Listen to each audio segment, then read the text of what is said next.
Hello, hello, hello, hello, hello. That's what's going on with the camera. There we go. There we go. There we go. Hello, everyone. Hello, hello, hello, hello. How are folks? How are folks? Happy Indigenous Peoples Day. Thank you, Violacious666 for the follow. Thank you very much. Noctis, I have to make a note that it is somewhat amusing that you redeemed Flip the Lights after I had actually flipped the lights to the alternate version that isn't seen as often. So it went back to the night mode that people are used to. So a little bit funny there, a little bit of a goofy moment there. But yes. I hope people are doing well. I hope people are doing well. Let me fiddle around here a little bit with the... I don't know how anybody goes live and is just totally happy with their camera and microphone settings. That feels insane to me. That feels fake. That feels fake. That doesn't feel like a thing that actually happens in reality. It feels much more normal and much more human to just, make mistakes. Hello, Sugiyamagawa. I didn't say hello to everybody, but I'll get to the hellos later. Yes, this is my little guy. Mwah. My little guy. It's a, it's a little like moth cat. It's super cute. It's super cute. It has been humbling. It has been humbling to have the little guy out. The little guy has been completed for a while. It was a part of the, subathon. It was part of this subathon to have the little guy come out. Sorry, throat's a little... I thought I cleared my throat well enough, and I apparently hadn't. So I've been sitting on this guy for a while because he didn't get redeemed in the last subathon. It took this subathon for him to be unleashed, for him to be unchained, unfettered. There we go, unfettered, open, available, present, all these things. And yes, it's a real sign of how out of touch I am as a streamer, and particularly as a VTuber, that I really did not realize how strongly people would react to this guy. I thought that people would be happy with it. I did not expect the positivity I have actually gotten in practice. I was if I were a more in touch with the VTubing sphere, I would have already made merch before subathon. I would have had merch sitting in my apartment. I would have had plushies in my apartment ready to ship before this thing ever saw the light of day. Before the little guy was available. But alas, I am a poor businessman. It's an adorable design. I just didn't think about it that way. I just didn't think that through so hard. I knew that it was cute, but I just didn't realize that it had that kind of effect on people.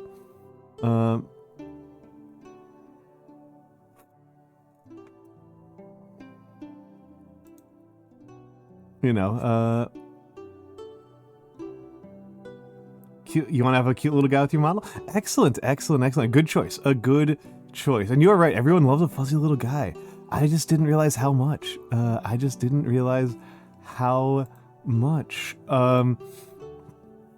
I am the fool here, is the point. I am the fool. Don't let people convince you that I'm smart, right? Don't let that happen.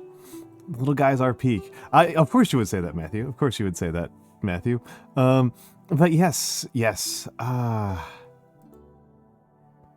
don't know. I'm having a nice time. I had a pretty good day. There's mostly I slept. Mostly I slept from yesterday. You are just a little guy. I don't get to claim that. I think that I don't get to claim to being just a little guy. I think that I can claim a lot of things, but being just a little guy is not really on the list. Let me get in the hellos. Let me get in the hellos. Hello, Seribots. Hello, me. Hello, Matthew Rice Seeker. Hello, Nyanomance. Let's give a little shout out to the Nyano. Nyanomancer is a dear, dear friend. And he's apparently not here anymore. Hello, Almont OS. And hello, Sugiyamagawa, who does very cool videos over on YouTube of him doing some pretty traditional hobbies. And hello, Violacious666, and thank you for the follow. And hello, lorekeeper_of_the_forlorn. And hello, Snoozamew. And hello, Memoria90. And hello, BeepleBees. And hello, worm_on_a_str1ng. And hello, musicdrummer01. And I believe I am caught up. Oh, and Noctis. And of course, Noctis. That's alright, that's alright. It's not, it's actually not harder for me to say Violacious666. That's actually not harder for me. I do actually kind of enjoy going through names very, very quickly. Partially, I don't know, partially just kind of amuses me, but also I am putting on teacher voice, right? I'm putting on public speaker voice for being on stream, and this voice is somewhat smoother and slower than my natural voice. My natural voice, I'm an American from the Northeast, so I can talk pretty fast if I really want to, and it's not really actually that good of an idea for streaming to talk at my natural cadence, but I don't really get to flex it all that much while I am streaming. So, getting to read out long names very, very quickly is amusing to me. Nice little change of pace. Tohu Bohu, hello, hello, hello. Tohu is Bohu, that's how he's doing. But yes, as I mentioned, I took off last week from doing calligraphy, and this week I think I'm gonna do some calligraphy. Anytime I follow people, their brain can't seem to say it right. That's funny. Is Violacious666 not correct? Is that incorrect? I can that was what it looks like to me. Or is it supposed to be Violacious? Violatius. Violacus? I'm gonna give myself brainworms if I keep doing this. It's gonna be bagels all over again. We can't have that. Can't have that. But they can't say Violacious. Oh, that's not particularly challenging. I wonder if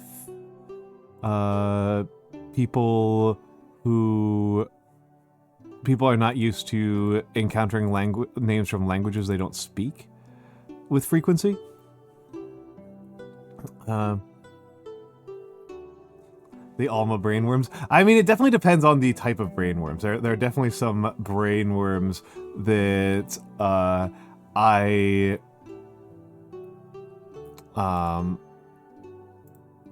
there are definitely some brainworms that are pretty obviously present, as has been noted and made fun of quite a few times. The what do we call that? The Kerbal Space Program, right? Kerbal Space Program has taken a hold of my brain, and has taken a bit of a hold of my brain, and that's definitely a type of brainworms. It's definitely a sort of brainworms to be like, ooh, I get to optimize.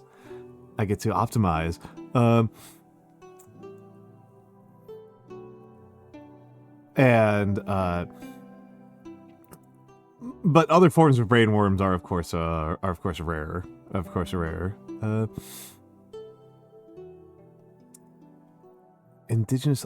Northwest Indigenous art in particular. Northwest Indigenous Arts Basic Forms. Okay. It's a style guide. Okay. Thank you for that suggestion. And hello, L Alaska Jack _ L. I'm sorry, L _ Alaska Jack _ L. And yeah, no pretzel. Thank you for that. Thank you for that.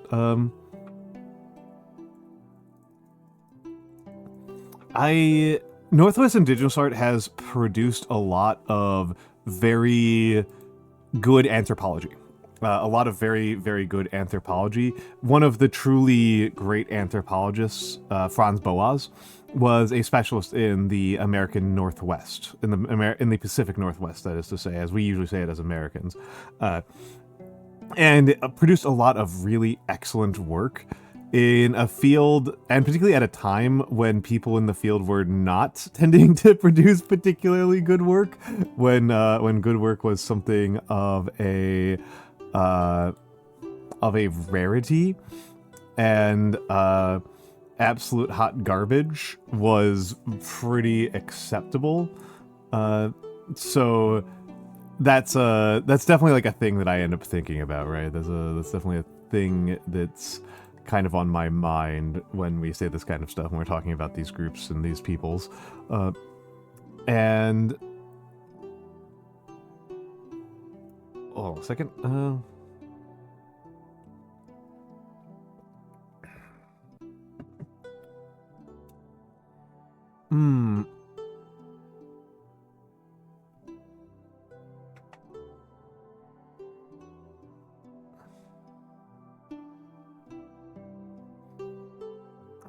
But I will confess to being pretty weak on the visual art side.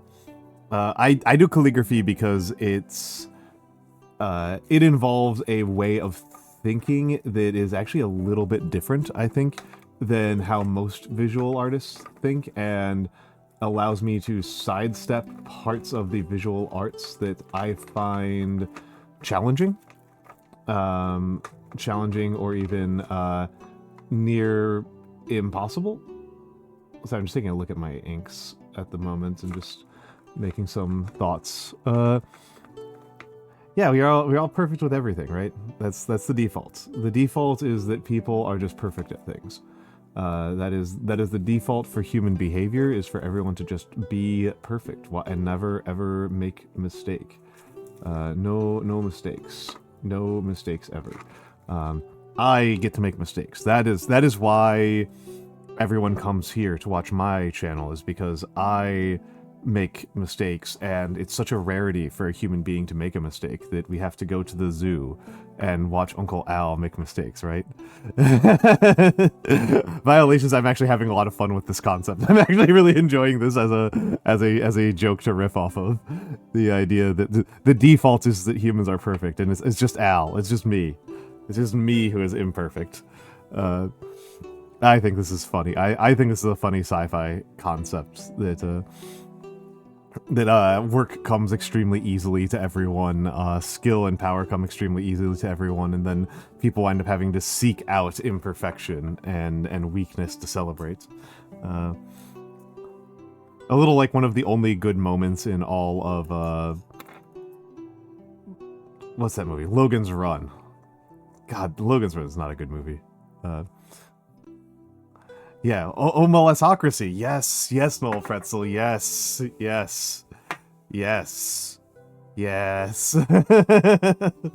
What an insane way to think about it. Mistakes are no longer mistakes if you learn from them. Well, I understand the positivity of this. I understand what you're going for, Sugiyamagawa. But I must say that for my own perspective and my own lifestyle and what brings me joy, it actually helps me a lot to is actually very helpful for me to be able to conceptualize myself as making mistakes, to, you know, look at I miss a line or misspell a name and I go, oh, that's a mistake, because I don't know. I'm not very self-recriminating There we go. Self-recriminating about my mistakes. And I guess kind of a thing that must be said here is that there's a question of what is an acceptable accuracy rate? And this is something where I have beef. I have the rare vegan beef. I have beef with with an element of American education.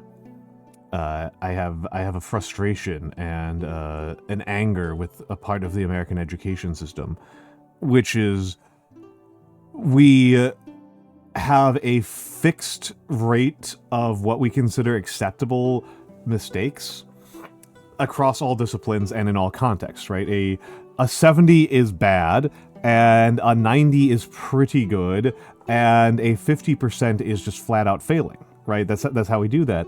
And it's just applied across all disciplines and all subjects and all approaches. And well, I would say it's actually it depends a lot on what you're doing. It depends a lot on what you're doing. If you are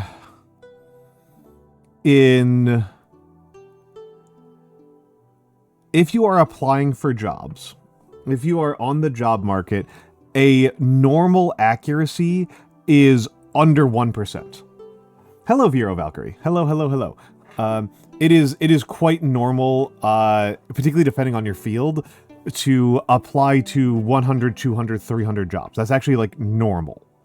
That's a normal thing to happen in many fields, particularly white collar fields. White collar fields tend to be particularly brutal for this, and that's very different. And also in certain forms of experimental science. If you're doing experimentation, accuracy rates that are incredibly low are extremely normal.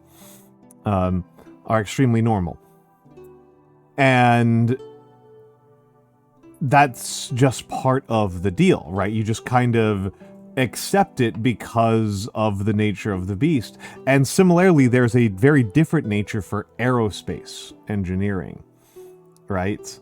If you are an airline and 90% of your planes land. Okay? Let's say that there's an airline and they have a 90% accuracy on landing their planes.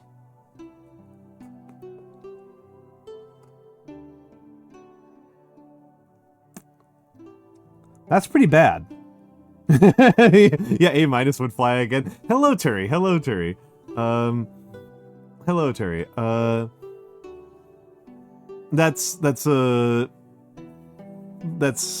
you feel like you're back in school even though you're not.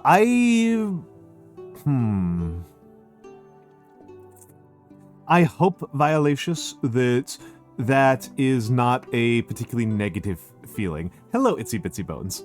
I hope that you feel like you're back in school in the sense of learning and of learning and feeling comfortable, not in the sense of feeling condescended to, or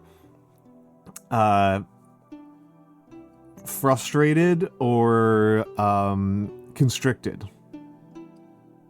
You only applied to one job and got immediately. That's crazy. That's crazy.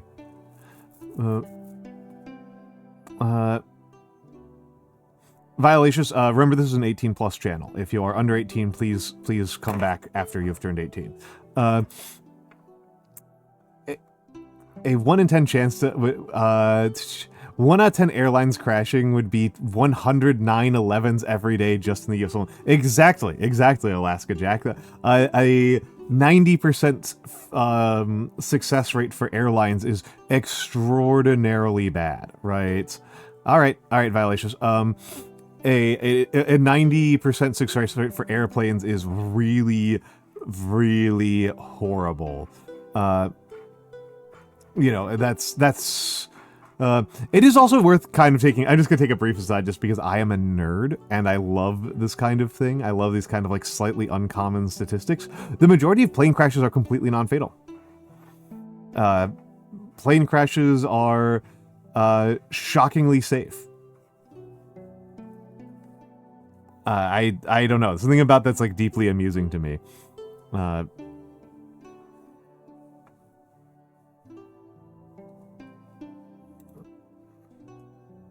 XCOM accuracy PTSD. XCOM accuracy is a deeply funny meme to me. I think it's a very, very funny meme.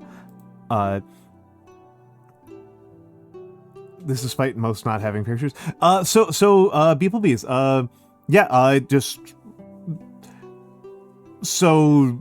Yeah, people tend to survive plane crashes. I don't know what to tell you. The safety features on passenger jet lines are really good.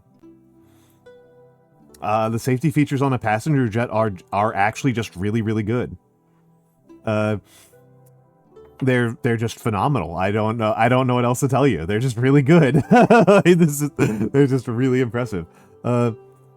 Yes, planes with parachutes are far more likely to... This is actually a really cool piece of statistics. Turi is hitting on something that's really cool as a set of statistical correlations, which is that flying is extremely safe. If you are an American, flying is extremely safe. Oh, it's Umbra! Hello, JT. Hello, JT. Hello, JT. JT _ Umbra VT. How are you doing, JT? How are you doing, JT? How was Blue Protocol? For the Raiders, my name is Almantas. I am a former professor of sociology, a current VTuber, an old man who loves old things. We are going to be doing calligraphy at some point soon. Pretty normal for me to spend the first hour just yapping. I am currently talking about I was actually about to illustrate one of my favorite little things from statistics. You have to raid and dash? Okay, gotta fly to work. Good luck. And yeah, I expected that Kara was the one responsible. JT is a friend of Kara's, and Kara is a friend of me, which means that JT is by proxy a friend. Whoop, excuse me, burped right there. Is by proxy a friend. How are you doing, Miss Sundere? And hello, Skellingtons. Hello, Skellingtons. 1,000 Skeletons. The best VTuber name for a guy who doesn't actually stream. I'm gonna bully you into streaming one of these days. Gonna commission a VTuber art for you. And bully you into using it. But yes. What I was going to illustrate, and JT Umber has predicted what I was going to illustrate, was this thing that I find really interesting from statistics, which is that flying, if you have to get from New York to California, if you have a choice between how to get from New York to California, flying is extremely safe. Flying is extremely safe. And that's a... and despite the fact that flying is extremely safe for you as the consumer, way safer than driving, right? Way safer than driving. It is much safer than driving to fly. Despite that, pilots actually have a very high death rate. Pilot is actually a very dangerous job. So this sounds like a paradox, right? Doesn't that sound very strange? That the passengers are very safe, but the pilots are not. And Turi hinted at why that is the case, which I think is really interesting. There's two things that explain it, and one of them is the more intuitive one, and one's less intuitive. The more intuitive one, which is intuitive from a statistics standpoint, not intuitive from a general standpoint. Yeah, Continental Rail is still a thing. I have not taken rail that far across. Yes, toxic red flag. Yeah, pilot is more dangerous than those. Pilot is dangerous like garbage collector dangerous. It's like really dangerous. So one part is something that there's a statistical reason why this makes sense, which is if you are a passenger, you are in the air for probably less than 5 hours per year. Most people don't even fly in an average year. Very few people are actually flying all that often.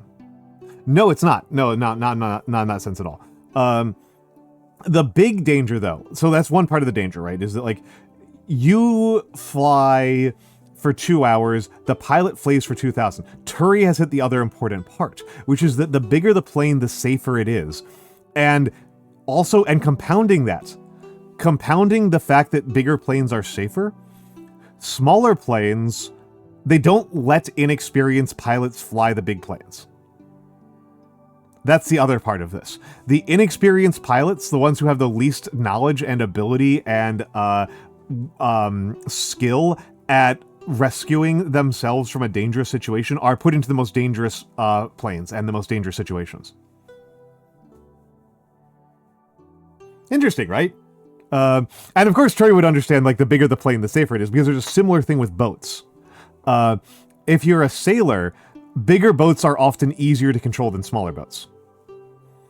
Small boats are not necessarily dangerous, but quite a bit more difficult to control than bigger boats for sailing. Yeah, the momentum really helps. The added momentum actually helps quite a bit. But in the case of planes, a lot of it is just that, like, a single engine prop Cessna, which is what young, inexperienced pilots are spending a lot of their careers in, are extremely dangerous.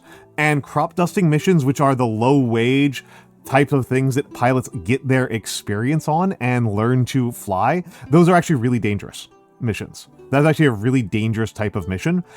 You have a plane that has only one engine, has no safety equipment. Yeah, they get tossed by the wind, and you are flying low to the ground, so if you make any mistake, you have very little chance to correct your mistake. Your window of opportunity for correcting a mistake if you're flying low is extremely narrow, and small planes are more likely to get tossed. Small maneuvers have more unpredictable effects on them, and they have fewer safety features in general. So, yeah. So even though pilots have a rather dangerous job, if you are flying a passenger line, you are very, very safe. You are very, very safe.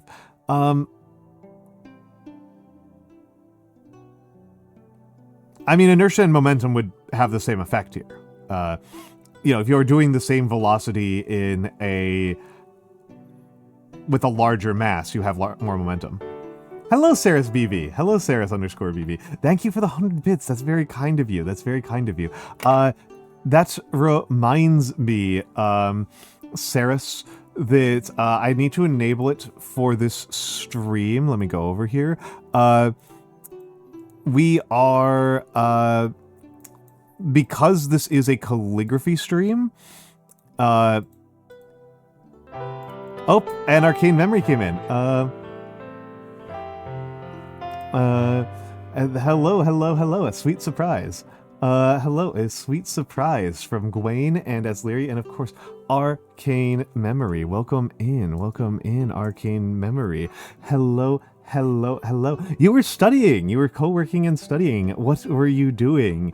Oh, sweet lady of big hats. Sweet lady with big hats. You were doing art. Did it turn out the way you were hoping? Did you learn the things that you were hoping to learn? Did you do what you wished to do?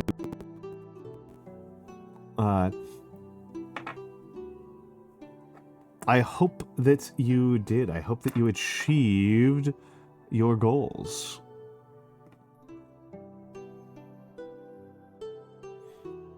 Got your line art done. Excellent. Other than that, you yapped. Perfect.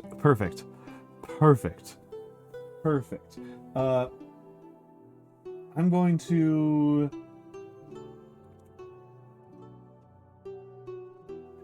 I have a bunch of paper that is basically scrap paper, and I should collect some of it so I can use it as warm-up sheets.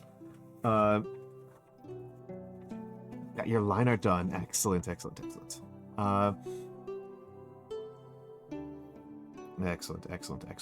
And hello, Onirin. Hello, Onirin. A pleasure to have you with us. And yes, 1,000 skeletons. I've got a little moth guy. He's very cute. But yes, SarisBV, if you stick around, don't worry if you do not. I will try to remember. But yes, I will do a little bit of calligraphy for you. I do take... This is my crappy little informal way of doing commissions. This is he is now hand. Oh, yes. Yes. I love this redeem. This redeem's so goofy.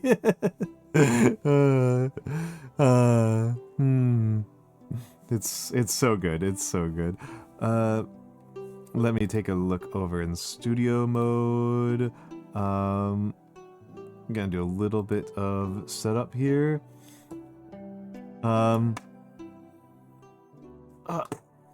Okay, and let's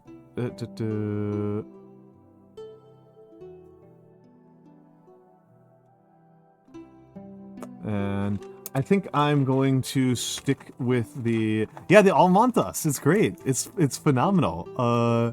It's phenomenal. It's phenomenal. I love this. I'm very proud of this redeem. It's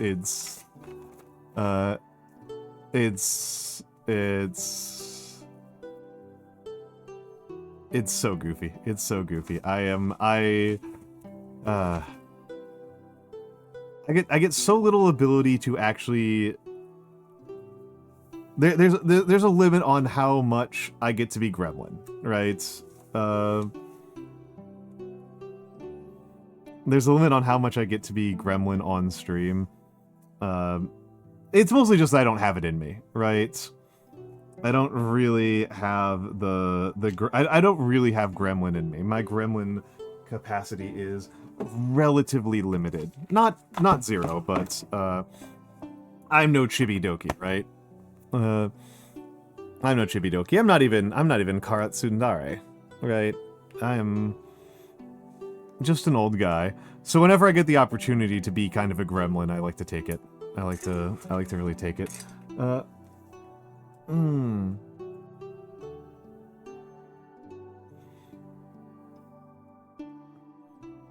Hello, Momo. Hello, Momo.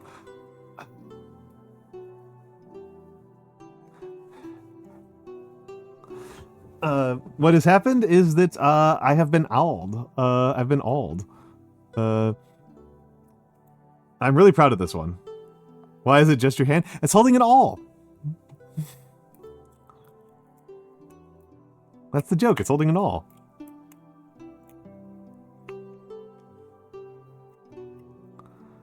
It's really good. It's really good.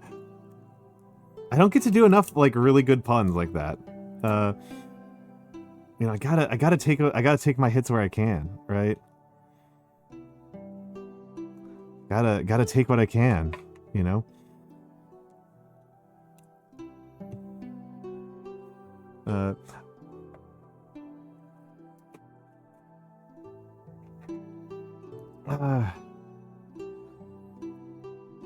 I have a plan. I have an idea for how I could get it to work with, yeah, it's a leatherworking tool. That's correct. That is correct.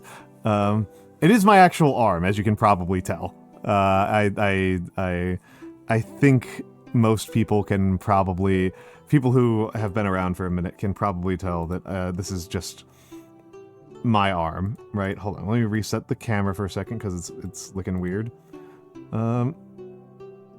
Okay, yeah, you can tell that's just my hand. Now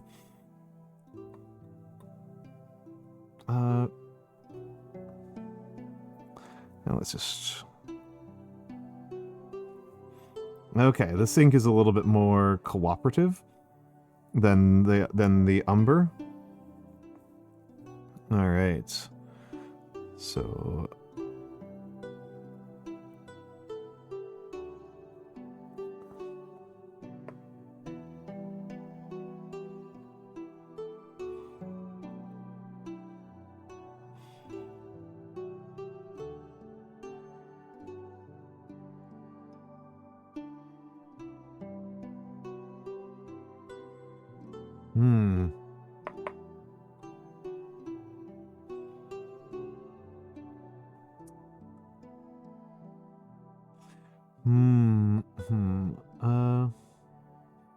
But yeah, Skullingtons, on the subject of turning you into a VTuber against your will, would it make your life easier if we just gave you the same redeems as Kara?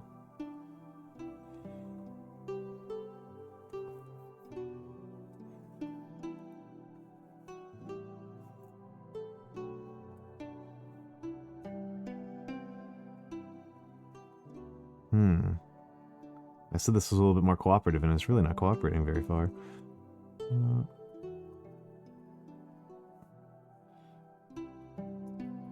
trying out new pens and inks, and this is just one of the consequences you just have to live with sometimes.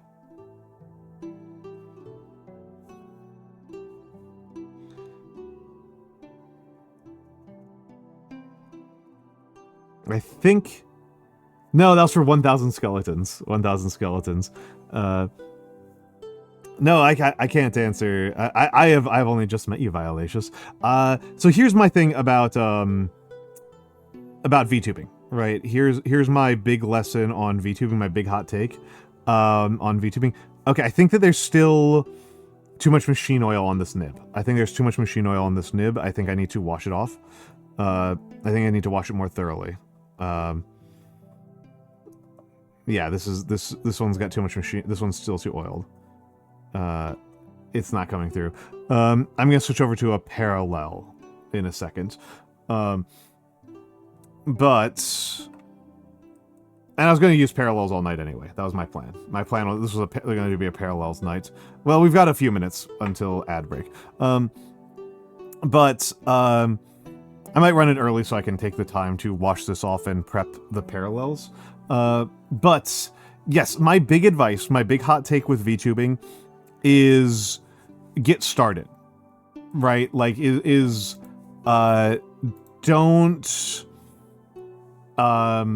psych yourself out about getting started. It's a thing that a lot of people do, is that they get really psyched out about getting started as a VTuber and about starting streaming, and they think that you have to do a lot of prep work in order for it to be justified. They think that like you have to have art assets and a debut video and lore and yada yada yada. No. What is important is, do you enjoy streaming? That's all that really matters. There are other things that can be downstream of that, but do you enjoy streaming is the really important one. I kinda think everything else has to flow. That's the level 0 decision, and the way that you figure that out is you start streaming. And yeah, that is my biggest thing, Memoria. You have anticipated my biggest thing about this, which is that a good model and rigging is like can be thousands of dollars. Yeah,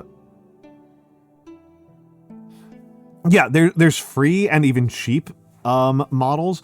I started with a Vroid that I made in a single afternoon. But you can start with less than that. I probably started with too much. You can start, one of my favorite streamers, flat out, one of my favorite streamers, who I'm always really excited whenever I get to watch his streams, literally uses a Fugi. His entire streaming setup is just 2 static images that respond to voice activity. That's all that he has. And they're public domain images. He's not even using custom art assets at all. This would be Not a Professor. Not a Professor is amazing. I love Not a Professor.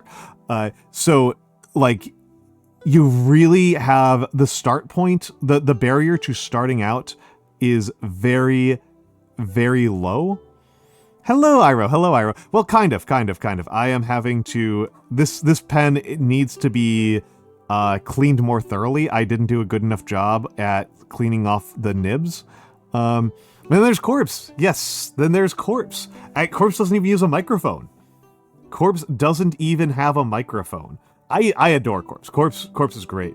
Yeah, I need to swap around my tools. So we're going to get to calligraphy after the first ad break. You know, I may as well just go back to the chatting screen if I'm going to be doing that. I may as well be going back to the chatting screen. But yeah, nibs. Actually, what am I doing? Nibs like this, dip nibs, they come out of the factory covered in machine oil as a way to preserve them. So when you get these, you've got to like scrub them to get the machine oil off, or else the ink won't flow off of them reasonably well. You gotta clean them, and the cleaning is kind of annoying, and I didn't do a good job on this one. I might take another attempt on the ad break. Yeah, toothpaste. Quite a few people swear by saliva. Yeah. Yep, it contaminates your ink. Yep, I don't think I did a good job on this. Fortunately, the ink that I dipped it into is this really cheap speedball ink, so I don't really care that much. I'm not really that... I'm just, like, really not that bothered. It's not that big of a deal. If I trashed this speedball, like, painty ink, it was like, well, like, whatever. Yeah, I've got a couple of nibs that are not in good shape. I've got a couple nibs that are not in very good shape. I do wonder if maybe with my current level of knowledge, if I went back to dips, I would have a better time. Not dips, pointed. I've never enjoyed pointed, but it's possible that with some... that I might be more placed to enjoy it now.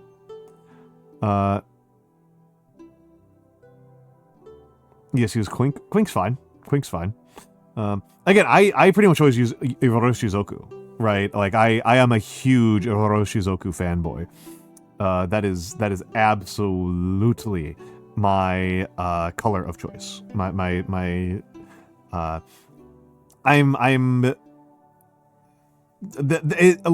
longer term goal. I'm not like, it's not like something I really want to do like right now. I do have to make some other changes to my life and my lifestyle. That one I've heard about as well. That one makes me kind of nervous. I wouldn't want to do it with this because it's currently mounted in a plastic speedball nib holder. And I suspect that there's a real chance that that would cause it to melt. I could put this in the Browse. I have a Browse nib holder as well, which is... Let me grab it. Where did I put it? This is the Browse nib holder. Let me turn off the backlight. This is my Browse nib holder. And it's not as pretty, if I'm being honest. Actually, no, it's prettier. It is prettier. That's what I meant to say. It is prettier, but it's just not as comfortable. I don't know. It doesn't have the... It doesn't have the... oh yeah, nips. Nips actually means two different things, both of which will mean something quite different. I am willing to say it. Vero Valkyrie, nips is short for... There are three different things it can be short for, one of which would be very unlikely for anybody to think is what you were talking about. So the most common... The second most common. Let's go with the second most common. The second most common meaning for a nip is a small amount of alcohol. A nip is a small amount of alcohol. Like a nip is like people refer to like a travel size bottle, like a 50 milliliter bottle as a nip, right? Like a one session drinking, like a shot and a half is a nip of alcohol. So that's one use of it. The other one, the one that's way more common, is short for nipple. Short for nipple is the far, far more common one. That is absolutely the most common one. That is not true, Emo Biscuit. Don't torture the... Do not torment the ESL speakers. Be nice to the ESL speakers. That's funny, but be nice to the ESL speakers. That's not true. That is not true. A nip slip is a phrase. And it is when your clothing shifts in a way to reveal your nipples inadvertently. So, you know. Yeah. Hello, Jazzahall. Hello, Jazzy. We are probably not looking at nipples today.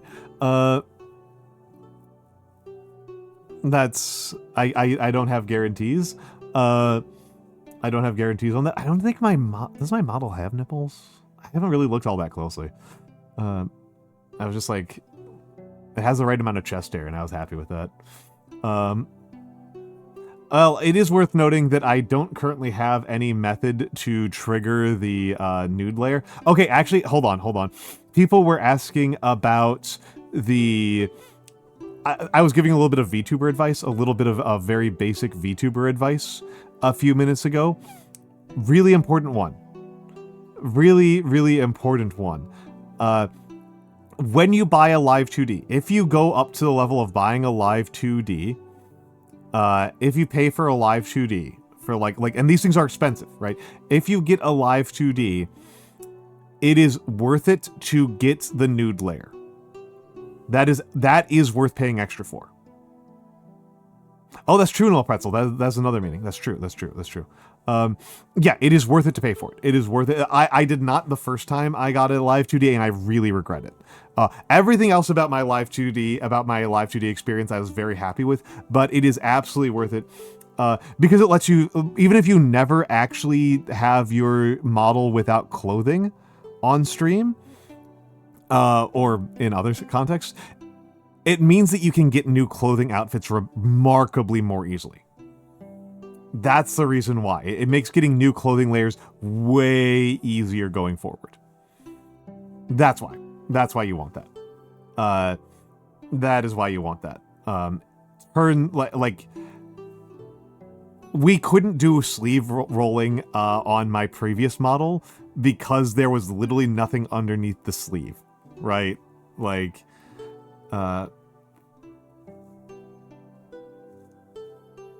all right. Where are we on the timing? Okay, I am going to run the ads a few minutes early because I'm getting bothered by holding onto a pen that I can't really use. So I will be back in a few minutes. We're going to put it on the fan art gallery, so do not worry about missing anything. And I will be back shortly, my folks.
Hello, hello, hello. That took me a little moment longer than I anticipated. Sorry, let's go over here. Why not? Why not?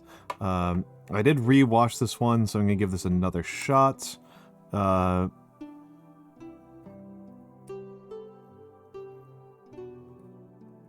just see if it deposits. Kakimori. I have not. I have not tried the Kakimori. Okay, that's way better. Let's see, though, if I have been bamboozled. Okay. It appears that I have not been bamboozled. It does still deposit really aggressively at the start. Yes.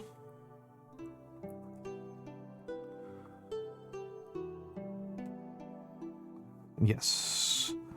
And... no, I have been bamboozled. I have been bamboozled.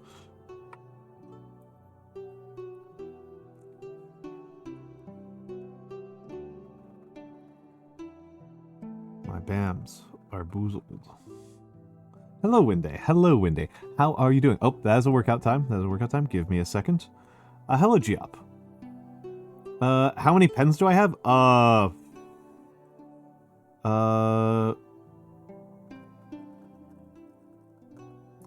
Let's exclude ballpoints.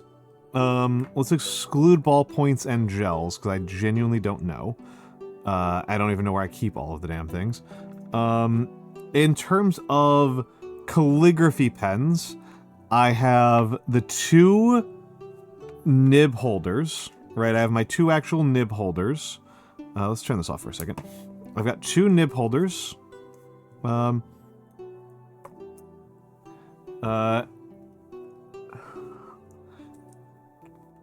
have 2 nib holders, and then let's pull these out.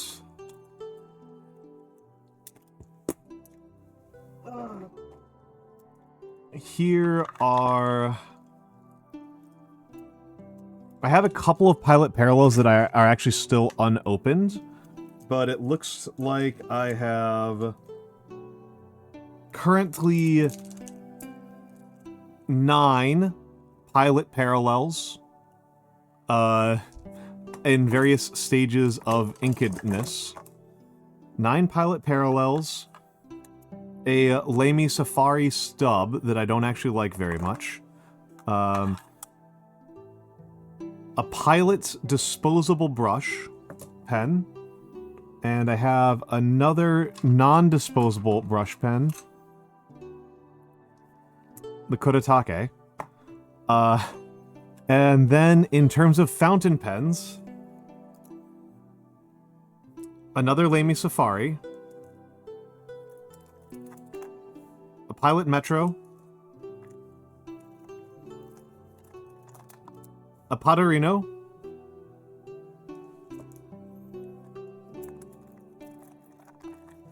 another Pilot Metropolitan, this Waterman that I have like literally never used in years, a Faber-Castell that I like and has a damaged nib, and a Faber-Castell that I love. This is like my actual favorite one, is this Faber-Castell. It's not currently inked, but I do love it. So in terms of pens that are like non-ballpoint, non-gel pens, I am counting, if we include the 2 nib holders, which I guess we do, 2, 3, 4, 9 pilot parallels, so that's 13 plus the stub, 14, 15, 16, 17, 18, 19, 20, 21. 21 pens. 21 pens. And the Pilot Parallel and the Pilot Metropolitan are doing like 90% of the work. Yeah, you know who else is a sicko for it, Giop? Also, hello, let me get the Giop shout out, and then I will do the workout. You know who else is a fountain pen sicko? I'm not the only fountain pen sicko in VTubing.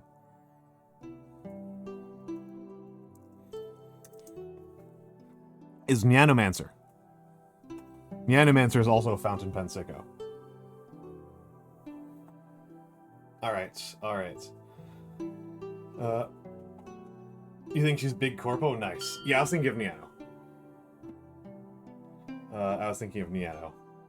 Yep. He's been known to give Twisby ecos out to people just like at random. Alright, I'm doing squats left leg first. 1, 2, 3, 4, 5, 6, 7, 8, 9, 10. Hello, Eclipse Fun. And thank you, Bloopy Fox. This is my little guy. I haven't given him a name yet. Original design by Nocturnal Ash, final art and rigging by Toffee VT. Alright, right side. 1, 2, 3, 4, 5, 6, 7,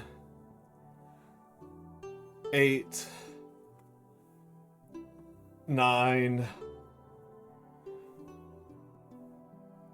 10. There we go.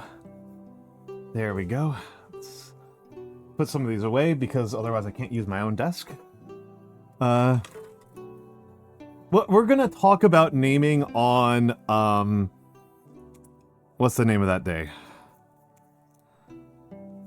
Days have names. The 20th.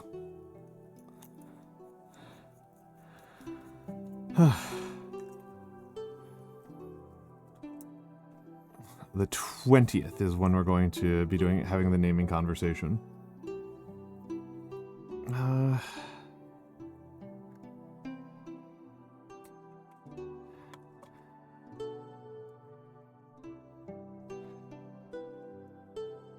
It's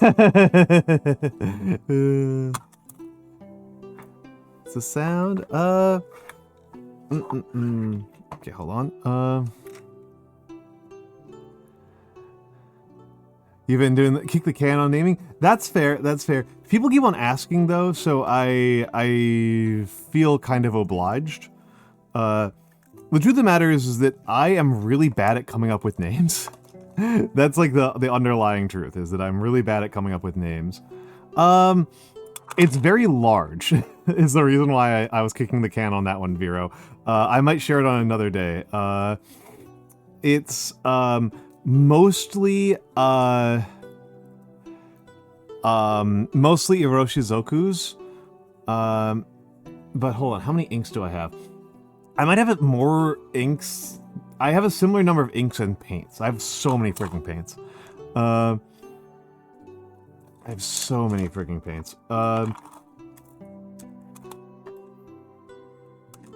Amelia's not a bad one. I'm not making decisions right now. I'm definitely not making a decision right now. Like I want to be clear on that one. No decisions are getting made on this stream. I understand you completely, Geop. I understand you completely. I'm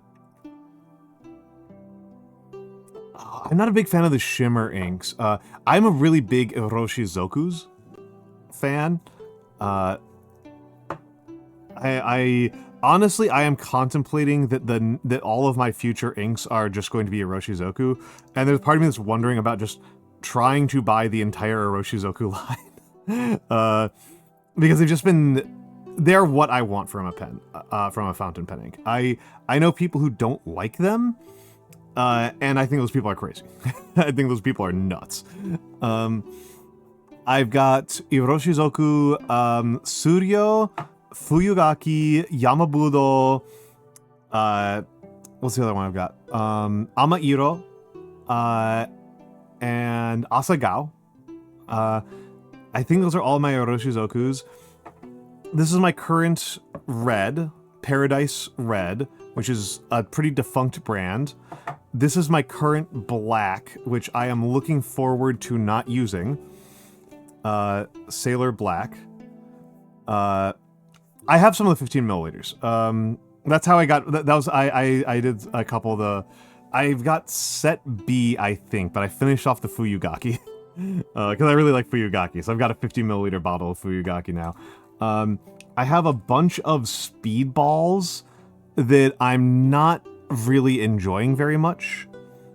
They're like really thick and gloopy. I'm not actually super enthusiastic about them.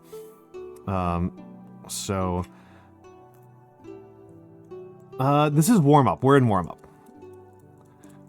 We're in warm-up. Actually, what we're in, Night Mindo, is we are in fiddling around to try to get my pens to cooperate with me because I've been trying to do some stuff that I don't normally do.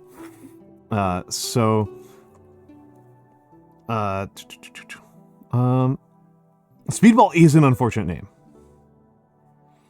Yeah, Vero Valkyrie, I wish I had that one right now. I wish I had that one right now.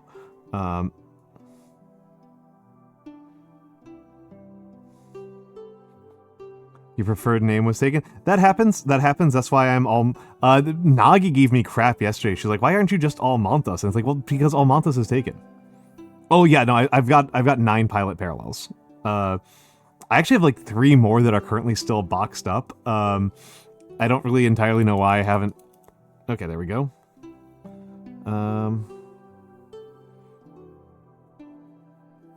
There we go.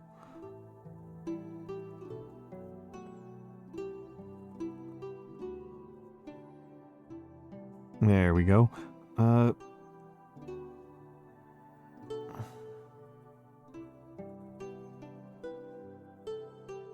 Okay, this is sketch paper. This is the sketch paper.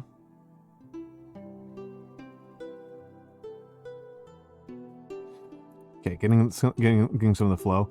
2.4? Yeah, the 2.4 is nice. I think the 3.6 is the one that if somebody's like thinking about learning calligraphy, I think the Pilot 3.6 is like possibly the best start point.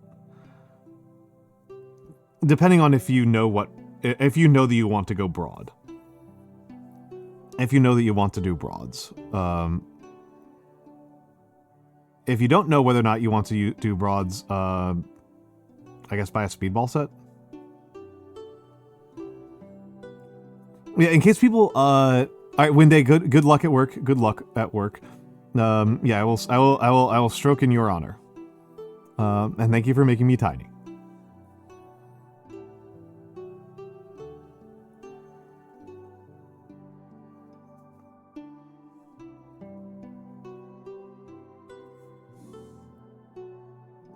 Of course, of course. That's true, Nightmindo.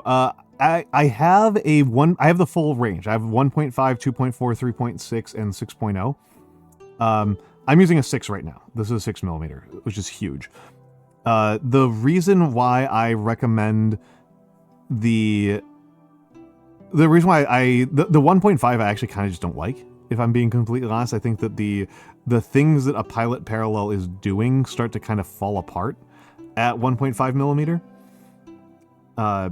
But you want it to be big when you're learning, because that makes your mistakes more obvious.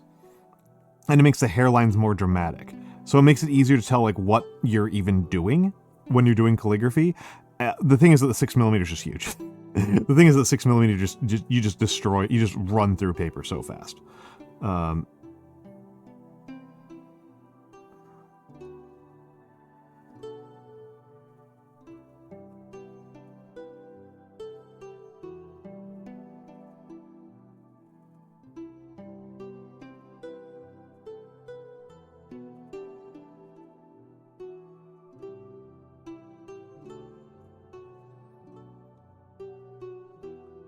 Yeah, that's fair, that's fair, that's fair. They're not that expensive, but, like, I mean, again, like,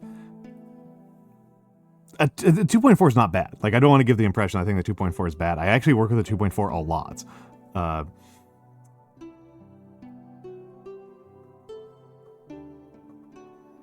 And as you can see, this is a problem with the 6. Is that the 6 doesn't always start cleanly on the paper.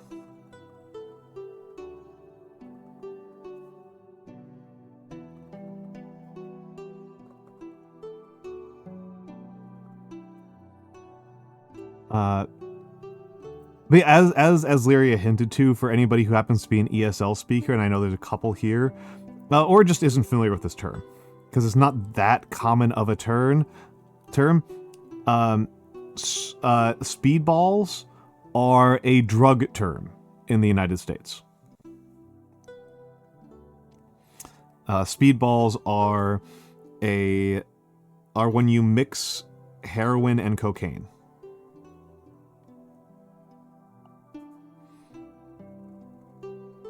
I suspect the pen company is actually older than the drug.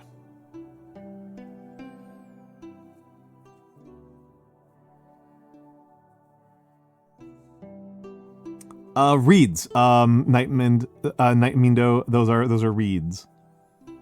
Would be the term that people would use. Reed quills. Oh, hold on a second. There we go, and... Where's my... So I can't find my mouse cursor. Where is my mouse cursor?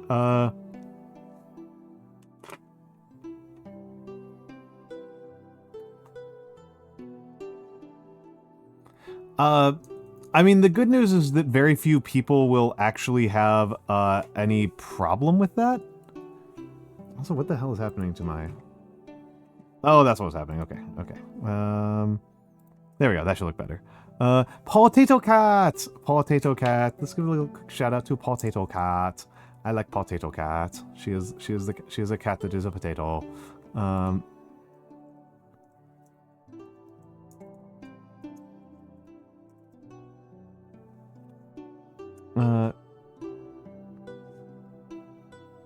Palamos. Interesting. Okay, I guess I'm doing another workout. Thank you, Potato Cat. Thank you, Potato Cat. Yeah. Yeah. Alright. I just did squats, so... Push-ups. Push-ups. That means I will not be able to see chat while I'm working out.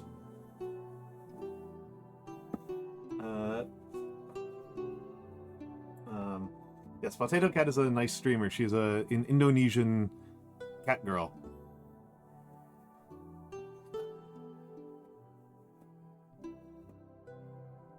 Alright. Push-ups.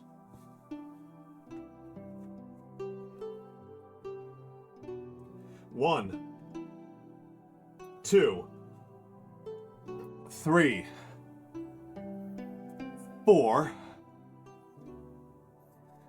5, 6, 7, 8,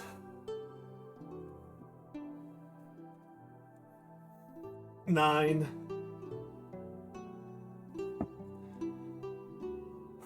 10.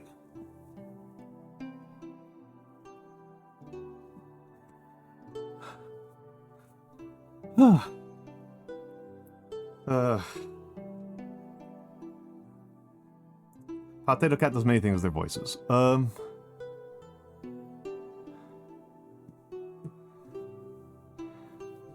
Yeah. Pushing with a pilot parallel is awful. So I might show it off on stream in a little bit. We're still getting through like the very initial warm-ups here. But I can do calligraphy left-handed. And pushing a calligraphy pen is terrible. It feels absolutely awful.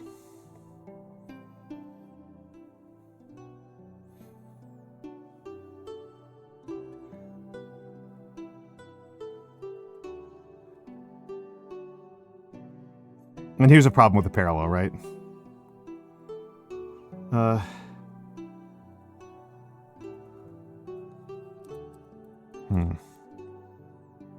Honestly, this is more a problem, I think, with Paradise ink, which is not intended for use in calligraphy, right? It's intended for like regular writing. And Potato Cat does many other things with her voice. She does some amount of voice acting.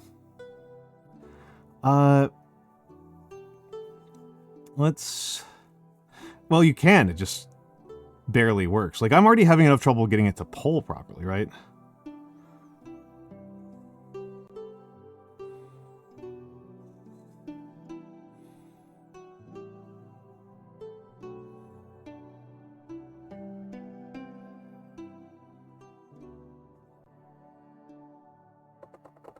Right? Like, you can hear that?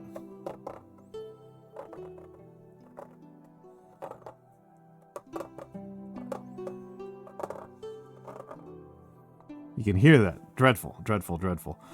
Awful sound. Awful sound.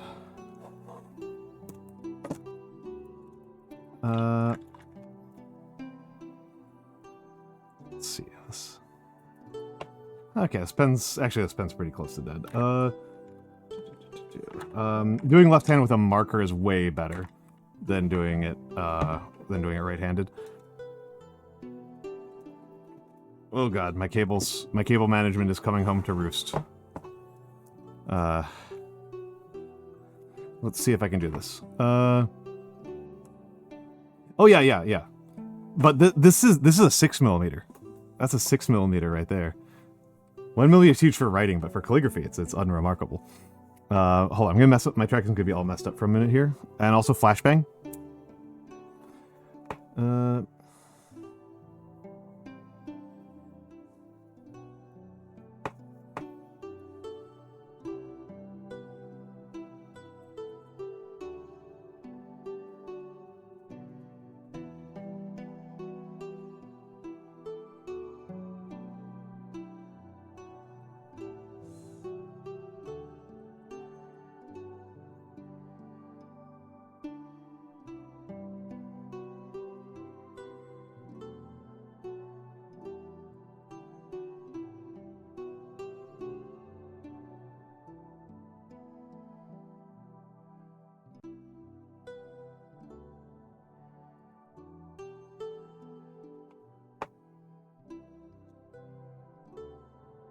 1mm gel ink pen that was named the Boss signature line. That's pretty funny.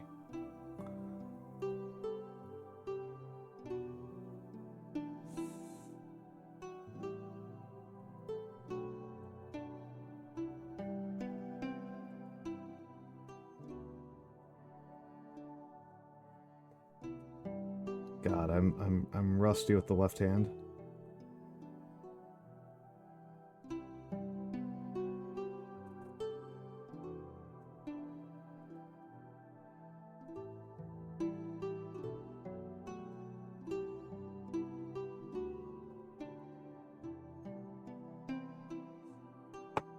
I actually mostly use my fountain pens for doing Japanese writing at this point, and for writing kanji, 1mm sounds insane. I struggle with using European nibs at all. I like to use a Japanese fine for doing Japanese writing.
God, I'm not being very... I'm not handling these very straight. I can see the drift right now.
Ah, okay, you're in the Ukraine. Okay, okay. The only lamies I have are Lamy Safaris, and I genuinely don't like them. I use it fairly frequently, but I genuinely don't like it.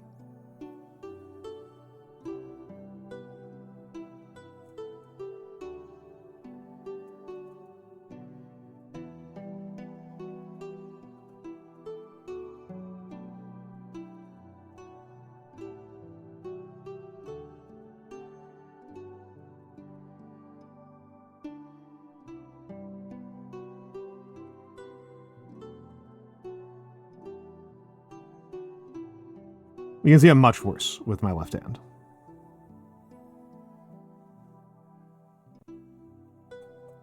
A lot of this is that, like, my calligraphy skills, I really rely on my finger dexterity, which I don't really have very well developed on my left hand.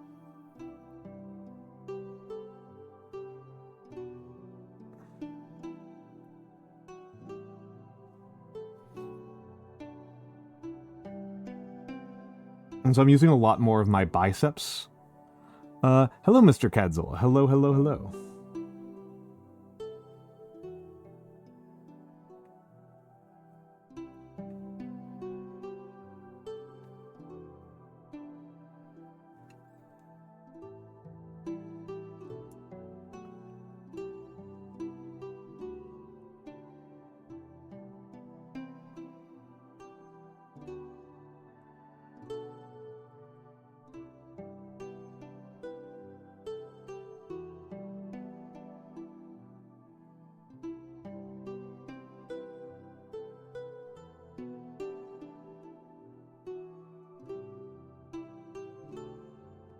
Okay, yeah. I'm gonna stop doing that. I'm gonna go back to regular mode. For the moment. I've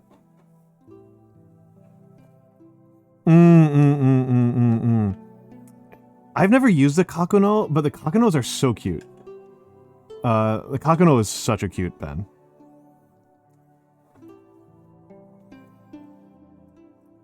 Okay, let's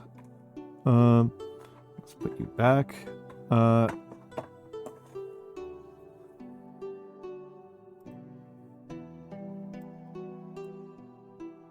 And sorry, just give myself a little tunes here.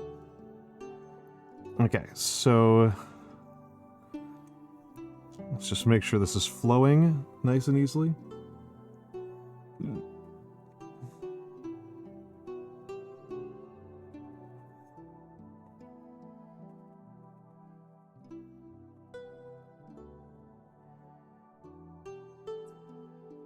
I have not used a Fude.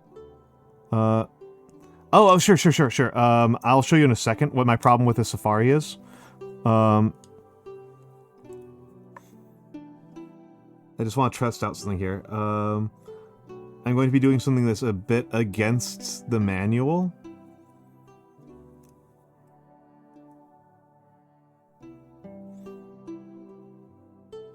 This is an insane little magic trick that you can do with Pilot Parallels, but it's not supposed to work without Pilot ink.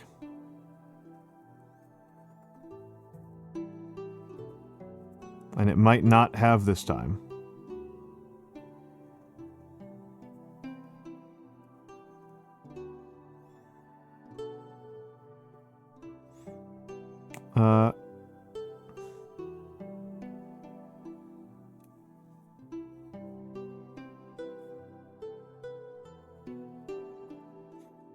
Yeah, it's not working. Which is understandable. I'm using off-brands inks, and these two inks are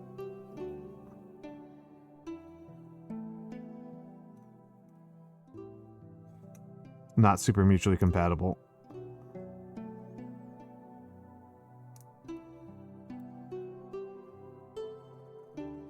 A bit of a shame. A bit of a shame. Oh, okay, hold on. Hold on. Okay, hold on. Let's try this a little bit longer. I have not used a Fude. I use a brush pen when I'm doing kanji. I use a brush pen for my kanji work. Fudes, I think, are interesting, but I really do like brush pens, so...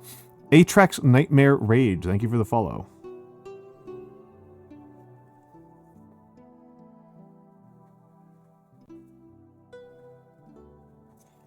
Well, let's...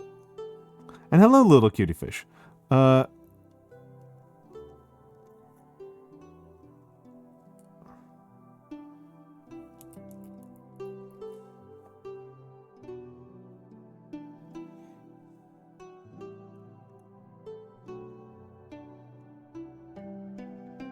Hello, little cutie fish. How you doing tonight?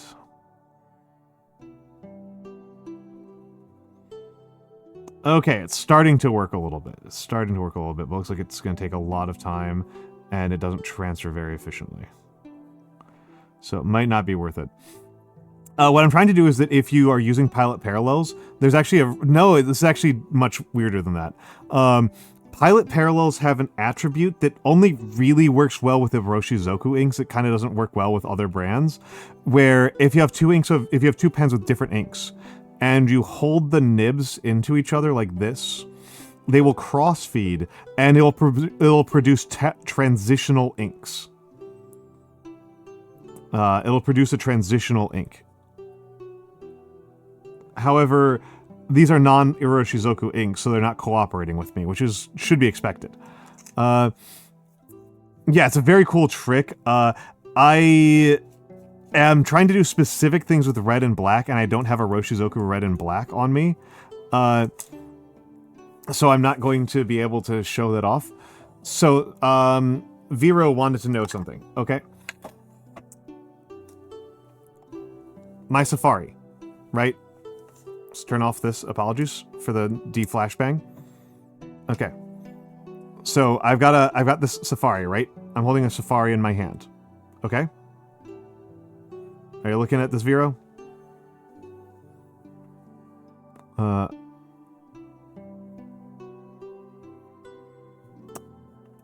So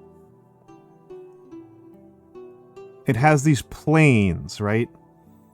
It has these planes for you to hold the pen more ergonomically. Here's where I run into an issue.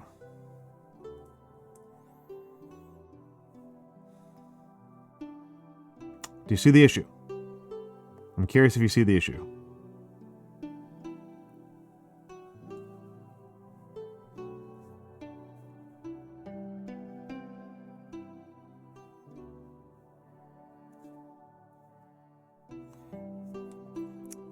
To spell it out in case anybody's missing it, my index finger curves inward. And it's genetic, right? It's genetic. My index fingers are not straight. And so that means that any of these triangular grip, any of these ergonomic triangular grip things are really uncomfortable for me. That's it. That's all that it is. That's all that it is. I don't like this ergonomic triangular grip. It causes me, if I want to use it, I have to hold the pen like this. Like almost perpendicular to the paper. Dreadful. Dreadful. So yeah, and that's true of like when we use those ergonomic pencil holders in school, it always made things harder. So you know, yeah, different people have different bodies, right?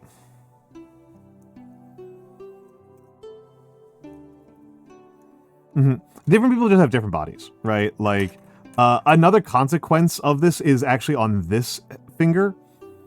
On my left,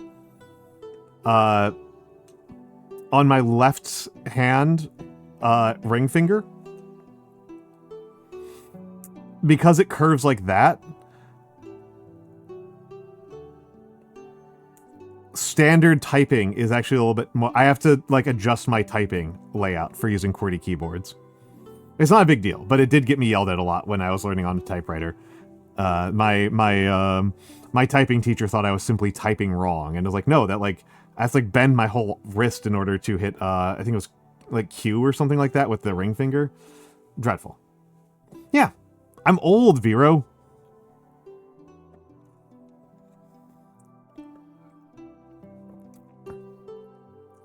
If I was smarter, I'd remember what it was. Maybe was this electric? Maybe. I'm not sure.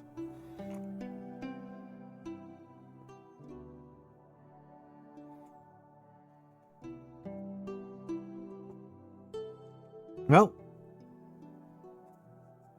you know. Hello, Coalbounds. Hello, hello, hello.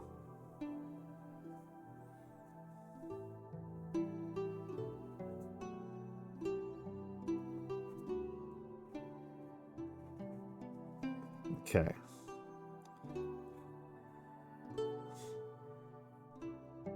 So, let me try out something here.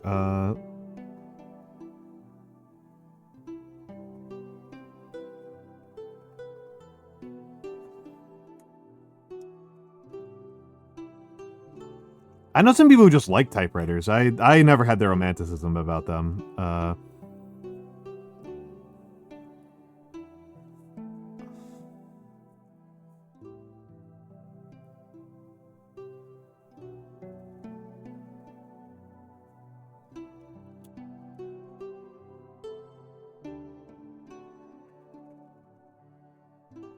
Okay, I need to be higher than that.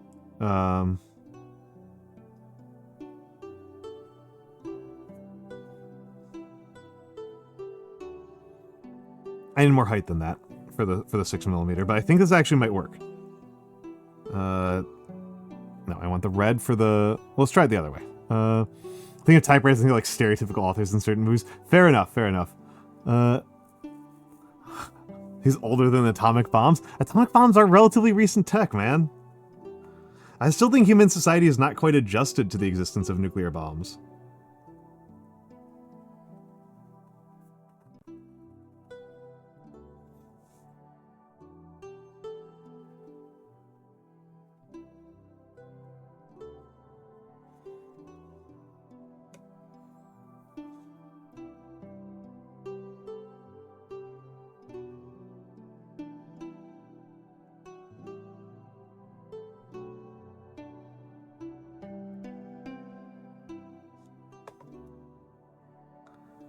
He chose it because it's plausible if unlikely.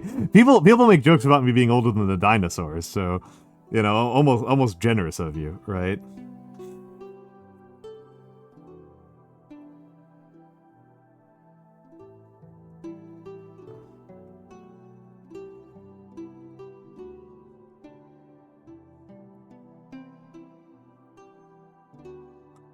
Clearly, the answer is to give humanity more exposure to nuclear bombs.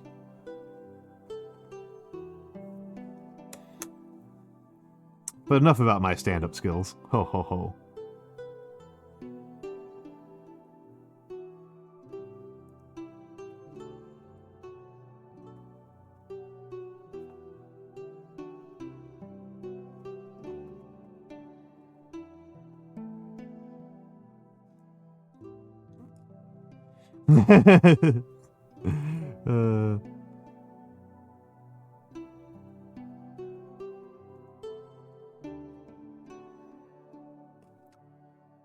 I think this actually looks sick as hell.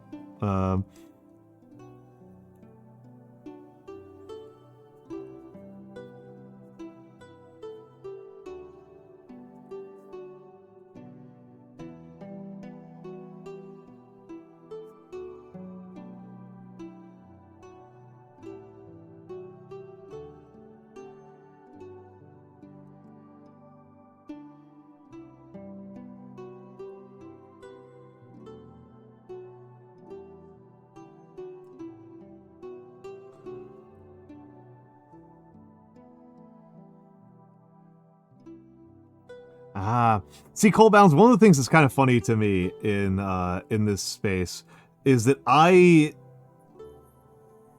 don't come from art, like, at all.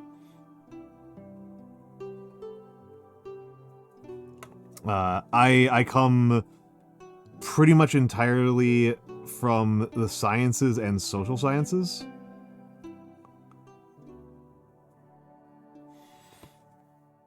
I think black and red is better than red and black.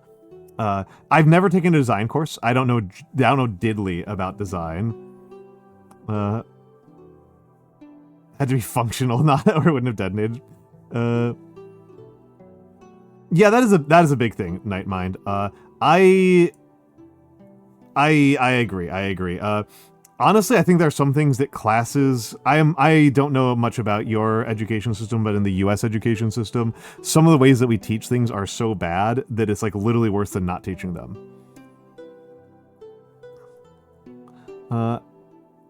Yeah, I picked this up, you know, just like on the side. I picked this up very much on the side.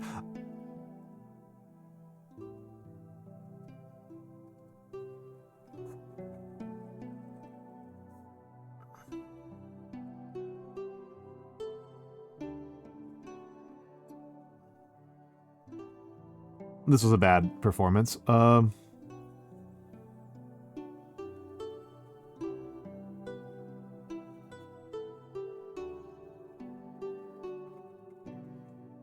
The spine stroke was very unsteady here.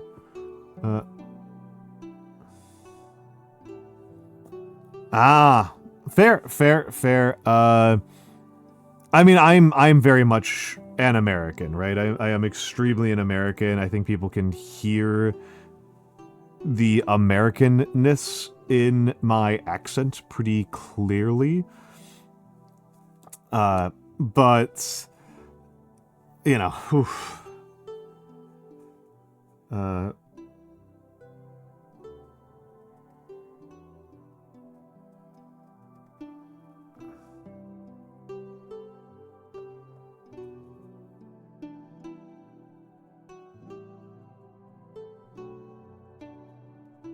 I don't blame people wanting to leave.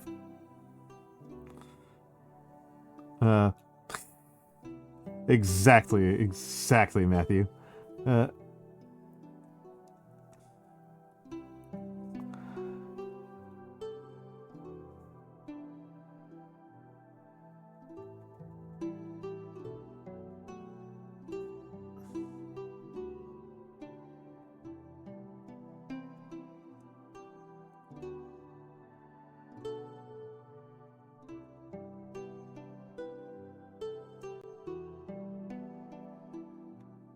Okay. Let's see about the other letters that I'm going to be doing here.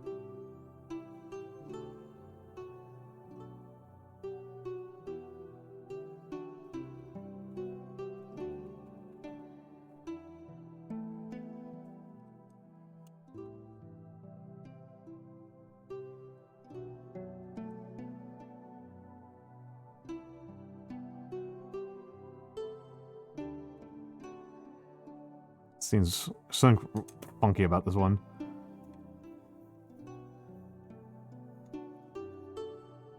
I mean, there's a lot of things I love about my country. I'm not gonna lie. Like, there's actually a lot of things I love about my country. I think that our contributions to music, fashion, and especially food are actually remarkable. I think most of the time that people talk about Americans not having a cuisine, it's because they've gotten so used to thinking of American cuisine as the default.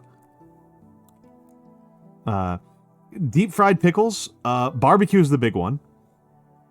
Barbecue is the big one. General Tso's is a real achievement. Those are kind of the biggest ones I think about, are barbecue and General Tso's. I have tofu, obviously, but General Tso's is a remarkable thing.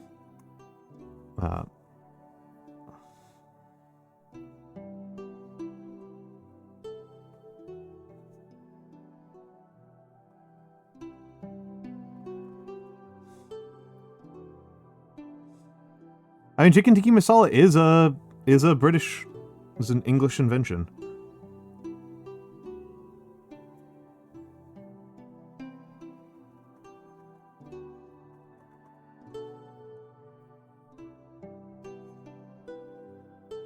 Well, I mean,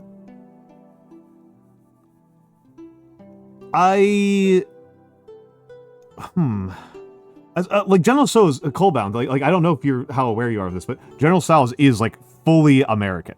Like it was absolutely invented in America.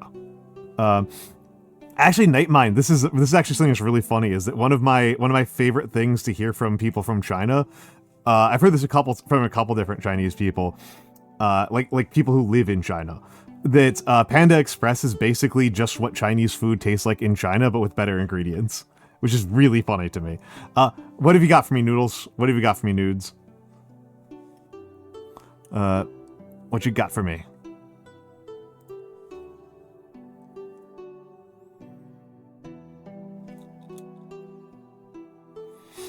Tex-Mex and Cali-Mex. Cali-Mex actually rocks. I think Cali-Mex rocks. Tex-Mex I usually think is just kind of okay. I'm bracing for Noodles Bowl. I need to know what Noodles is going to serve in her bowl.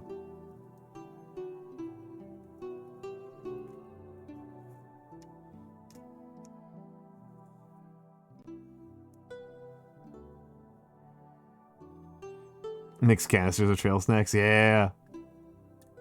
It is kind of interesting that like one of the big lessons that foreign cuisines get when they start coming to the United States is that Americans like crunchy. They like crunchy and sweet. I think that's really interesting. Yeah. I mean, tofu. Like you've had xian. Like Chinese has a dozen cuisines. Panda Express I think is intended, if anything, to be more like I'm not actually sure entirely. I haven't had a Panda Express in a very long time. Most Chinese American cuisine is like a mix of like Canto and Hunanese, I think. Is like where a lot of it comes from. Yeah, Americans like slimy. Americans like slimy. Thank you, Noodles Bowl. That's very sweet of you to say. That's very sweet of you to say. Also, yeah, backing up with Kayukuma's earlier question. Hello, Blue. I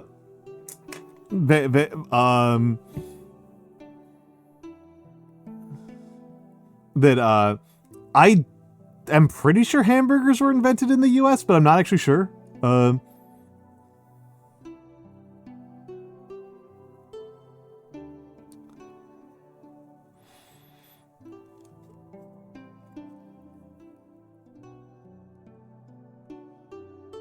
Yeah, Vine, my friend Vine has been absolutely losing her mind because she just had her wisdom teeth out. And so she's not allowed to have crunchy food. And, like, that's, like, the main thing that she wants out of food is for it to be crunchy because of her autism. And so she's been losing her mind. I love Szechuan food. I love Szechuan cuisine. I think Shanghainese is my actual favorite. But yeah. Oh, here's actually a really cool one. That, like, again, this is just kind of me, if anything, having kind of like an anti-food nationalism perspective. Just like a general purpose anti-food nationalism perspective. That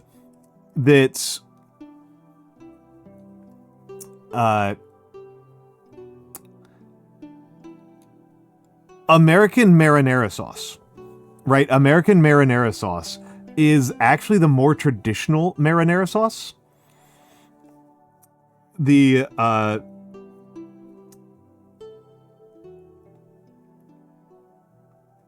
marinara sauce that you have in Italy, the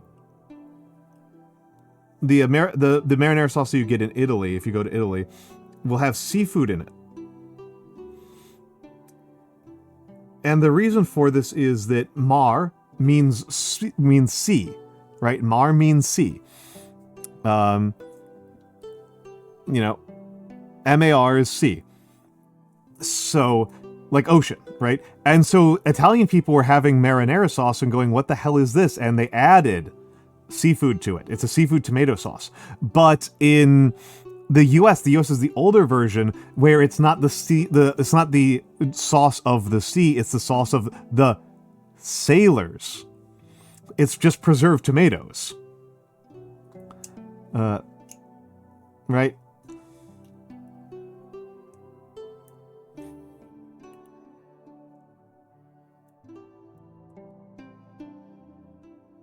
I can understand it preferring it for a novelty perspective, Nightmind, and I think it depends on... I'm going to assume this actually going to be different Japanese people have different perspectives. I can say that my favorite sushi are actually super traditional. My favorite sushi are super traditional. My favorite sushi are Oshinko is probably my favorite. Kanpyo is another one of my favorites. I forget how you pronounce it, but the fried sweet potato one. I really like the fried sweet potato. And those are all like super traditional, right? Those are super traditional.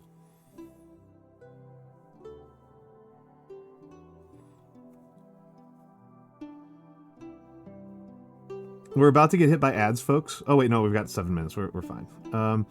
So I get to tell a story that I love.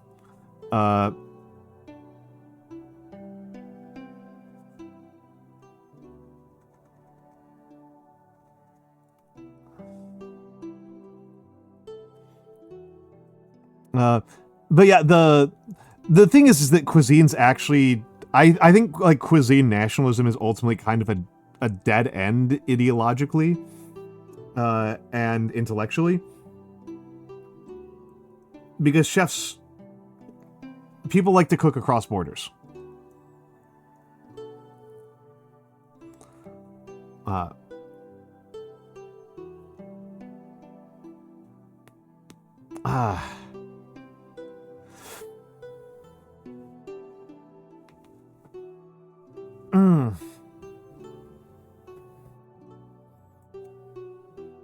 Thank you, Itsy Bitsy Bones. We're currently just doing some experiments because I'm going to be testing something out.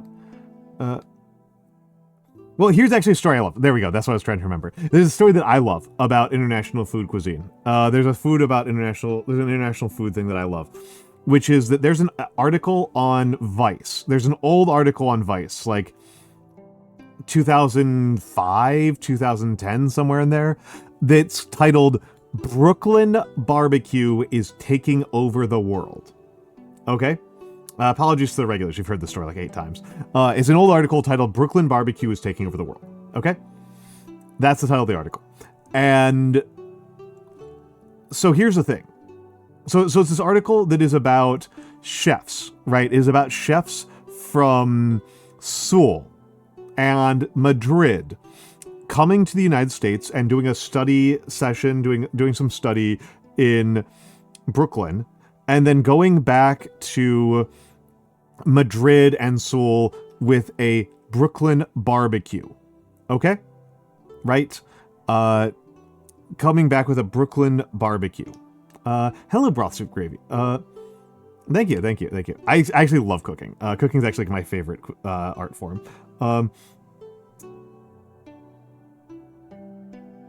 And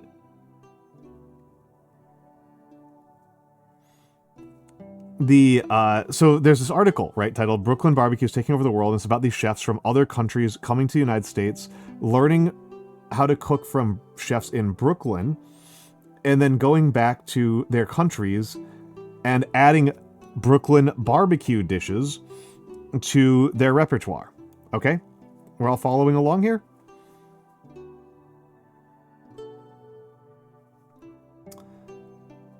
The Americans who are eagle-eyed here might notice that there's a problem. Brooklyn barbecue doesn't exist.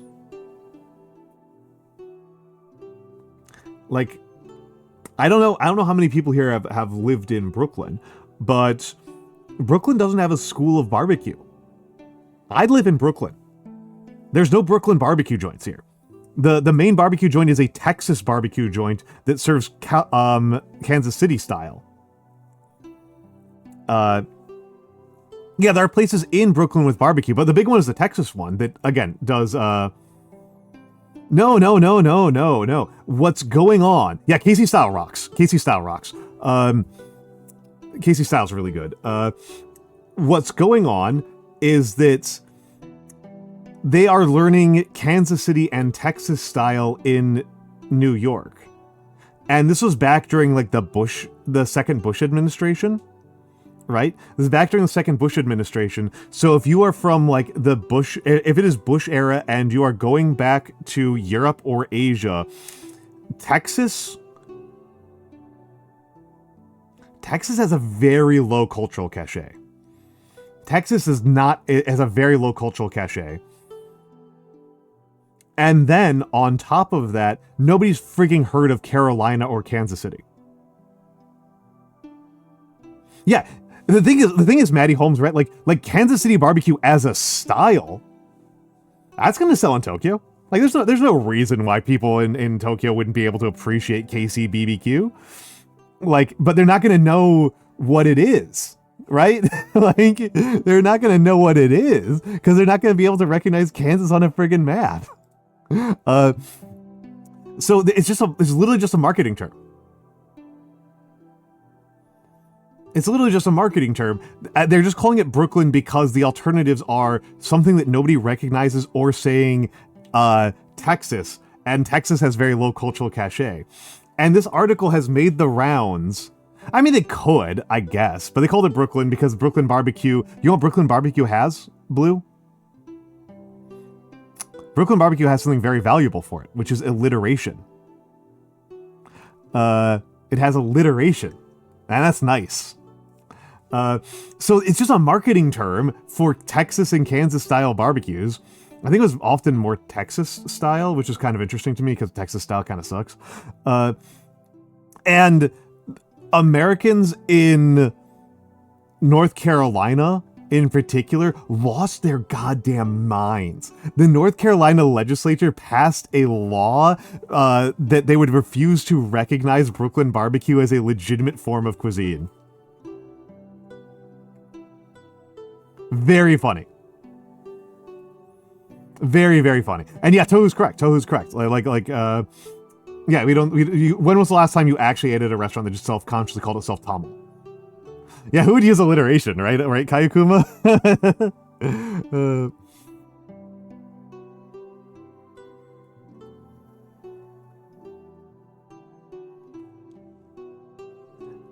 Yeah, a memorandum against Brooklyn barbecue. Yeah, very, very funny to me. And again, it's all bullshit, right? It's all nonsense. It's all nonsense. And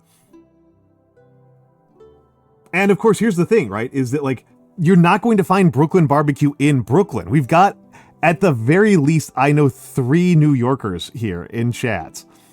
And I know that none of us would say that, right? All right, we're going to run to ads. We're going to run to ads. I've got 5 seconds left. Okay, go.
And I'm back, and I'm back.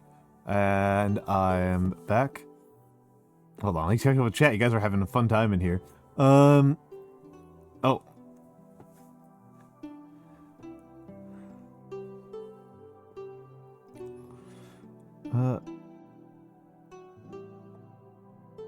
Chapel Hill, yada yada. Yeah, there's Dallas barbecue. Yeah, Dallas does not actually do New York City barbecue. Does actually not do Texas barbecue. Kayokuma, Texas actually has very bad barbecue. I would actually say that they're like perhaps the worst place to get barbecue. Like I'd put them like rank 50. Actually, I shouldn't say that. I don't know about Alaska or Hawaii.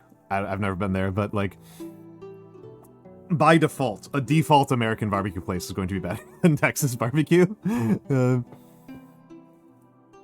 I've never had particularly good Texas barbecue. It's all like about evading the stuff that makes barbecue good, which is like the deployment of like the skillful deployment of liquid smoke and tomato sauce. DC, I mean things like you can't complain about the DC food scene because you have the best DC's access to Ethiopian is just insane.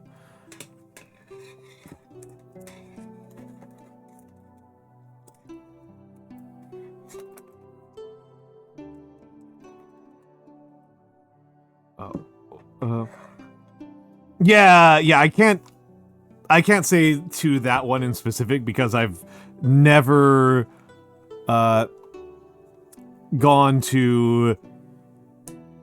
I've never had, like, if I'm in I don't like eating out very much, I should say that. Like, I genuinely try to avoid eating out, like, almost ever. I will go years between eating out. And I almost always I'm disappointed whenever I do. I'm a bit of a jerk about that.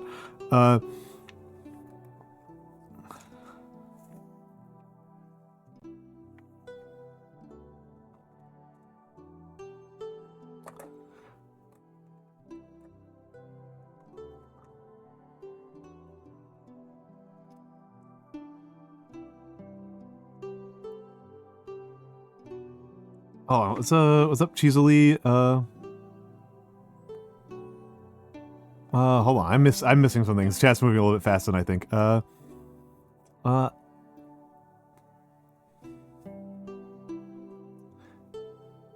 think she's Apothecary Diaries is very Chinese. Oh, there we go.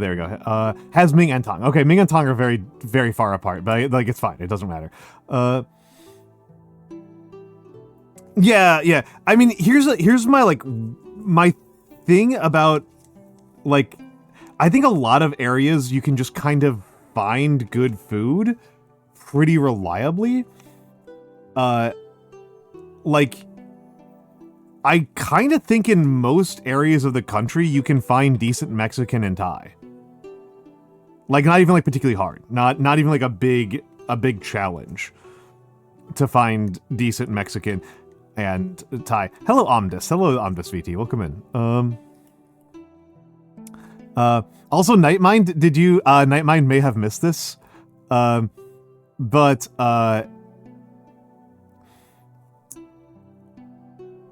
yeah, I did a hot sauce tasting stream. I did a hot sauce tasting stream the other day. And yeah, apparently I am, according to some other people who watch the stream, I'm apparently very strong. I'm apparently very, very strong. Tohu, I have had legitimately very good Mexican in towns of under 5,000 people in Iowa and Ohio.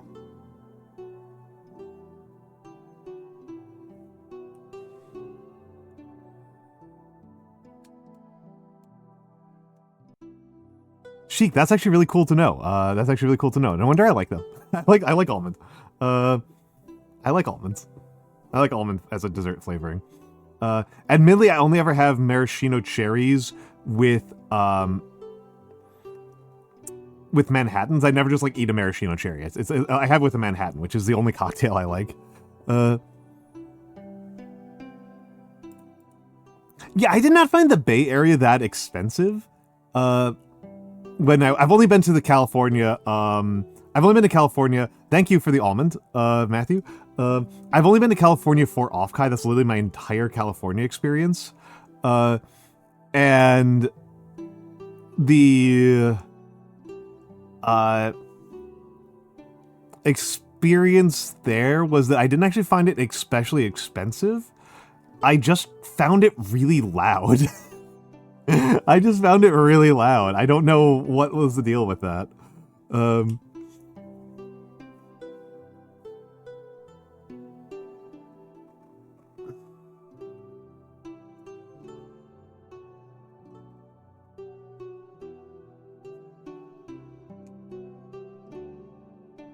Oh, me and Bodega were like, what the hell is happening here?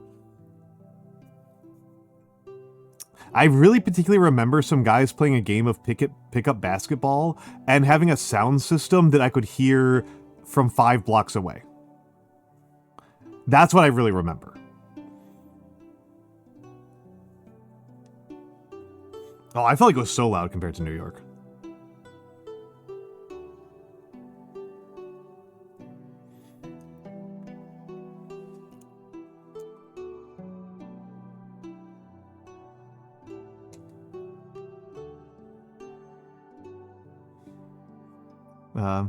And hello, Demi _ Demi _ Demi. But yeah, Nightmind, if you watch the, that stream's only from Friday. But yeah, I had the Grimmy really wants to kill you sauce. I thought it was alright. I thought it was alright, and Grimmy messaged me afterwards, and she was like, yeah, you're the only person I've known who actually just ate it.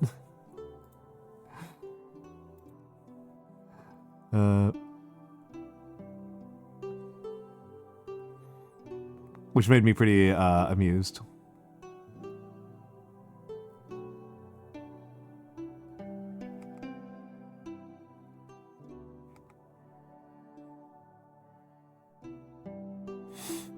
I feel like all the restaurants were really loud in the area. I felt like all, like, it was something like bothered me, like, at all the restaurants, was that they all felt like fully like 3 or 4 times as loud as a comparable place in New York.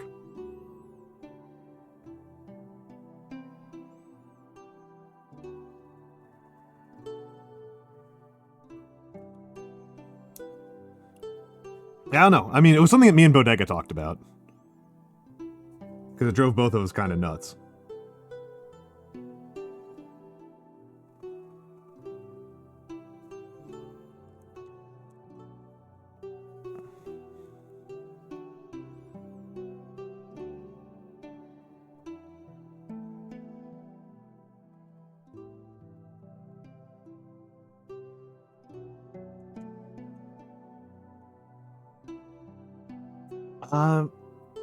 I do think it depends a little.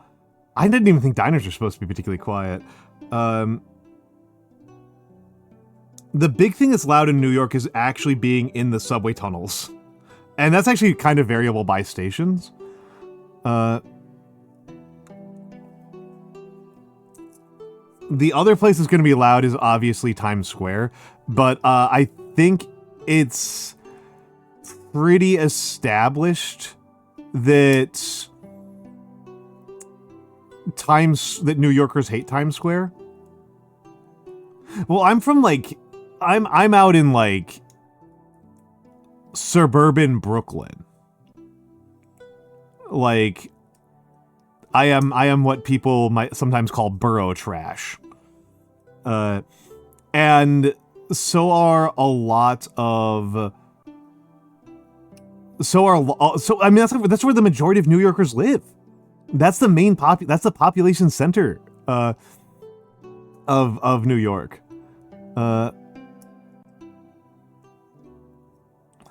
Nightmind, I grew up with habaneros as casual.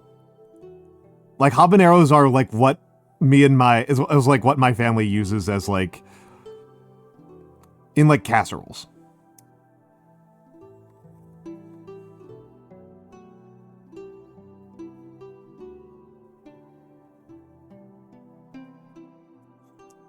My dad very frequently uses, I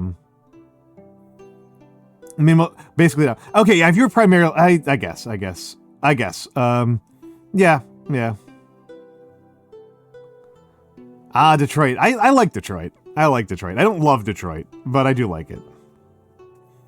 That actually reminds me, Colebounds, that I'm still thinking about watching a series of clips that somebody put together, a clip compilation, where, happy birthday, bud, where a person put together a clip compilation of, Japanese people describing things as, that's so Detroit. And it was completely mystifying to me. I have no idea what Japanese people think Detroit is like or what Detroit symbolizes to Japanese people. I have no clue. It made no sense to me. It was nothing. They were not saying it in any of the stereotypes that I would be used to.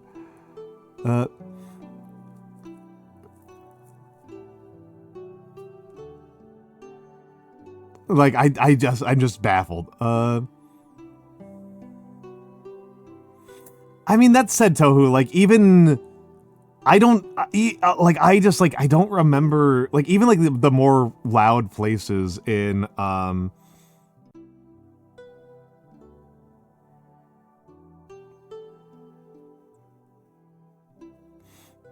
New York, I don't remember being as loud. I like Chicago. That's another city I like. Obviously, I like Chicago.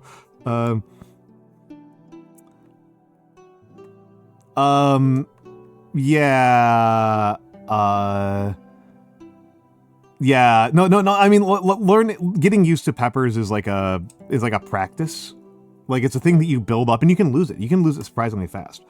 You can lose your capsaicin tolerance surprisingly fast. Mine actually might be about the highest it's ever been. These days. The most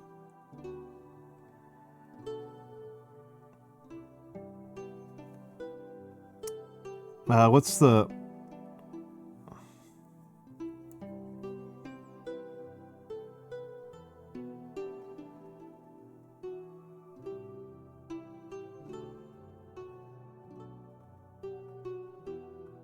mistake? Let's try it again.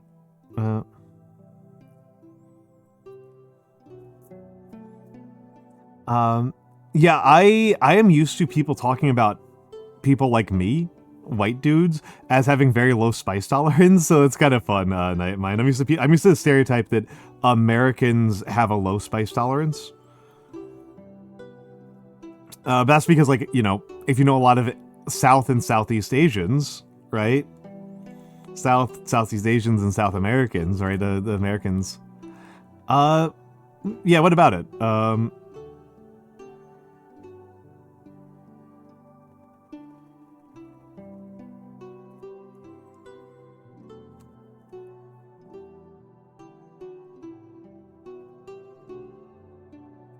There we go, that's better. The stereotypes are all about the British. Fair.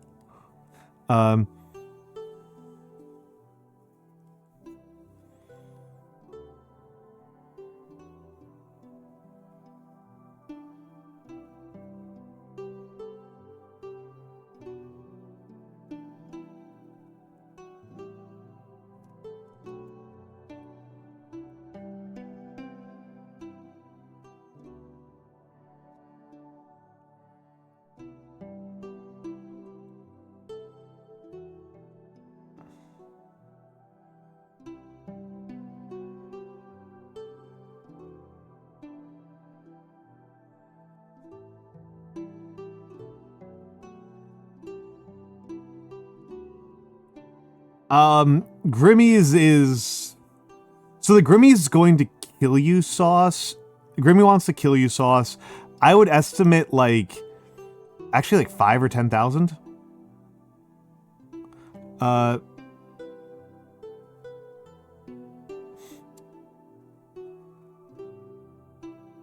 I think the Grimmy really wants to kill you sauce is probably a couple millions.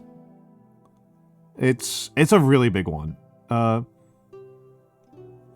I am a person requested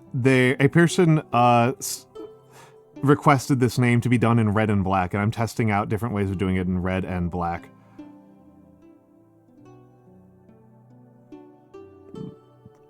I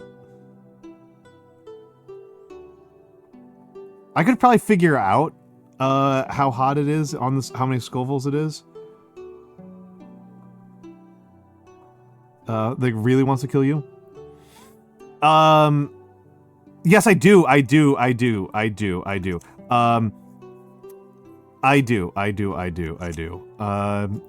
you. Hold on, let me do a very quick. Nightmind, the Grimmy really wants to kill you sauce is, I will look this up.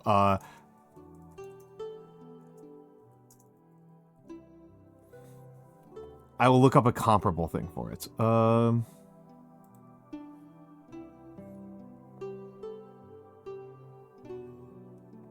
Yeah, it would be surprising if it was under 5 billion. I'm sorry, million. Nightmind, it is actually mostly chili extract. The majority of the main ingredient is just chili extract. I can pull it out of the fridge. I've got it with me. I can just pull it out. I have it here. I might, but yeah, the main ingredient in the really wants to kill you sauce is chili extract. I would be surprised if it's under 1 million.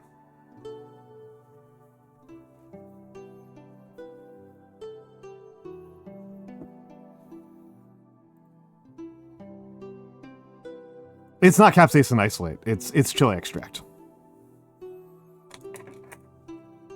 I thought it might be capsaicin isolate based on the flavor profile. I thought it might have been like slightly watered down capsaicin isolate. It has like no flavor. It is just heat.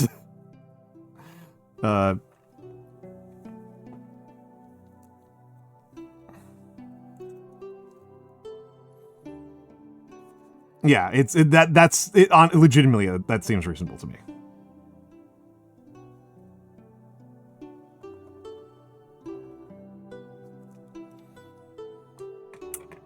No, it doesn't sound tasty to me at all either. I think capsaicin isolate's like, is it a powder or like a cream or something like that? I don't even think it's like a liquid.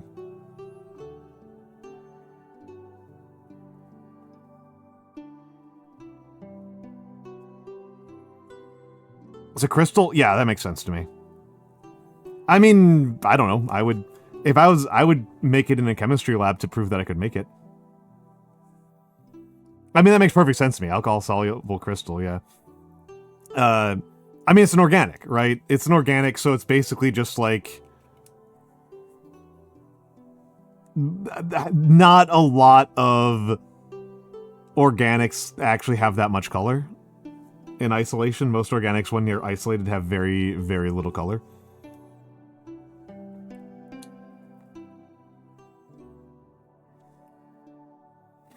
I should make a note here that my actual favorite pepper in terms of flavor is Arbles.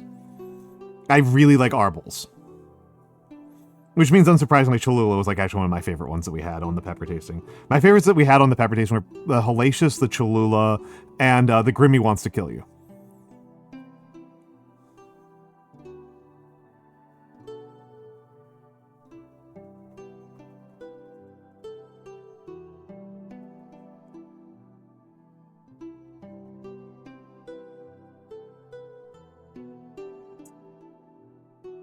No, Arbles. Arbles is a different pepper. Yeah, I mean, hell yeah. I kind of want to order the regular variety pack now, because I think I'm actually going to run through the Grimmy Wants to Kill You sauce, like, at a decent clip. I think I'm actually going to use it. Sure. Yeah, because the other two is a mango sauce, and I love mangoes.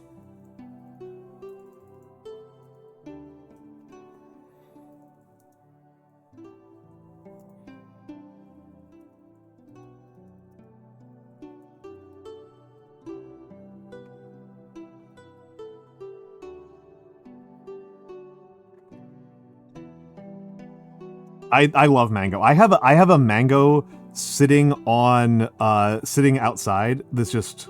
I did not end up getting the Brubus. I did not yet. What really wants to kill you is English spelling. Bad news, Arbol is a Spanish loanword. But yeah, English orthography is terrible. Blue, one of the best things that ever happened to me in my life was a friend of mine went to Pakistan and illegally imported mangoes for me. So good. So good. He just came over to my house with a whole bunch with like 30 mangoes. I don't know, Yokita. I don't know.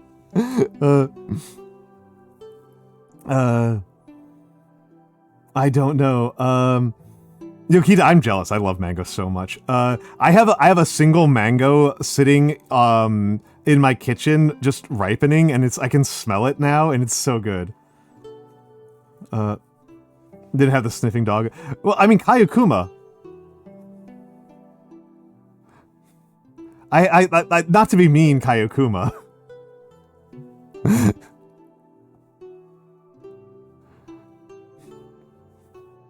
But come on, man.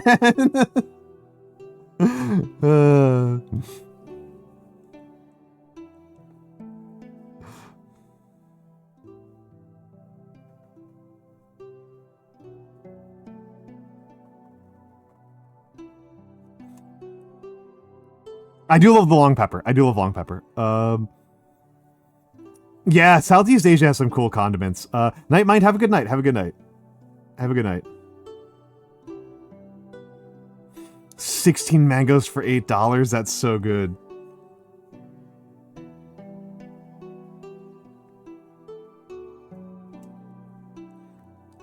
That's so good. Oh, it says morning view. Eh, well, whatever. I mean, that makes sense, yeah.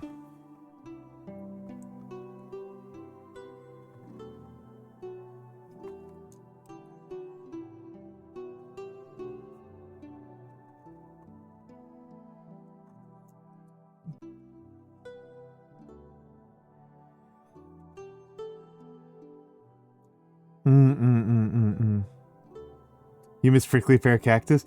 Prickly Pear Cactus is pretty good. I did a fruit tier list a while ago.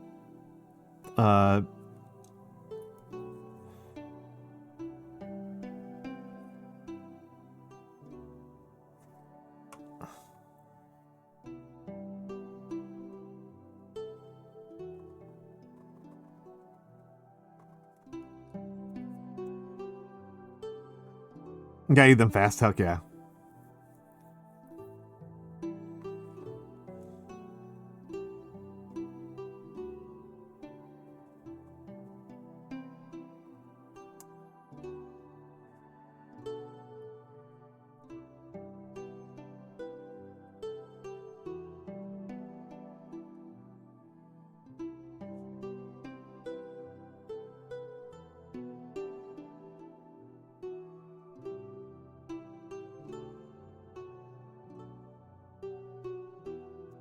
Still not really sold on this D shape, despite the fact I've been using it for forever.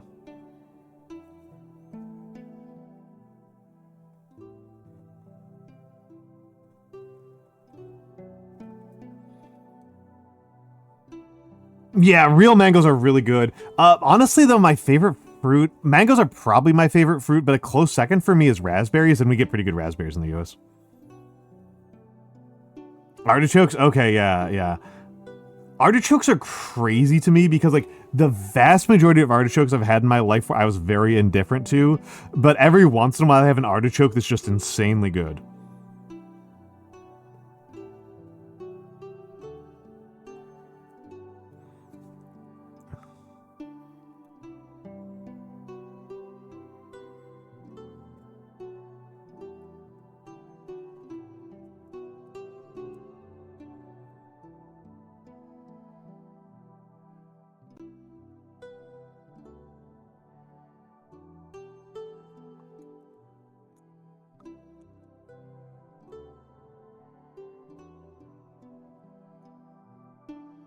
Tahini plus lemon plus garlic is just like a real masterclass food item.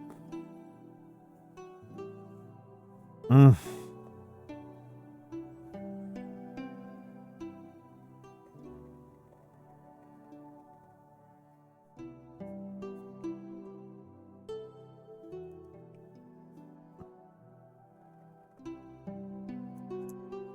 This was a mistake right here.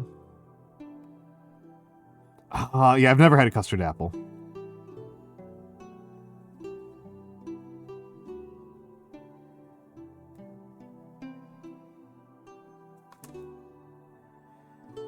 I don't think I'd be able to recognize it.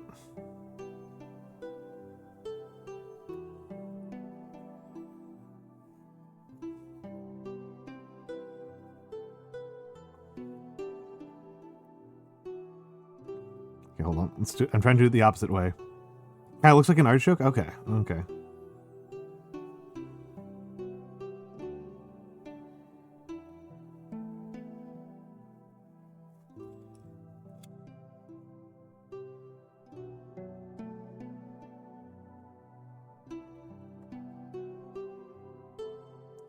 I keep on mixing up and using the wrong stroke entirely.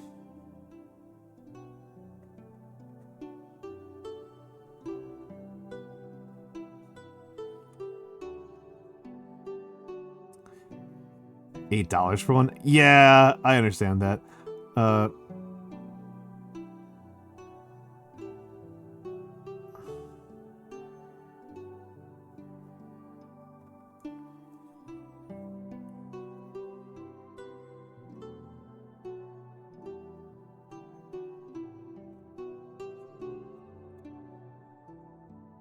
On the plus side, tofu is about to get really cheap.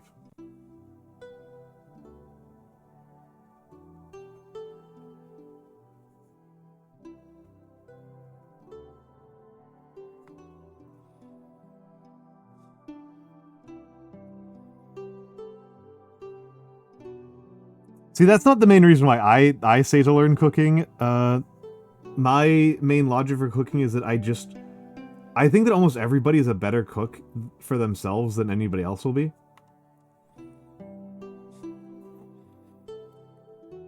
Something American soybeans. American soy for American boys.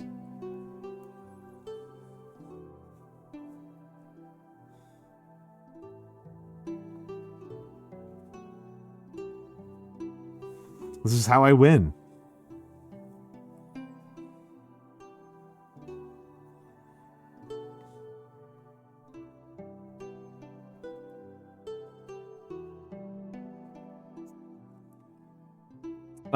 Not this year, we don't.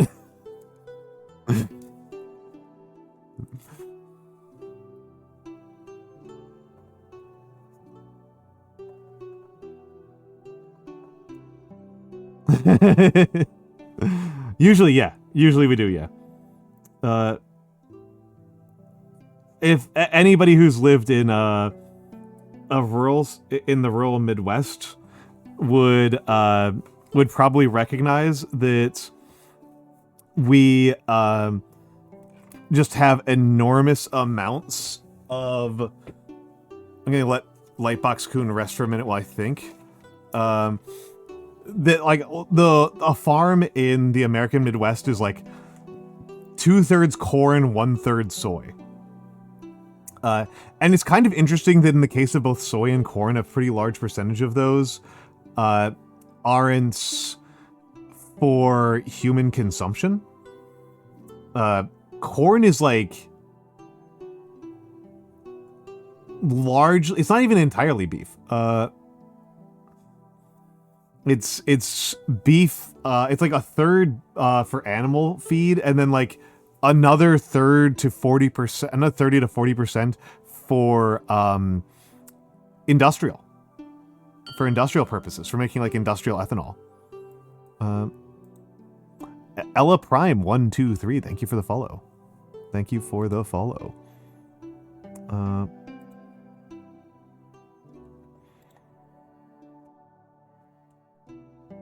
Yeah, Lightbox Coon is going to melt my desk. It's actually not the hottest it's been. He's not the hottest he's been. He has gotten hot enough that I think I burned myself once. So that was a little bit scary.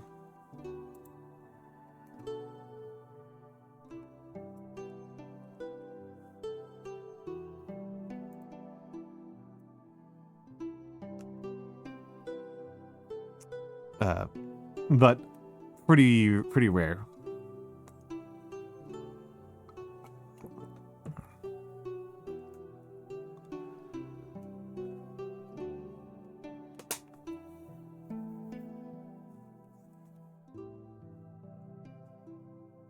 All right.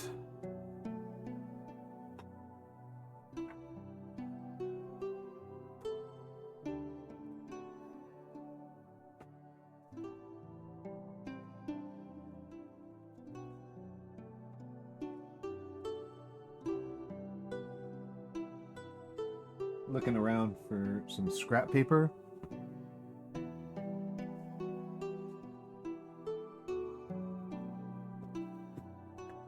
Anything spoopy for Spoopmas? Nada. Nada.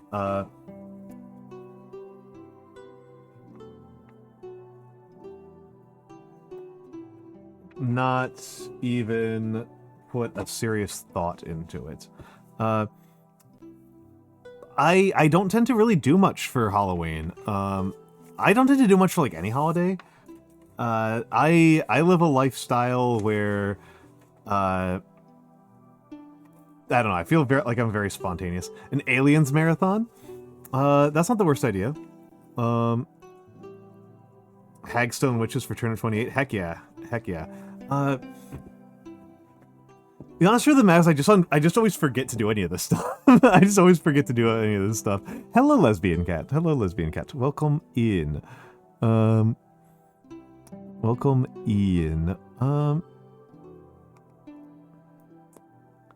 Yeah, he's so cute. Mwah. What a cutie.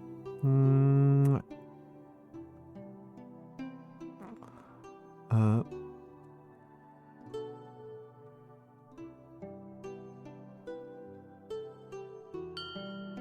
And Merilith, thank you for the follow. Thank you for the follow.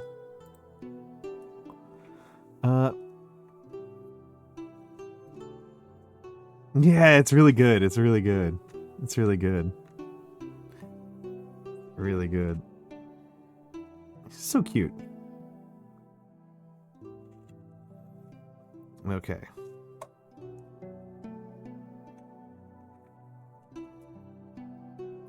Okay.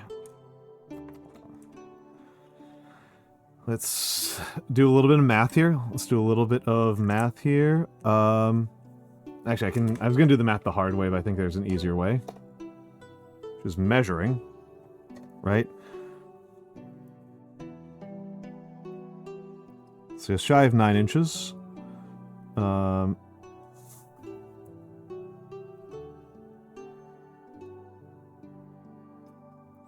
So we're doing 1.5 inches tall. So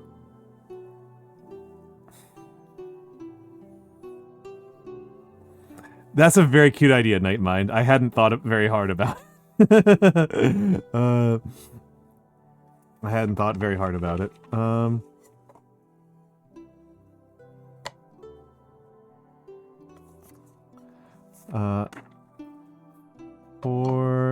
So hold on, let's do a little bit of thinking here.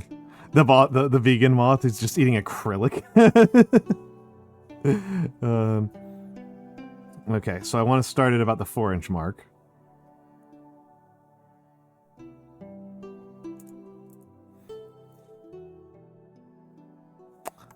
And let's see, so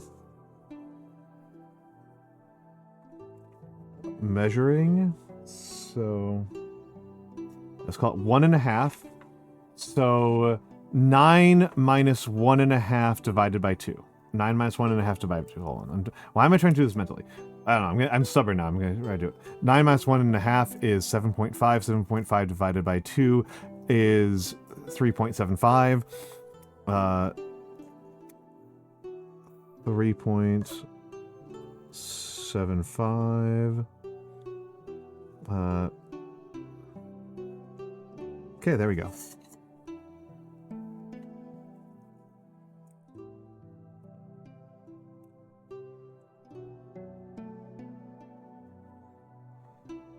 Okay, there we go. Why did you let it learn chemistry? I have a chemistry degree. I had to teach my son chemistry. I had to teach my son to use this chemistry only for ill-gotten gains. Hello, Kango. Hello, Kango. I don't know. The movie that I have found the scariest out of all time is Into the Abyss. No movie has scared me more than Into the Abyss. I don't know that I want to watch it again.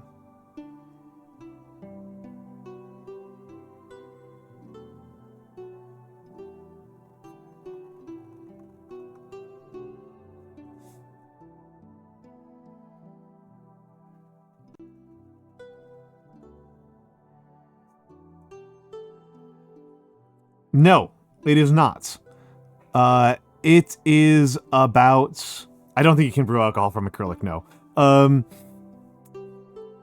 It is about a death penalty case. It is about the death penalty in Texas.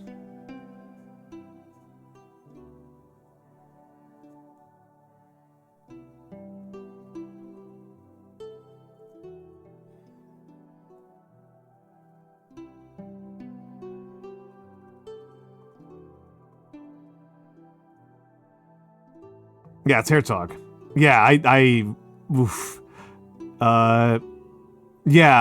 did not feel good after that film.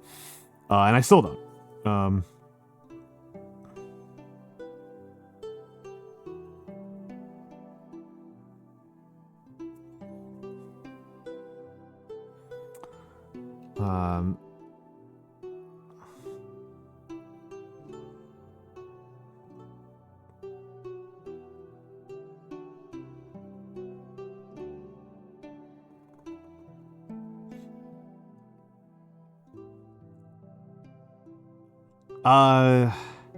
The film that I can handle a little bit better that I always think of as like the other scary film is Come and See.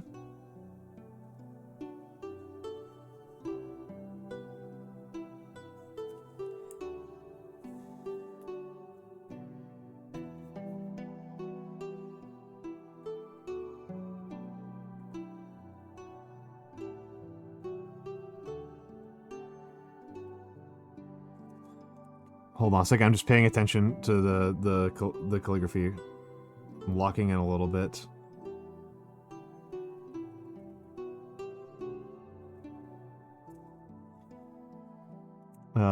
Until I finish this word.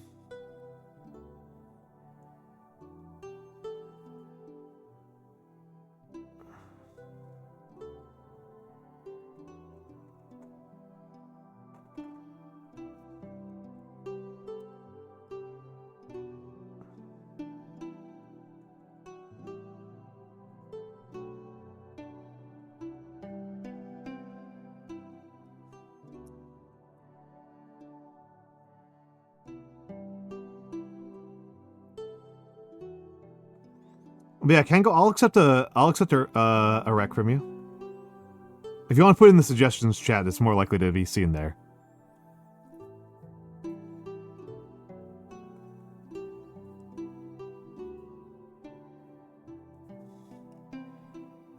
Yes, I did, Nightmind. That was on purpose.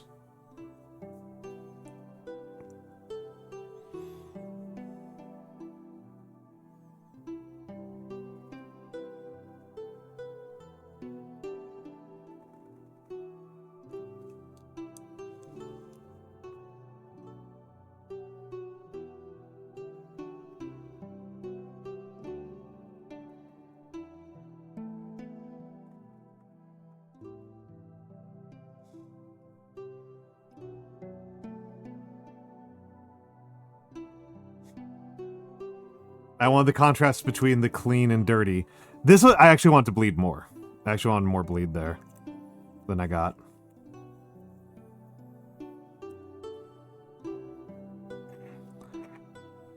Okay. This was a comm. Strictly speaking, this was a person got a tier 3 sub and requested this because I don't actually do a lot for tier 3. And this felt fair. Yeah, actually, Blue, I originally wanted to do this with full gradient, but I would need to use, I would need to have a Roshizoku or Pilot's inks in red and black, and I don't currently. So yeah, how much Sailor do I have left? I hate wasting materials, right? I hate wasting materials. I think it came out pretty well. Neon Honeybee, thank you for the follow and thank you for the compliment. How is there still so much of this left? There's like a third of this left. My lord. How? I will never escape the Sailor Black.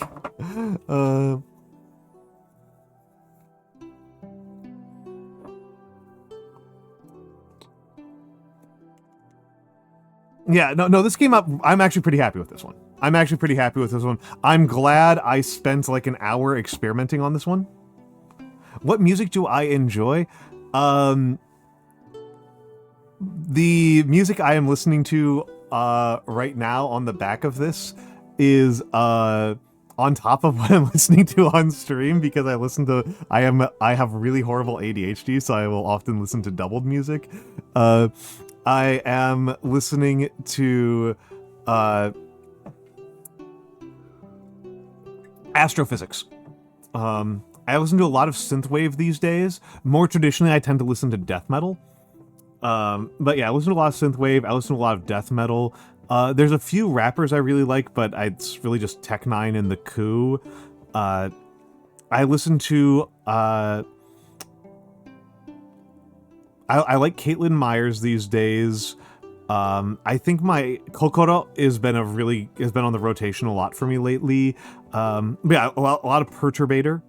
Natsukimi is high up there for me. Oh, and I was actually on like a bit of a Dvorak kick. I can never pronounce that name correctly. Please don't come after me. I like Dvorak a lot. Hello, Nate. Yes. Remember, people, Columbus was so evil that in his own day, he discovered America and was given a job, and he did such a bad job at doing his job of being a colonial governor that he was taken back to Spain in chains.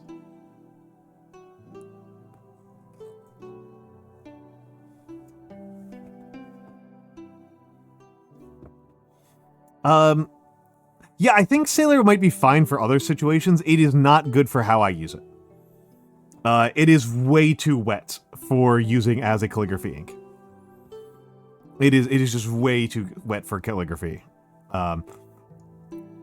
It produces actually kind of a lovely shimmer, right? It's actually got a very lovely sheen on it. It's just like actually working with it sucks.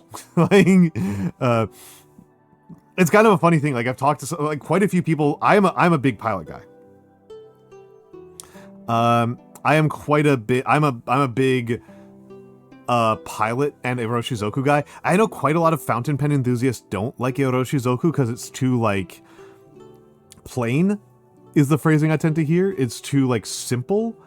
I actually love. I love how well behaved it is. That's like my main limiting factor. Is like I need my pen inks to be like really well behaved. I really need that. Do you want to keep the Columbus statue in Columbus Circle? No.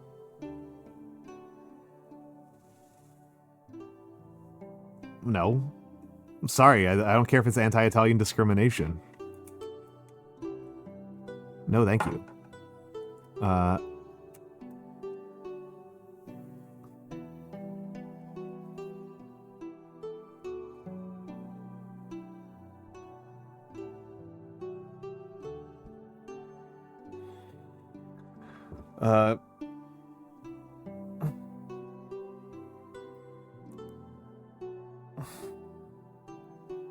Also, if I didn't say it, Itsy Bitsy Bones, have a good night. Have a good night. There are better Italian American. Yeah, Sacco Vanzetti. Yeah, come on. Come on.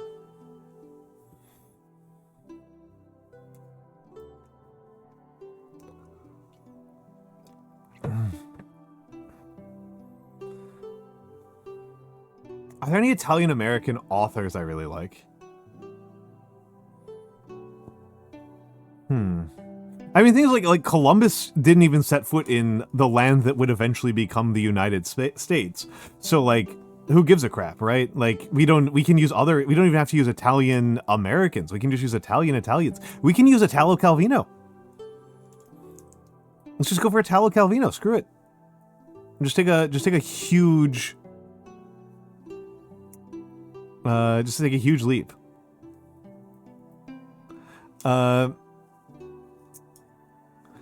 Just why not? Why not? Why not Leonardo da Vinci? Hello, Evie Cakes. Any real fictional alcohol? Okay, fictional is like a line that I don't even know. I don't even know how to think about that. There are a couple of like fictional drinks that I've heard proposed that I thought were really interesting. If you've read the Gentleman Bastard series, they talk about a couple of pretty interesting alcoholic drinks that I think would be kind of interesting to encounter. And some of them I can just like try. Like you can just like one of them is like porters with salt. And I'm actually still kind of curious about that.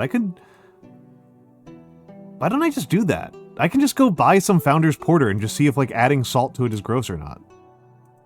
Like I can just do that. The real alcohol that I have had that is the best, and I really struggle to imagine how much better it could be than this one, is Highland Park 15. I'm sorry, no, I think it was the 8. No, I think it was the 15. Highland Park 15. Highland Park 15, which I don't even know if you can do anymore, because Highland Park has changed their production techniques and their bottling a couple of times. Highland Park 15 is like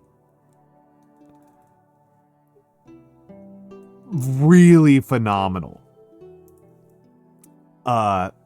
It's very hard to describe. It's like the most well-balanced scotch I've ever had in my life. It's truly incredible. Well, I'm gonna you're half drunk right now? Hell yeah, buddy. It's Monday night. Why not? Why not? Happy Indigenous Peoples Day.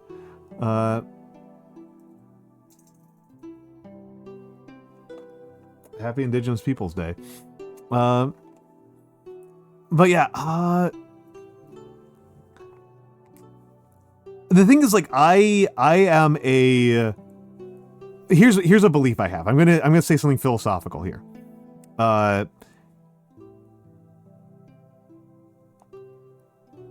People do not actually know what they want. The generic you, not you personally. People do not truly know what they want. The best food and drink and art that you encounter in your life tends to take you by surprise. You tend to not know that you wanted it when you encounter it. And so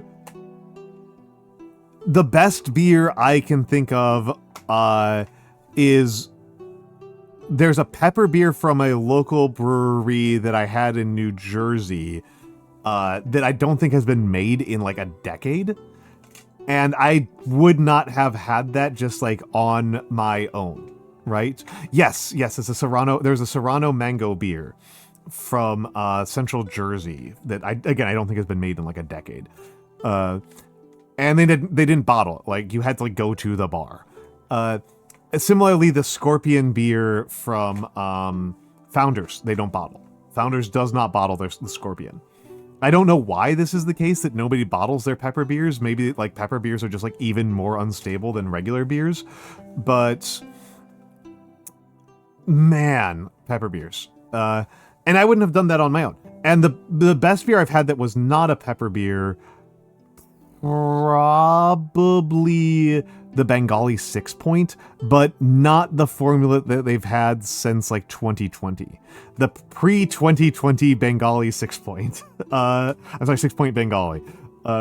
Which is like such a specific thing, right? I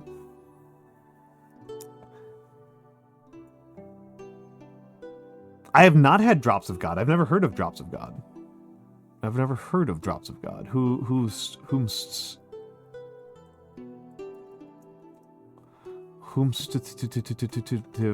Drops of God.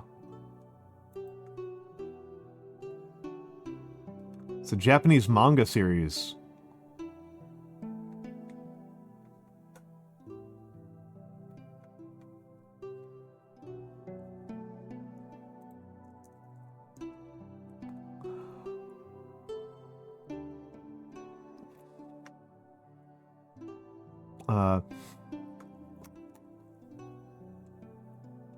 Ads are incoming. Ads are incoming. I may as well run them because I'm at a bit of a lull. And the next thing I know I want to make is, the next thing, there's something I do want to make, but I will have to make it after the break. So I'm going to run the ads and we'll be back. Manga is named after an actual sake. Hell yeah. Hell yeah.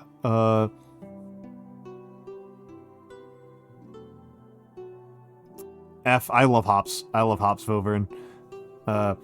If people want like the regularly accessible beer that is very much in my taste, it's not Dogfish Head. Dogfish Head beers are fine, but they're not what I'm thinking of. Bell's Two Hearted. Bell's Two Hearted is the beer that I think like is, it's not the best beer I've ever had, but it is the best beer I've had that you can get in relatively easily. And if I have a drinking stream, I'm almost always drinking that. That's my go-to. That's my go-to. There are beers that I've liked better, but they're not reliable. All right. Ads.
All right, we're back. We're back.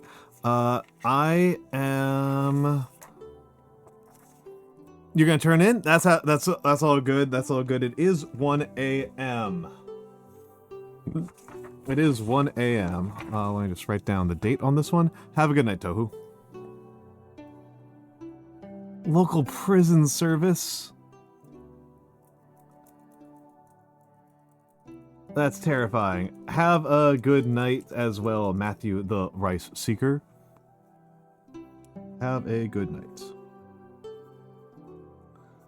Today's the 13th, right?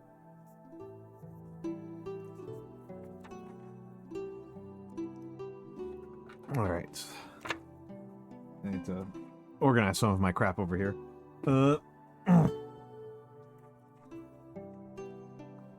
So this is something that's already been used a little bit, but I am just going to be using this for spacing practice. Waste not, want not.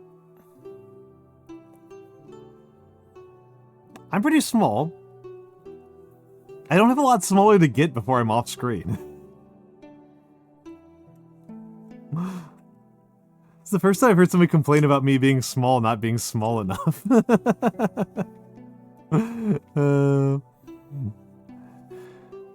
Yes, lesbian cat.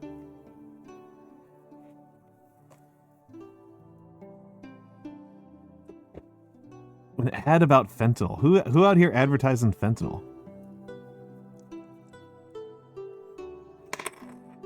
I need to be visible on the screen.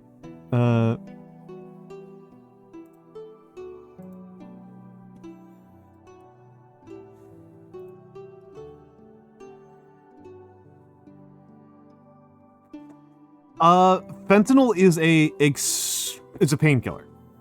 Fentanyl is a painkiller that's really potent. It's an extremely potent painkiller. It has a somewhat infamous reputation in the United States, because, well,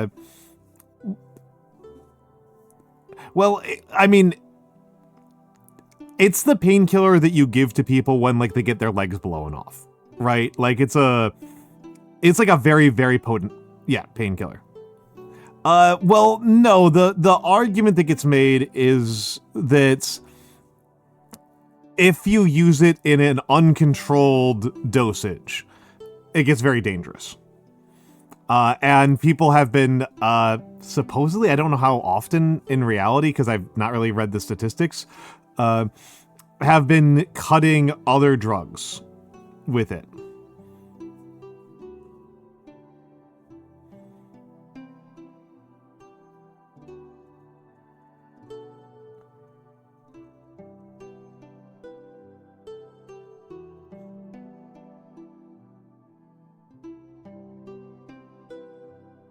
And so it has a somewhat infamous reputation in the United States as a risk factor when you buy other drugs.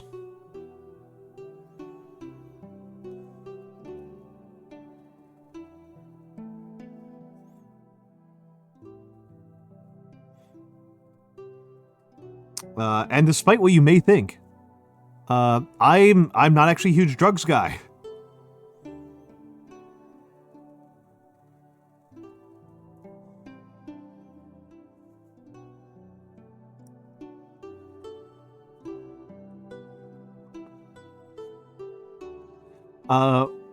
Why the light board? So I can see the guidelines. So EVGX, there's two approaches to how I can use guidelines. Well, 3. Yeah, maybe 4. It's Vine. Hello, Vine. There's a couple of approaches, right? One approach is to use lined paper. Another approach is to draw guidelines with my own hand, which is probably the most professional one, or certainly the most historical one. And there's this version where I can put a lined sheet of paper underneath the paper I'm working on, and then use a light box to, increase the light, and so I can see the guidelines through it.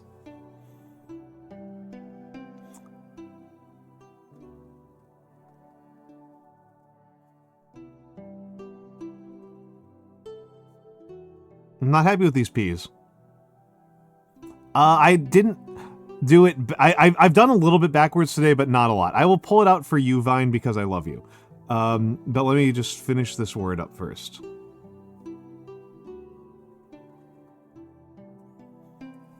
Okay.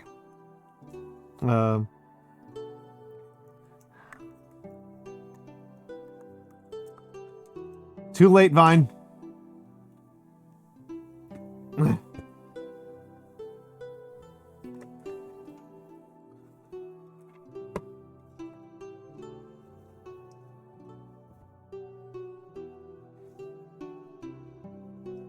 We did a little bit of left-handed earlier on stream, so I'm not completely out of practice.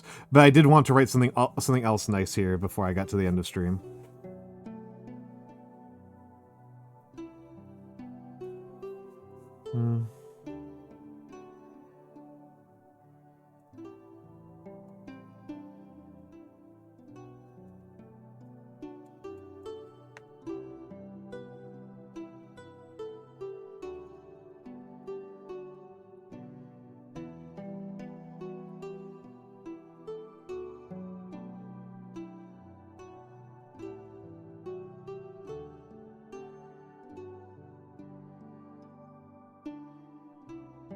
The sinister hand, yes.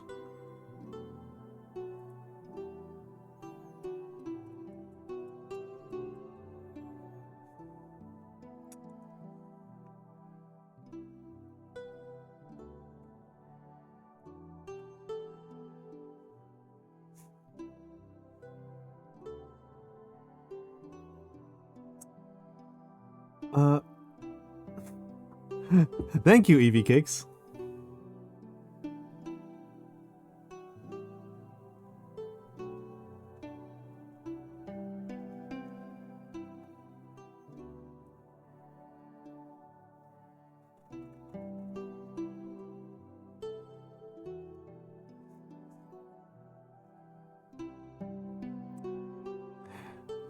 Also, look at my sweater.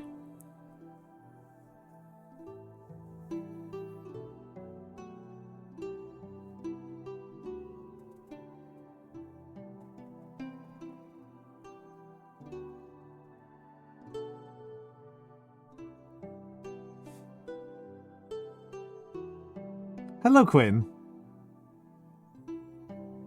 In a way, it's actually something that's very sweet to hear, because I've actually spent a lot of my life kind of self-conscious about my hands.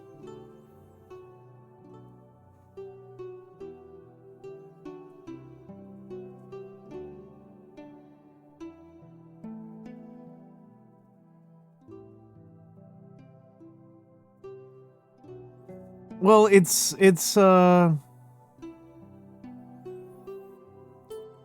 that my fingers are kind of curved. I felt like that was like a... I don't know, I felt like it looked weird.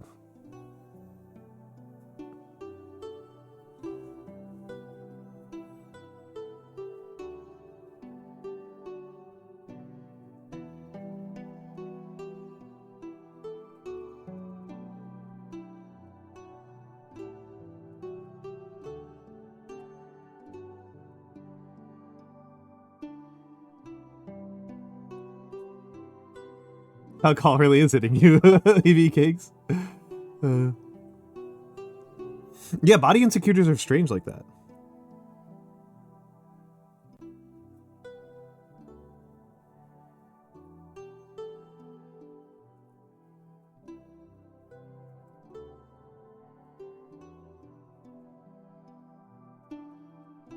Oof.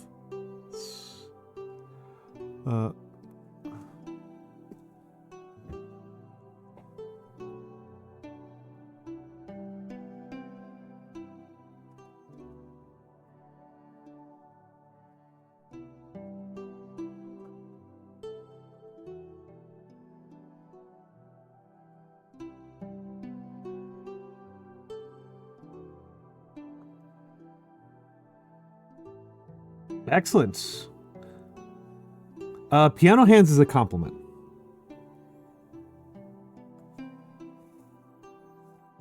That's like a very big compliment, actually.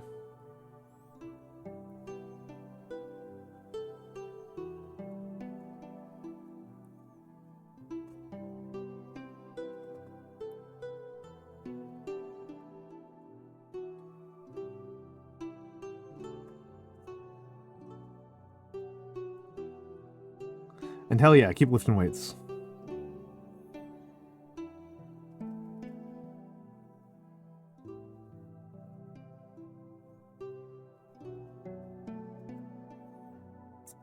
Working on your Sona design.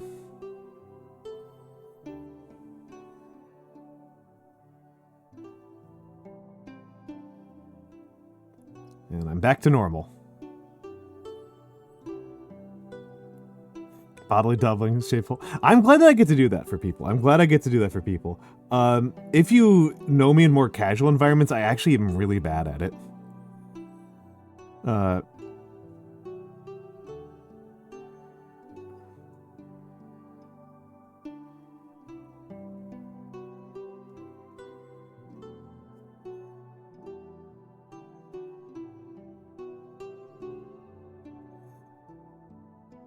I have like horrible, I have like 1950s housewife brain. And so when I'm,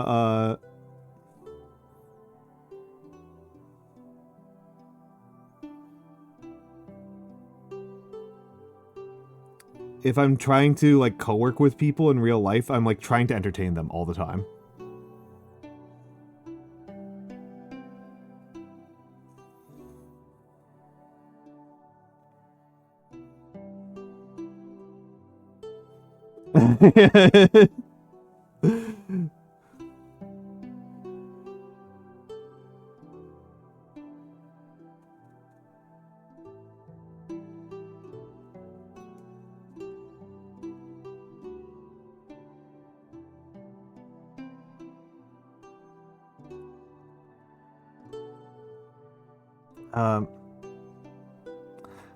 Chic, 1, moisturizing, 2, water, 3, no cigarettes, 4, I got lucky.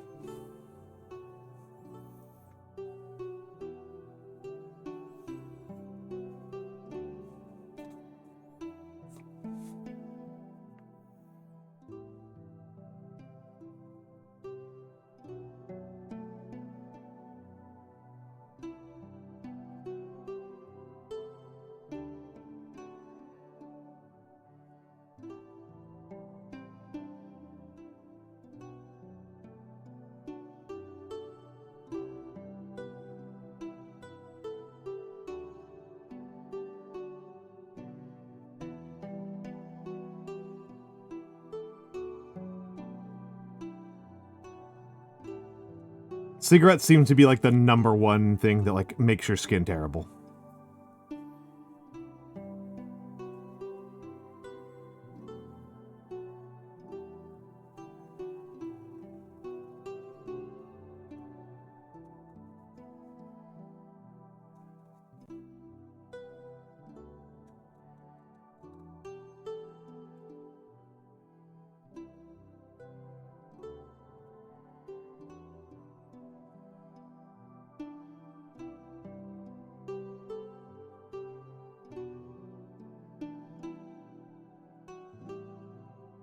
I don't think I need to warn Twitch viewers to stop, to get less sun.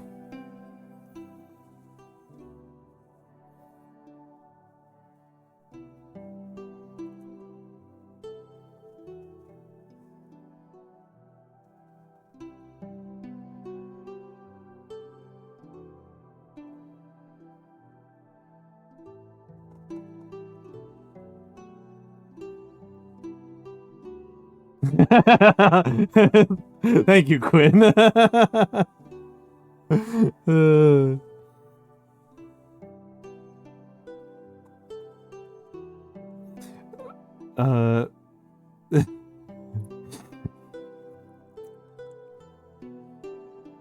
One of my neighbors asked me to walk their dog, so I was outside for like an hour. Like, streamer does not, chat does not reflect streamer at the moment.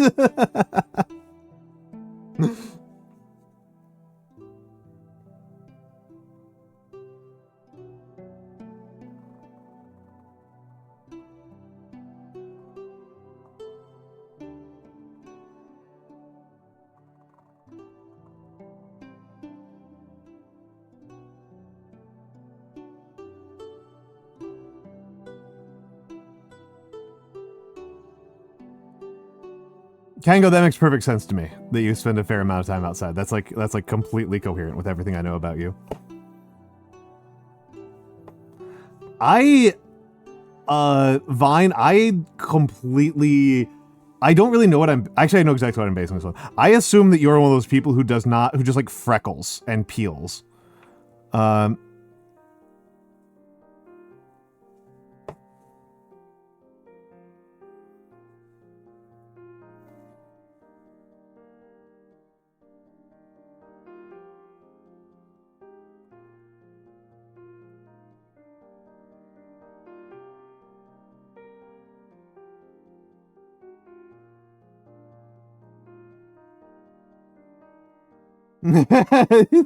You're the one who made your model the most red-haired model. Like you and Vexing Cat have the most like incredibly nuclear red models I've seen.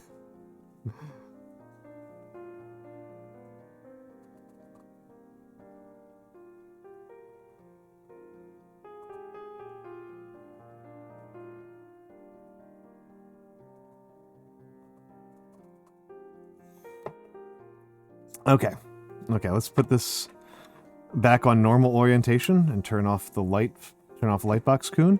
Now, who can read this?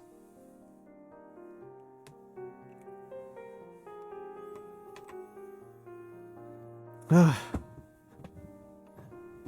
you were in New Zealand? Amazing, amazing. Oh, and thank you, Lesbian Cat. Thank you, Lesbian Cat. I was... for Vine, our variant, yeah. Yeah. Thank you, Lesbian Cat, because I was wondering, about if the music I was choosing was good, right? I wanted to have, I'll put away the camera for a second so you can see. Actually, no, I don't need to do that. I'll just go over to chat. You can see, like, it changes the background, but I wanted the background and the music to change together. Yeah, so I spent some time thinking about it, and this was the music that I thought, like, kind of worked the best of the songs that I had on hand, but I wasn't, like, entirely sure. I thought it might be a little bit too upbeat.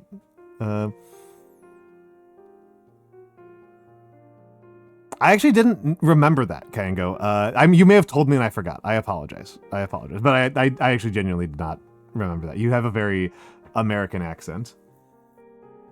I feel like all the Kiwis I know have very American accents.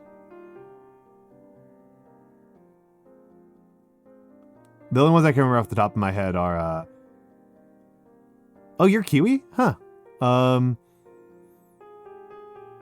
Because, like, Mishimali is a Kiwi, and she just sounds like a nerd. And who is the other Kiwi I was thinking of? Who's the other New Zealander I was thinking of? Oh my god, I forgot his name. I feel so bad. The Coffee Crow.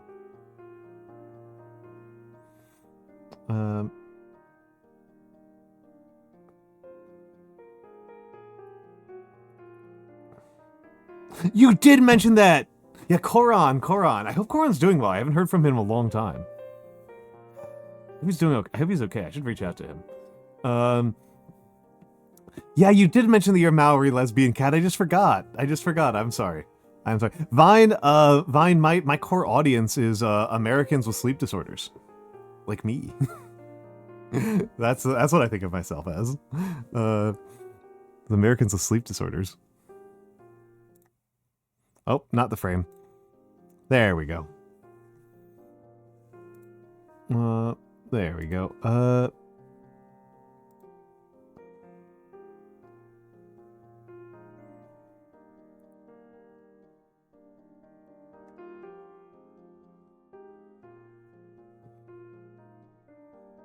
My sleep disorder, I've talked about this many times before.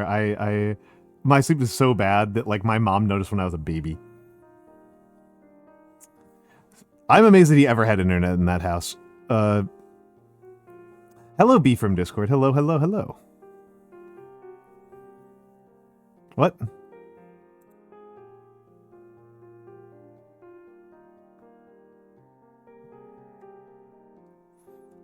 You don't normally stay up until 8 a.m. Oh, the thing about the baby thing. Yeah, I've said that a million times before, so I forgot that that's ever news to anybody.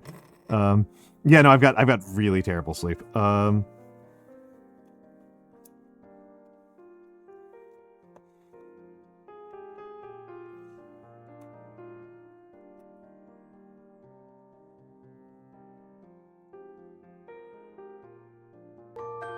Oh my goodness, thank you, Anonymous, for the tier 1 to lesbian cat.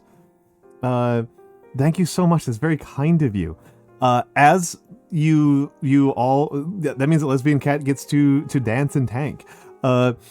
As I hope people are aware, this is a subathon. We are at 337 subs out of 1,000 that would cause me to go back to Dark Souls. So thank you very much. I may as well pull it up, right?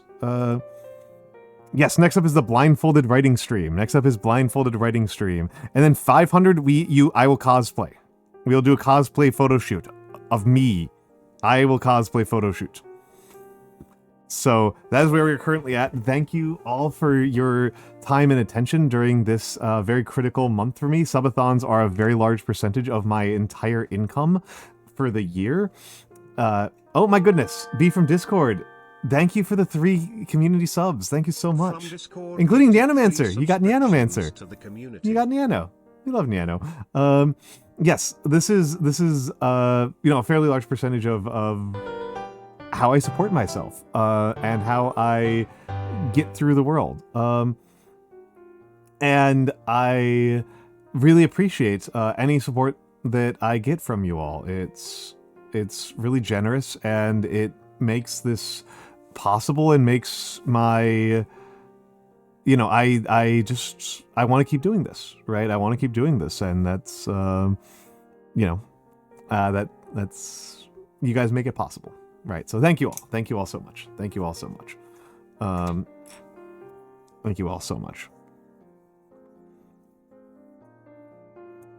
Let's try this again. I'm not happy with this at all.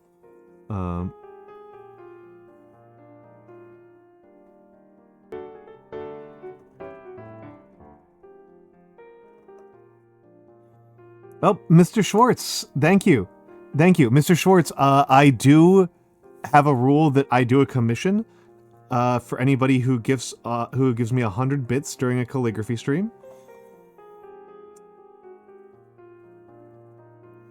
And it's one word. Would you like anything, Mick Schwartz? Not Mr. Schwartz, Mick Schwartz.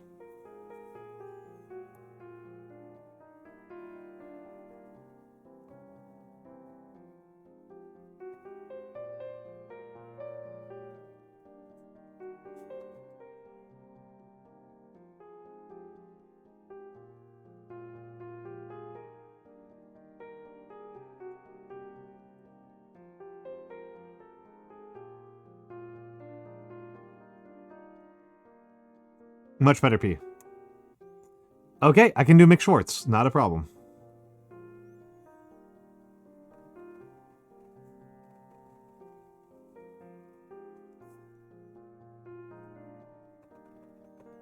They finish this.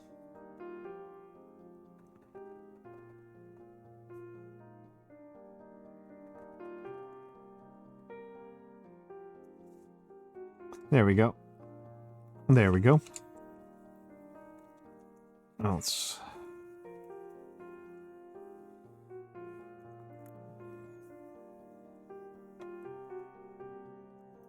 Would you prefer Batard or Gothic?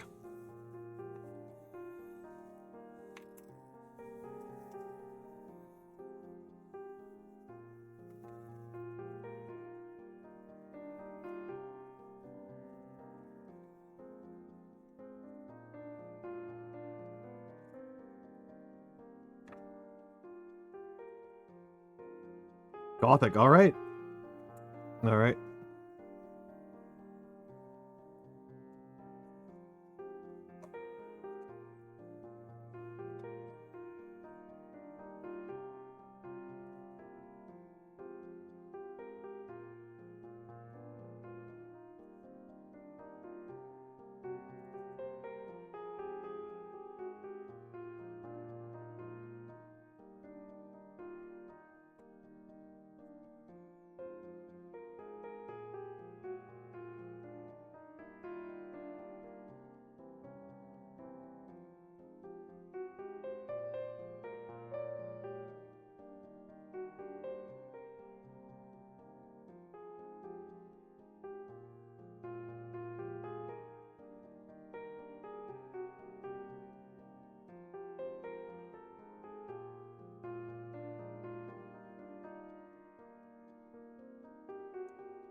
Let's go. Let's make sure I'm doing this right.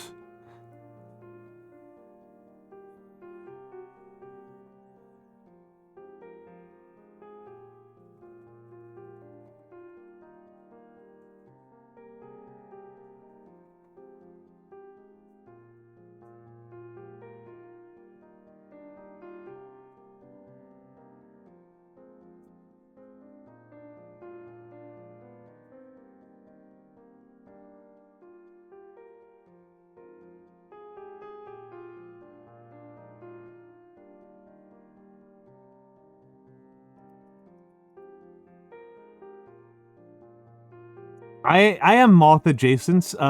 People have made this before. There's a fan art I don't leave in the gallery because people are entomophobic, but there's one that somebody took of me with where it's just a photo of a moth with my scarf. That one I really like. Hope I gave myself enough space here. I feel very silly if I didn't give myself enough space. I wasn't thinking about it very hard. Owls tend to come up more often, but yeah, there's a little bit of moth to me.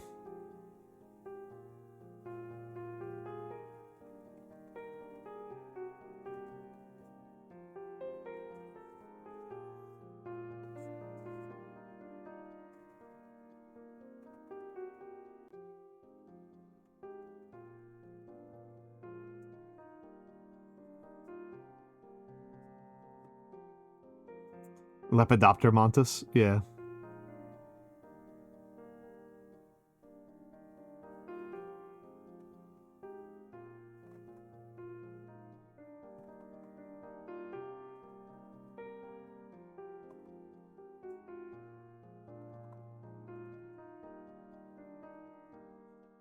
Uh, 700. 700. I'll just grab another page.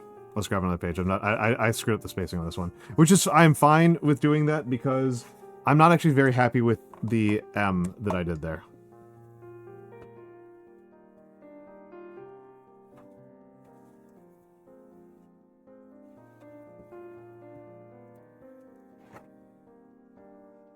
Hello, Nyazinger Zed.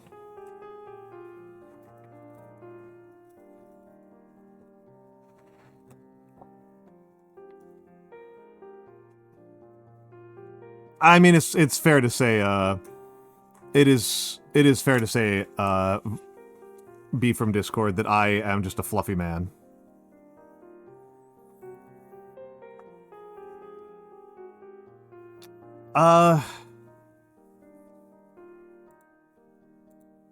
So, are you in graduate school or undergraduate, Sheik? You're undergraduate, right?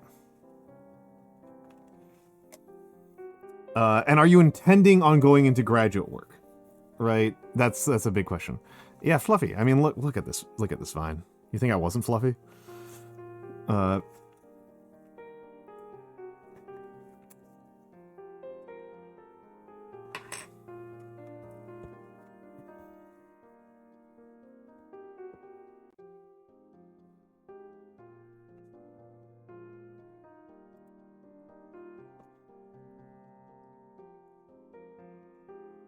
I would say, Sheik, what happened with me was that I'm not going to talk about the specifics. You're not going to get the specifics. There's a couple things I'm keeping for privacy reasons, and that's one of them. And you're looking at graduate programs. So first of all, my condolences. Second of all, you should have at least like a solid year, where you don't have to worry that much.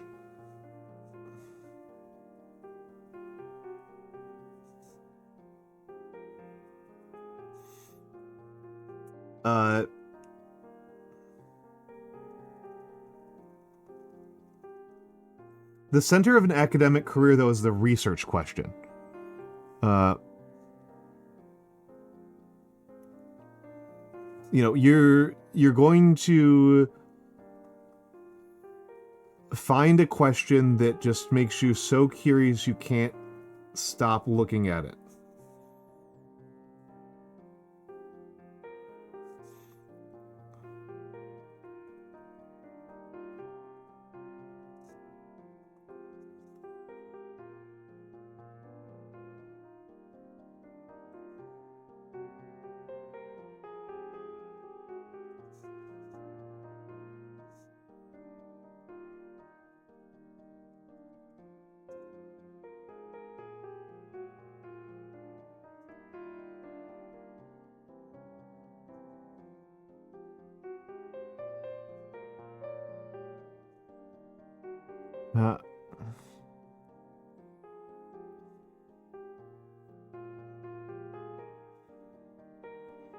McSchwartz, that is so many of us. I am so glad I became a VTuber, right?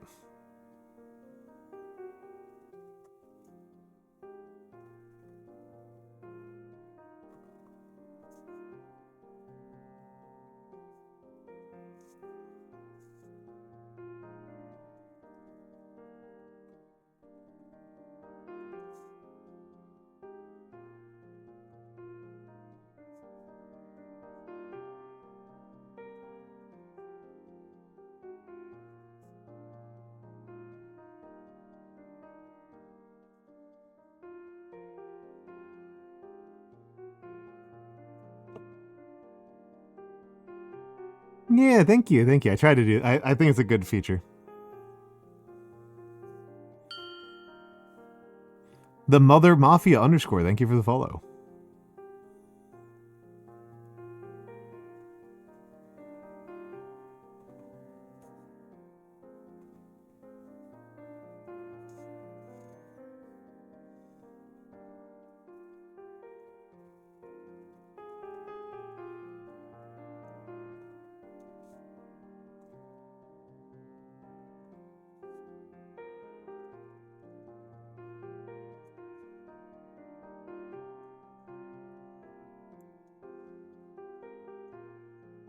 Yeah, I love the little moth. I love the little guy.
Yeah, ooh, biochemistry is a rough one, if you ask me. But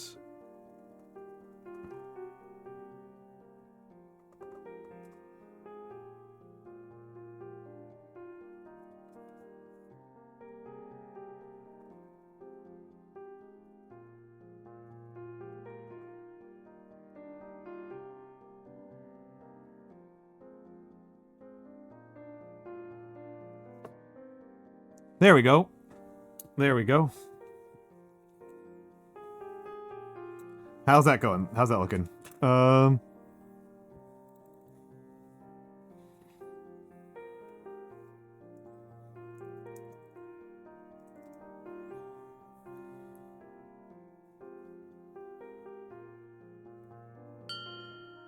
Nick Schwartz too, thank you for the follow.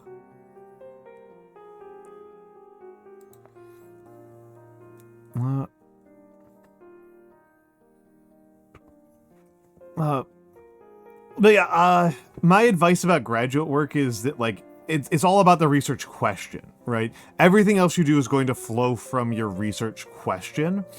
And there's kind of a question, I guess, of like how process centric you are versus like ends centric you are. But it's all going to be the research question is going to be everything. That's going to be absolutely everything. You're not going to survive without a research question that you can get invested in.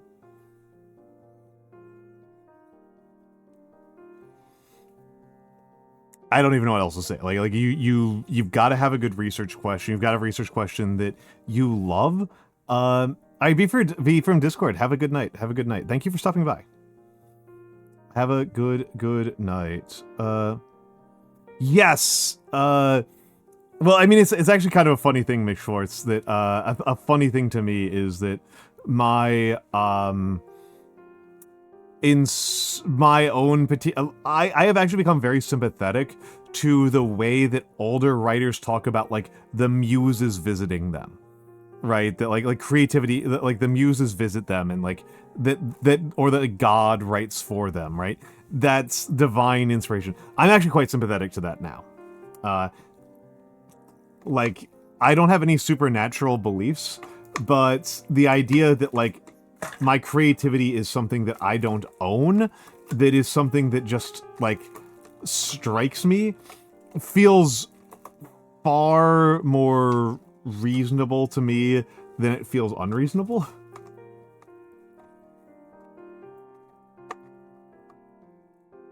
Like, that just feels like the most reasonable way of understanding the process.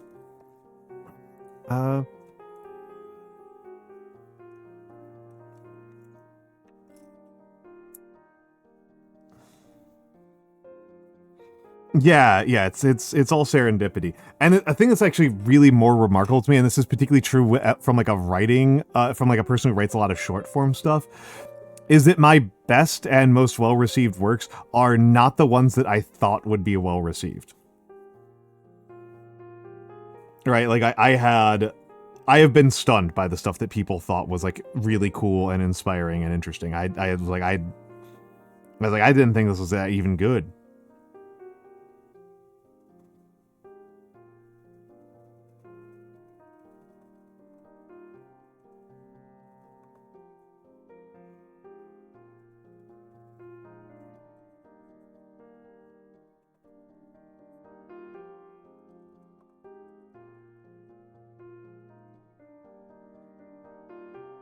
I actually get a little bit of mad when I hear people online. It's mostly like a weird like Twitter kind of way of doing things.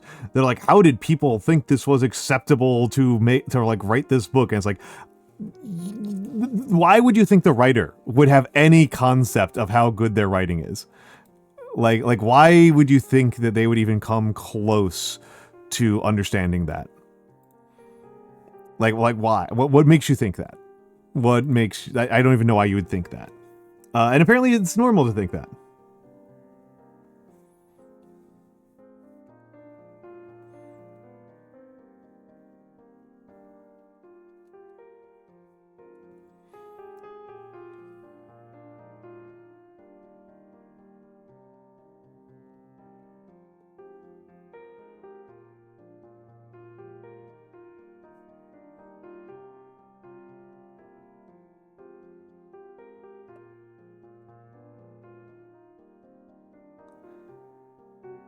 Yeah, like no, that's something that like your audience understands. Why would you as the writer understand it? Like it's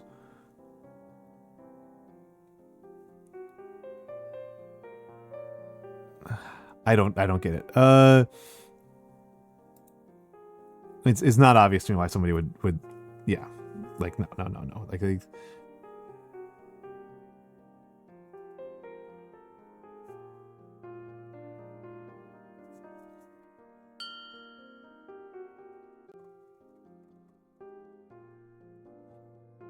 oh. Another guy in the internet, thank you for the follow.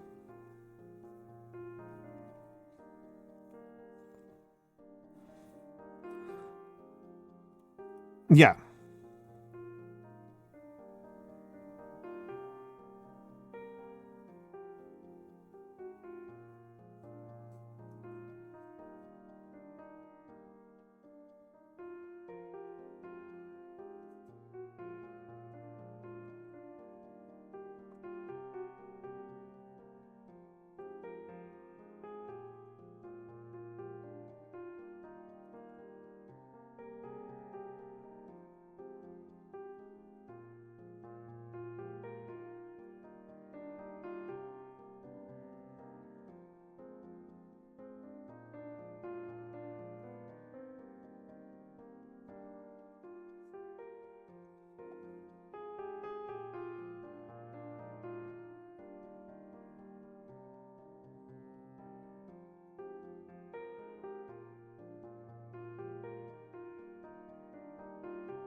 You finished lifting weights? Hell yeah! Congratulations! What are you? Do you have any?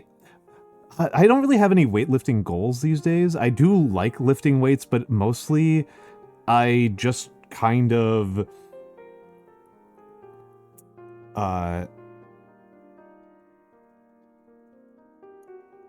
lift to make myself stronger for running. So I just kind of worry about my knees and my back.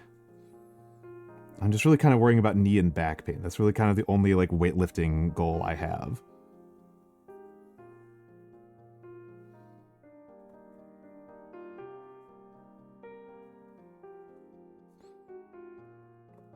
One day I'll be happy with a B. It's for people to think you're hot. Hell yeah, Betty.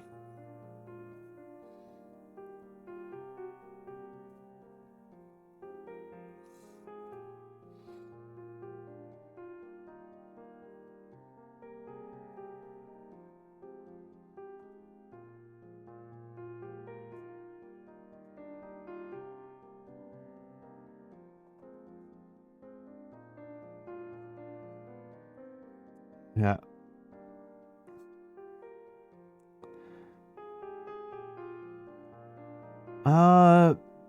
I don't know, Sheik. I don't know. I didn't do archaeology. I have only a little bit of archaeological knowledge. My understanding is my sense was that people tended to wind up with their archaeology sites kind of defined by like what was available to them more than anything else. You know, if you're an American, congratulations, you are doing Southwest America.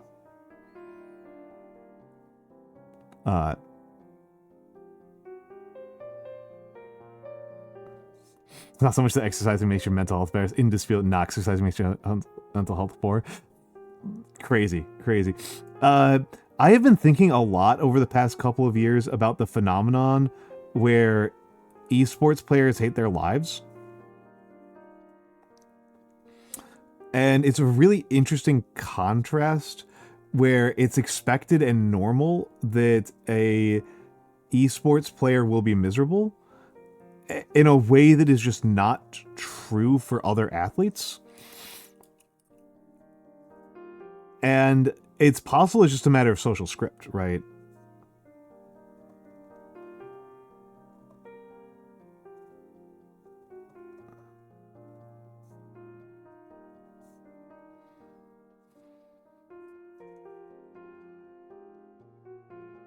It seems to be the case. It seems to be the case. It seems to be the case that, like, you know, like league players are perpetually miserable.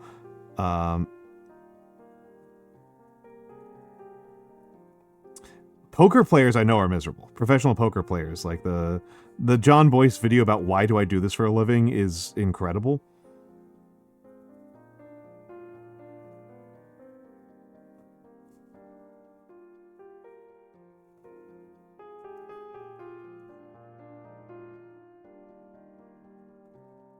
Which is about poker players.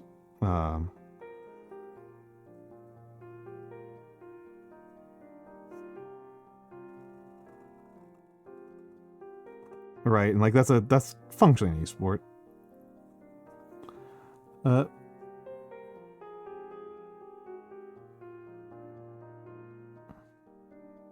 Oh, Quincy, that sounds really interesting. That sounds really interesting. I'll just go grab it.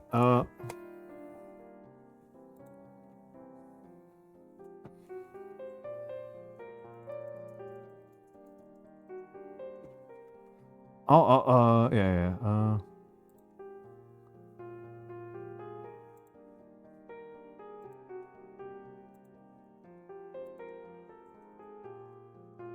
That one.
Excellent, thank you, Quins.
All right.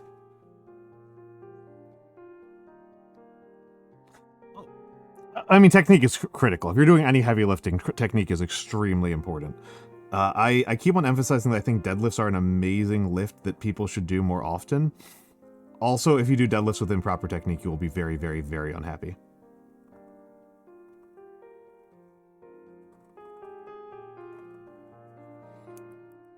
Hello, Soltek. Hello, hello, hello, hello. And hello, Asaryana. Hello to both of you. Hello to both of you. Let me give the shout out to Lore Master of Sotek. Destroyed his back. Yeah, be very careful with your deadlifts. Be very, very careful with your deadlifts. I am doing well, Asaryana. My goal is to be able to have people want to bite my biceps and quads from the heavens. That makes sense, Vine. That makes sense to you. Yes, Sheik, have a good night. Again, think about your... Just think about what makes you curious. Curiosity is the actual fuel of getting your academic work done. Technique, knowledge, discipline, opportunity, those are all parts of the car, but the actual fuel that can never be substituted for is curiosity. You can't win without it. Being motivated by things other than curiosity will only carry you a very small distance. Okay, I dropped my keyboard, so it entered the letter M-O while I was picking it up. Cool. Thank you, keyboard.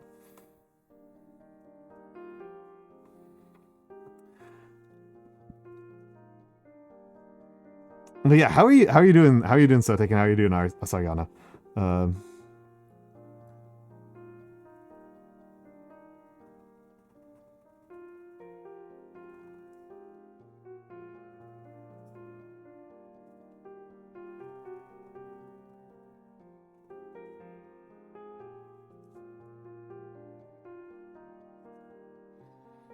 Yes, we do. I was honestly thinking about that Sotek just the other day. I was legitimately, actually no, earlier today while I was showering, I was like, I want to get in some more. I want to get in some more reps. Sotek, DM me. I have an idea that I have been thinking about, but I don't want to say it out loud on stream. Gingy wants to do Haunting of House Hill. Hell yeah, hell yeah, hell yeah. You may have overhydrated your work laptop. Oh no. Oh no, those guys are supposed to be dry. Gremlins rules for that. Vine.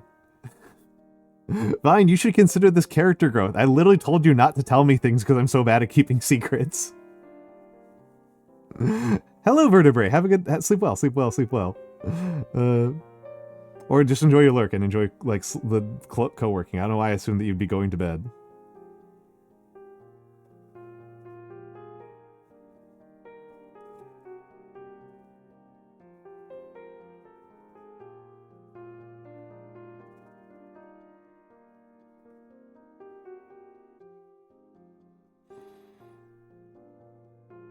Yeah. Have a good night, Akira Aksa. Thank you for stopping by.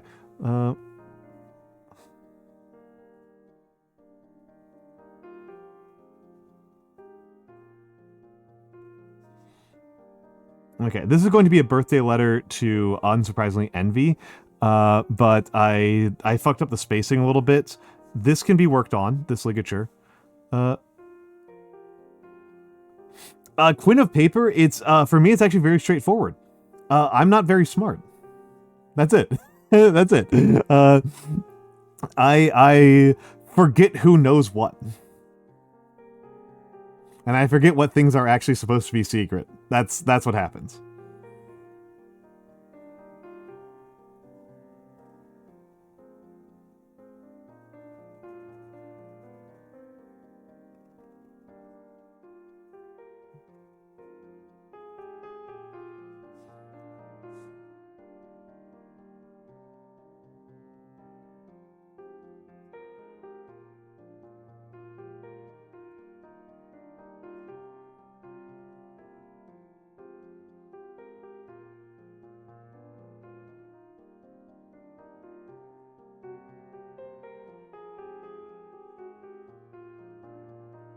Oh, that's a different thing. I'm just a moron. I just step on rakes.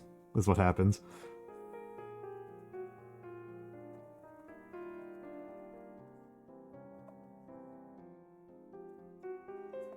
That's all that happens. I'm just dumb. Okay, we are going into ads. I will talk to you all later. Impromptu voice training.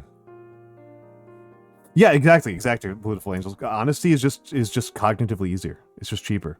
No, I'm not. We are going to ads though. We are going to ads. I will be using the bathroom though. So, but I'll be back after the ad break.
All right, we're back. We're back. We're back. I mean, lesbian cat. I don't draw. You know, if you want to draw. I will be. I'm so happy. Whenever anybody draws any fan art of me, it's super flattering. It's super duper flattering.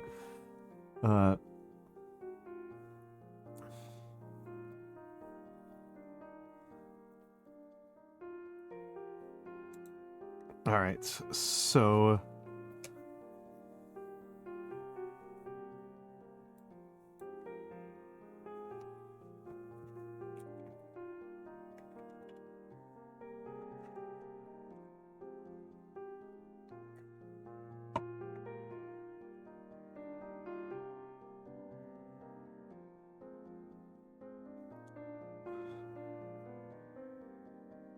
Hello, Emperor's Armpits. Yeah. We're still in night shift. We're. Oh, and I'm Sock.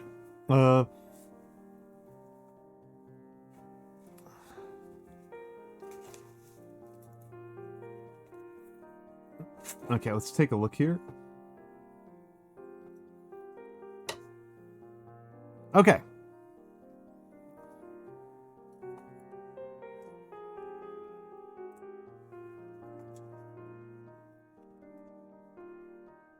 I don't understand. No, Moppy doesn't stay with Sock. I could fix that. That wouldn't actually be very hard.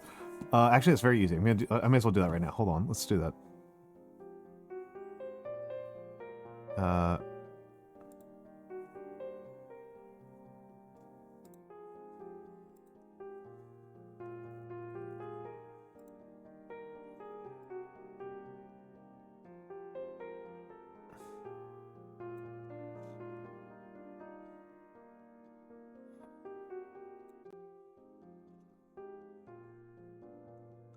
Hello, Pickles Little Dill.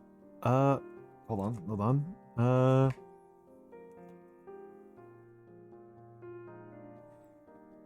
Actually, that's a pretty good position. I'll take that. I'll take that. We need a sock moth. That's a good idea. I wonder if... I wonder if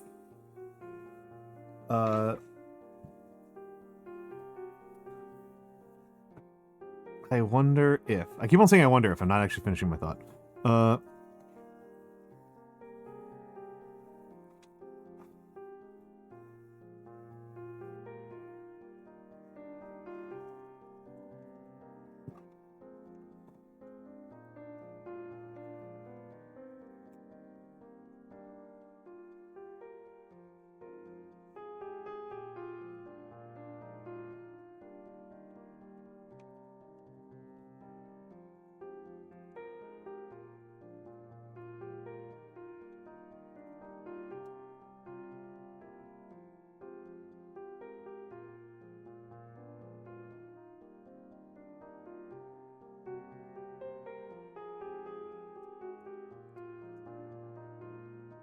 I wonder if... Sorry, I'm just like repeating myself over and over again. I wonder if Saf would be open to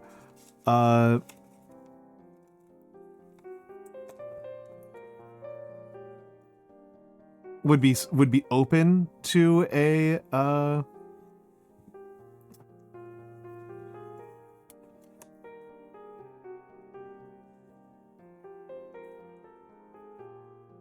to doing a sock version of the moth, if that would even be possible. I don't know if Toffee would be open to it. I should give Toffee the feedback that like people have been very enthusiastic about the sock. About the moth, I should say. Saf knows that people love the sock. That's not in question.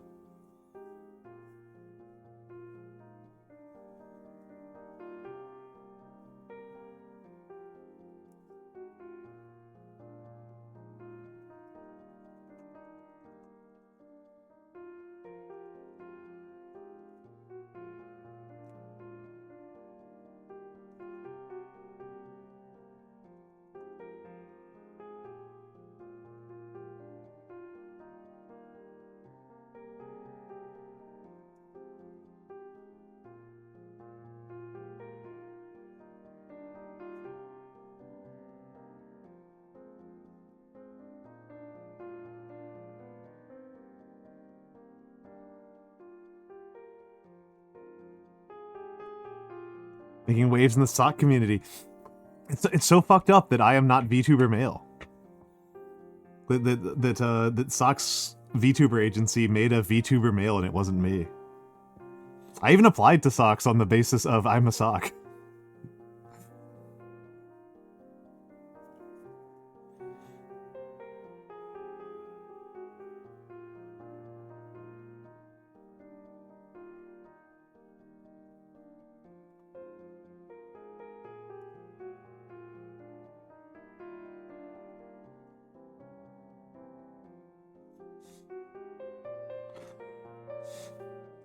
Robbed.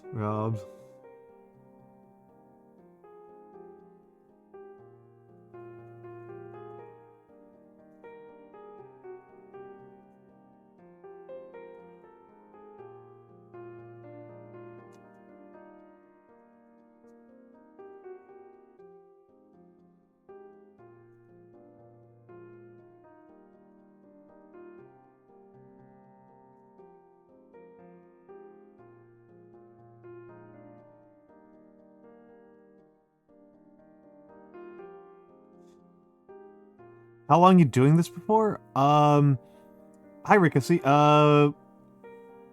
I mean, we're currently on hour 4 of this stream, but I didn't really start doing calligraphy until about the hour mark.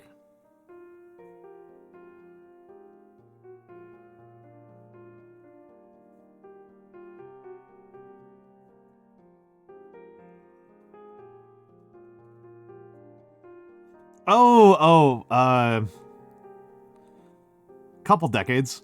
Long enough that, like, it's difficult to round the year.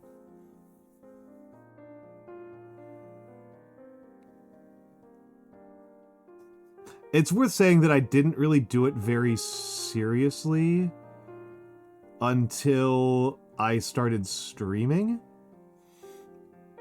I am, like, way better at this than I was even, like, 2 years ago. There's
there.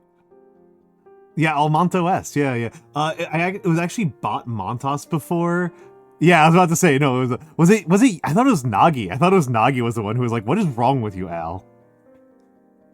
I think actually it was specifically Nagi said to Mix said, what's wrong with Al? Why is it not Almantas?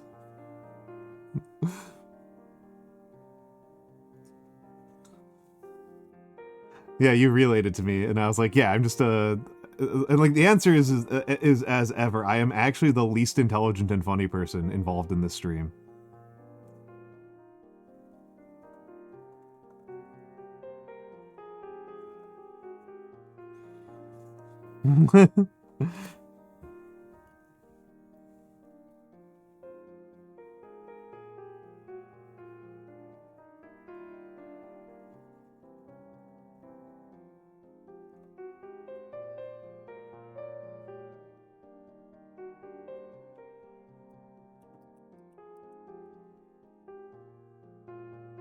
I am a sock. Yep. All right, Artbarian, thank you for being here at all. Have a lovely, lovely night. Sleep well.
Right.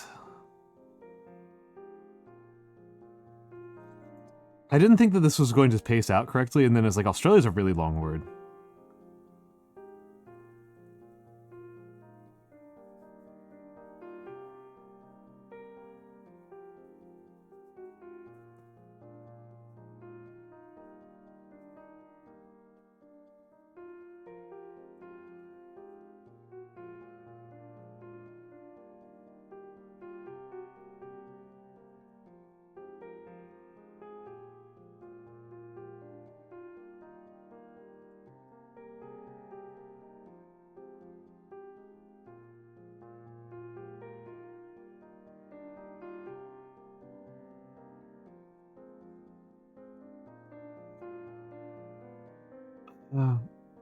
Yeah, no. The number of puns that I have come up with on my own out of the puns involving my stream are so low. I think the all is like the only one. Also, hold on, did I just never load in properly and nobody complained about it? I've just been gone for 3 minutes and nobody mentioned anything. What's wrong with you all?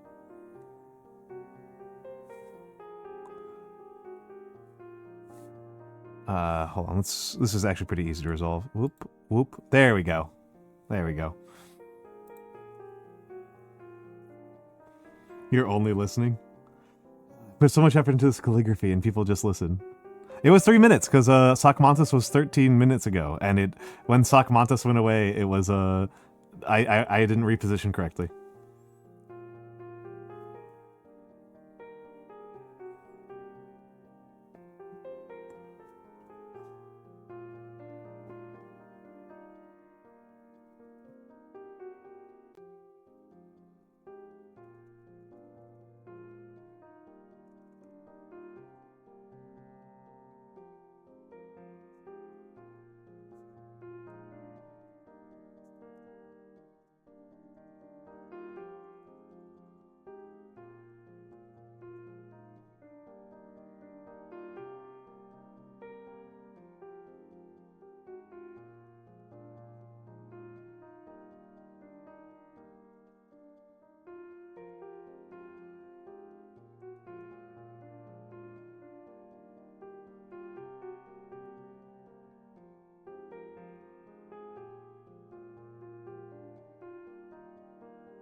You blame the government? Invisible Mantas? Stealth Mantas? I like stealth gameplay.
Missing the box.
All right. All right, gonna let this one cook a little bit. Let it cure.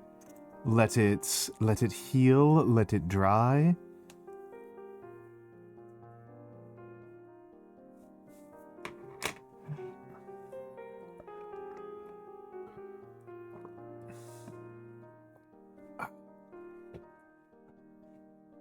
Hmm.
Okay.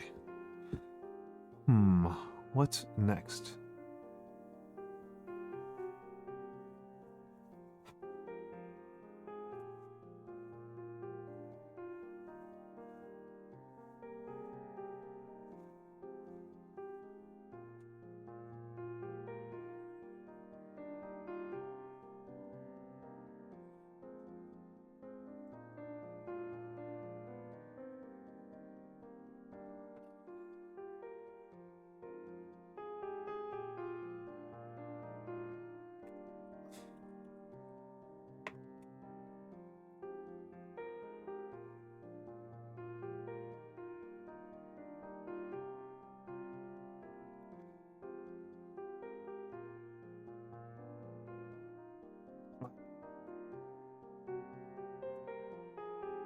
All right, let me think about this. Let me think about this. Okay, so this one's pretty good. This one I will...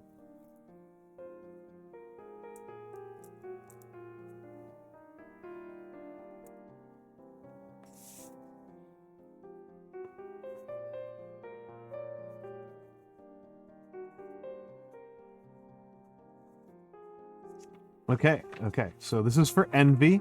I'll have to post it on Twitter. Oh, hold on, hold on. I forgot something here.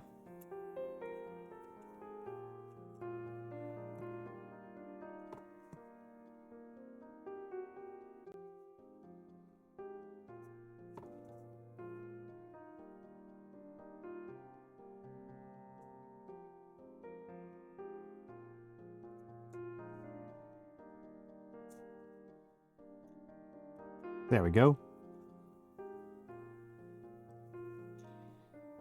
There we go. I think my parallels are pretty good here. I'm actually pretty happy with that. This is a little bit too widely spaced. This is a good ligature. Didn't do super good on the parallels. Hello, Azershot. Oh my goodness. Oh my goodness. Thank you, Azershot. Thank you, Azershot. I do like Majesty a lot. If people are unfamiliar with Majesty, Majesty rules. I've played it on stream a couple of times, and it's something else. It's something else. It's a strategy game.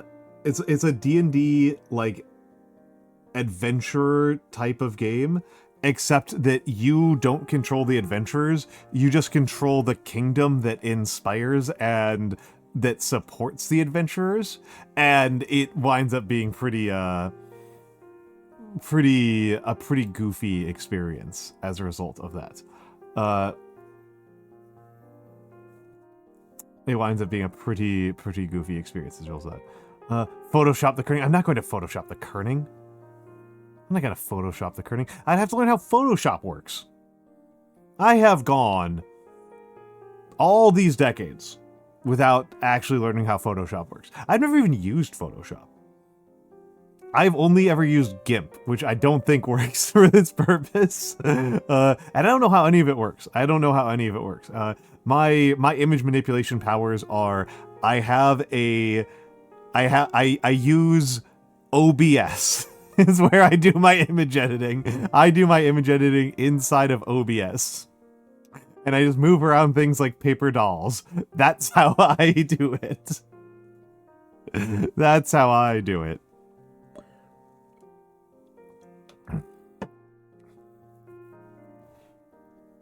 That's how I do it. Is I just move things. I've got a special scene in OBS where I just load images into and I just move them around like little paper, like little scraps of paper.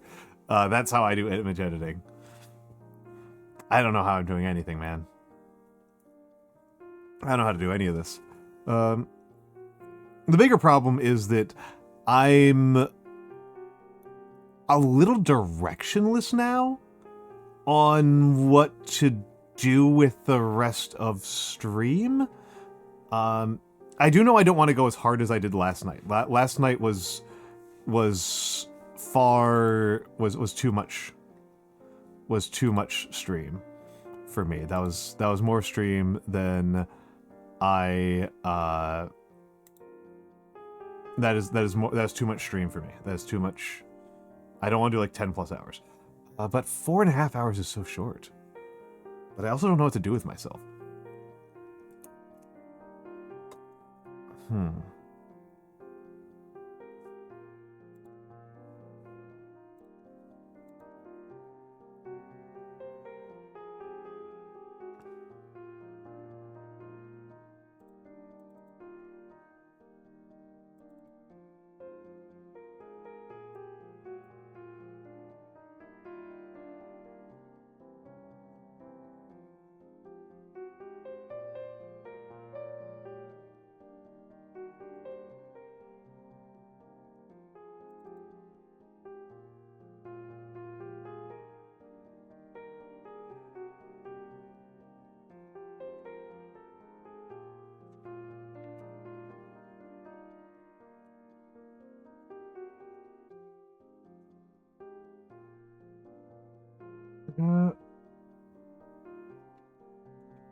Oh, okay.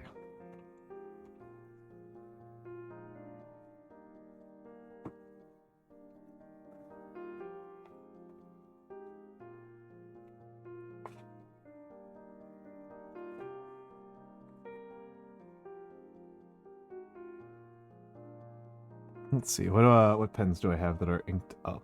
Let's take a look around here. I think no, I don't need that one. It's the wrong bucket entirely. That's the bucket I want. I do, but I need to plan it out more. That would be Tohu Bohu. I need to plan it out more, and I need to check that he's okay with the pricing.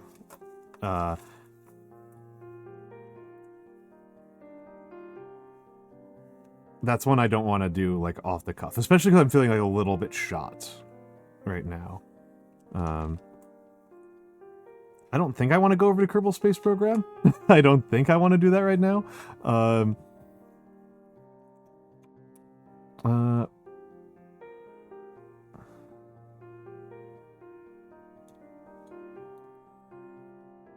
Do some dailies. Maybe. I don't know. I'm gonna do a quote from, another quote from The Dispossessed.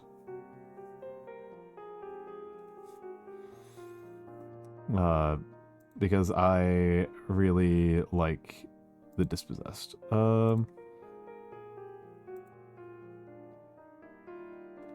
Second. And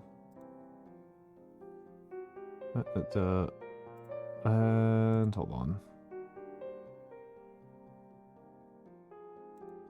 Oh, what the fuck is that? Sorry. Apologies, trying to swear less and failing.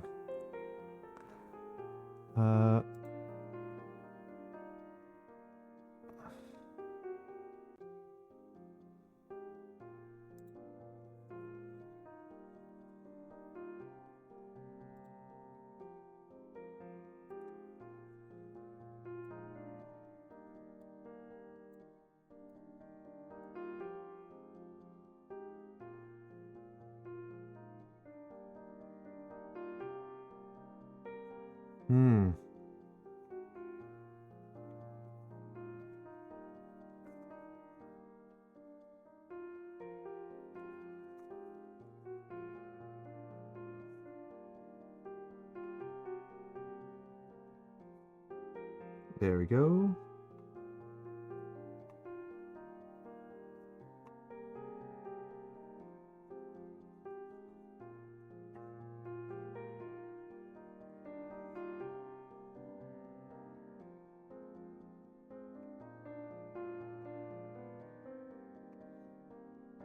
I wonder if there's something wrong with my 2.4, because these hairlines feel so thick.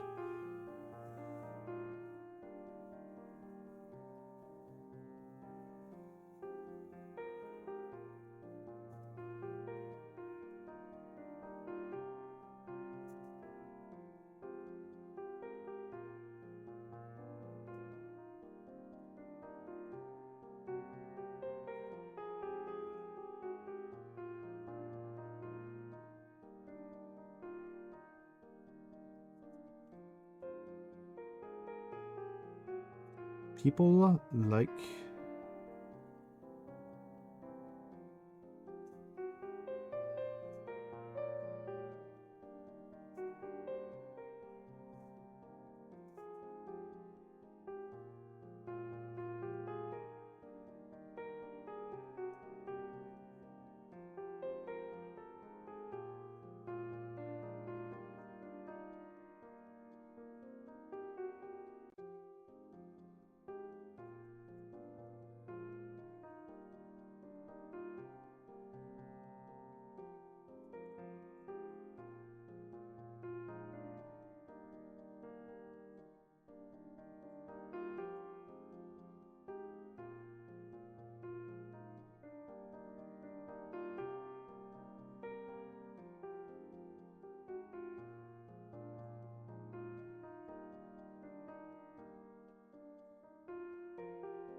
really like this quote. I really like this quote. Yeah, this is... Yeah, again, this possesses a really remarkable book. Hard to sing its praises enough.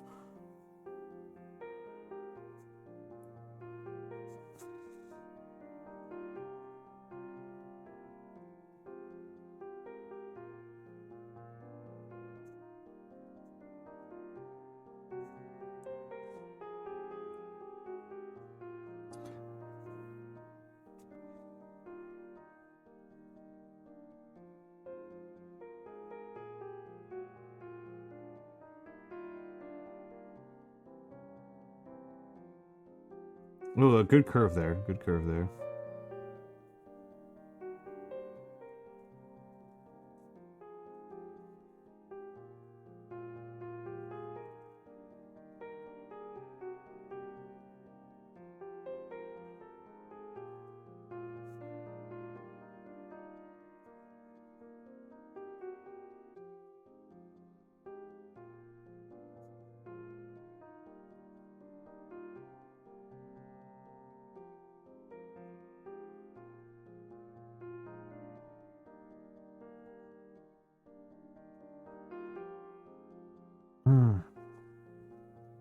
But yeah, it's I don't know. Maybe again, like I said, I have this affection for not everything that Nietzsche says, but I do have this affection for Nietzsche's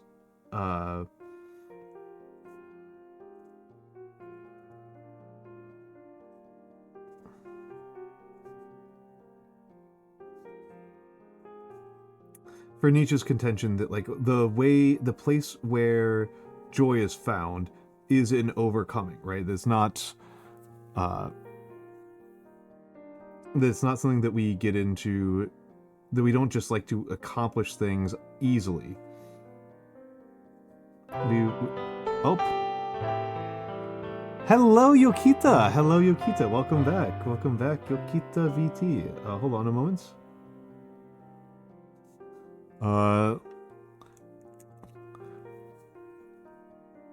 Hello, bringing you Snokies. Hello, Yokita. Hello. My name is Almantas. Hold on, let me get the shout out in there. Yokita. My name is Almantas. I am a former professor of sociology, a current VTuber, an old man who loves old things. I do a lot of calligraphy. I do a lot of... Yes, this is my handwriting. This is my handwriting.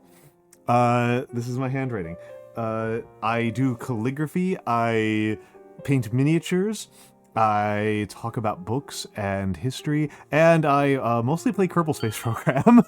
Tasha Wah, thank you for the follow. But yeah, this is this pen is fighting me a little bit more. This is of the pieces I did today, this is probably the most interesting.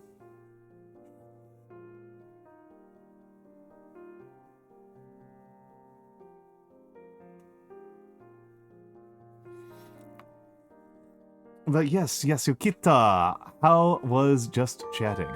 Oh, golf_alpha_yankee. Cute name. Thank you for the gift sub to Yokita. Thank you for the gift sub to Yokita. I hope that you're having a lovely time, Yokita. I hope that you're having a lovely time. Oh, and golf_alpha_yankee. Again, cute name. Thank you for the follow. Very funny to do it in specifically that order. I have been doing. I've been kind of. You did a work stream. Excellent. I have been kind of meandering through various parts of calligraphy today. I've mostly been working with my 6mm, my 6mm pilot parallels.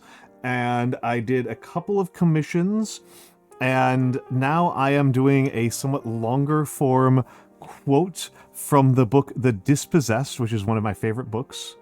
Currently studying my history, and that's very cute of you to say, Paustringa. And thank you for the first time chats. Also want to say hello to the other raiders. Hello Juzabi. Hello golf_alpha_yankee. Hello Kai_hazami. Hello Pumu. Hello obviously Yokita. Hello Katzilla Firefox. Hello Tashawa. Kai underscore Hazami. Thank you for the follow. That's very kind of you. That's very kind of you. Obviously, if you need to raid and run, feel free to do so. Feel free to do so. I know that I tend to raid out when I am tired and or cold and or hungry. So yes, we are. Yes. Yes, we do. Yes, we do. Yes, we do. Hold on. I'll put this away. I'll put this away. Here. This is the subathon goals. These are the subathon goals. We have so far gotten through Almantas. Almantas is our furthest one that we've gone through. Hold on, let me turn off Lightbox before he melts my arms off. Next up is the blindfolded writing stream, but the real goal is getting me to go back to Dark Souls. I am the worst Dark Souls player. The worst one. You are extremely unprepared for how bad I am at Dark Souls. You really are not prepared for it. You really are not prepared for it. Dark Soul, I am somewhat over 1,500 deaths in. I am somewhat over 1,500 deaths in, and I have only beaten 5 bosses. So that should give you a sense. An intro for sociology. I don't know that I have like a general purpose introduction for sociology. I could look up my old syllabi from when I was a teacher and try to figure out what book we used then, but I'm not even sure.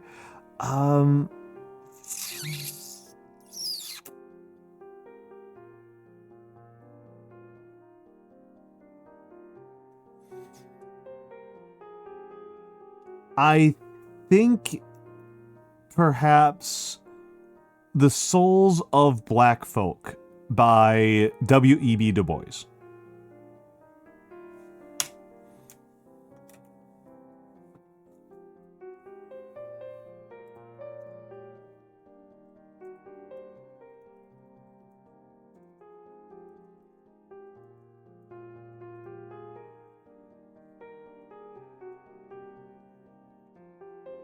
Assuming I spelled that all correctly. It is W.E.B. Du Bois. You pronounce the S.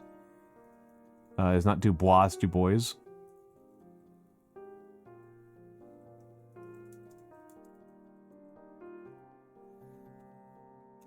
Okay, yep, that's correct. Yeah. That's a good start point. Du Bois is a very good writer. Du Bois is a very good writer. It's an older book, but I think that's fine for an introduction. Yeah, W.E.B. Du Bois. Yeah, that's his name. He's an incredibly important scholar. He's a super important scholar. Sorry. I am sorry to say it, but he really is. He really is. But yes. What were you working on? You said it was a work stream. You said it was a work stream. Was it like an arts stream, or were you doing some other work? Start with Chomsky for sociolinguistics. That's fair. He is famous for a reason. I am not that much of a linguistics person. Mix UAV, who is a frequent guest on the channel, is a good one. Yeah, Foucault's not bad. I had my students read Foucault. I don't know that I would introduce people with Foucault. Other introductory texts. Data analytics. I love that. I'm actually kind of amateurish on actual data analytics. I've gotten paid to do data analytics, and I just don't think I'm that impressive at it. I kind of think I was taking my clients for a ride.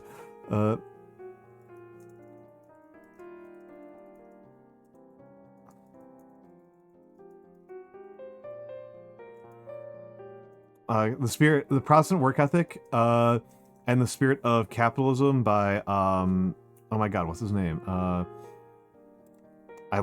tend to cite him more often than Marx.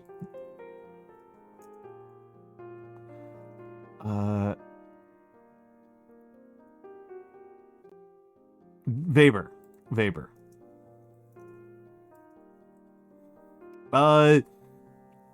Not particularly. To be honest, Palstringa, not particularly. We can pull up the camera, and there's a very obvious way in which I don't look like my model that you can see right now. There's a very obvious way you can see I don't look like my model right off the gate.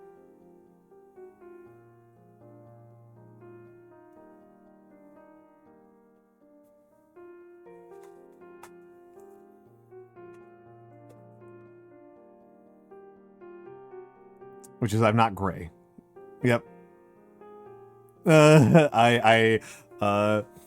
don't see the difference? That's sweet of you to say, Vine. Hold hands with my model. The glasses, yes. The glasses, yes. It's actually kind of Quincy.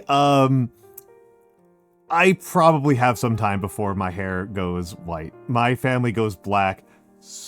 My family goes gray super late. Super late. Like 70s and 80s. People have like black hair until like their 70s and 80s in my family. Like it's gonna take a while.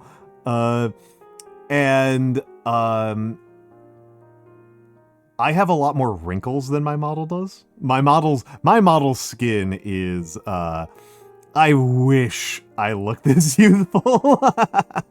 I wish I had skin this youthful and smooth in real life. And I actually have a lot more facial hair. I actually have quite a bit more facial hair than my model does. My model artist actually has never seen me. It's interesting to see the difference between how people approach this, where some people, like, their models are very much based on them and look like them. And I can think of some people. I can think of some of my friends who was like, oh yeah, I can recognize. I am quite different. Not the most different, I don't think, because there's like hazmat. But no, you can tell I've got dark hair still. I've probably got at least another decade or two left on that one. But yes. Obviously, thank you for the raid. If you need to raid and run, feel free to do so. If you want to hang out here and enjoy the vibes, that would be lovely too.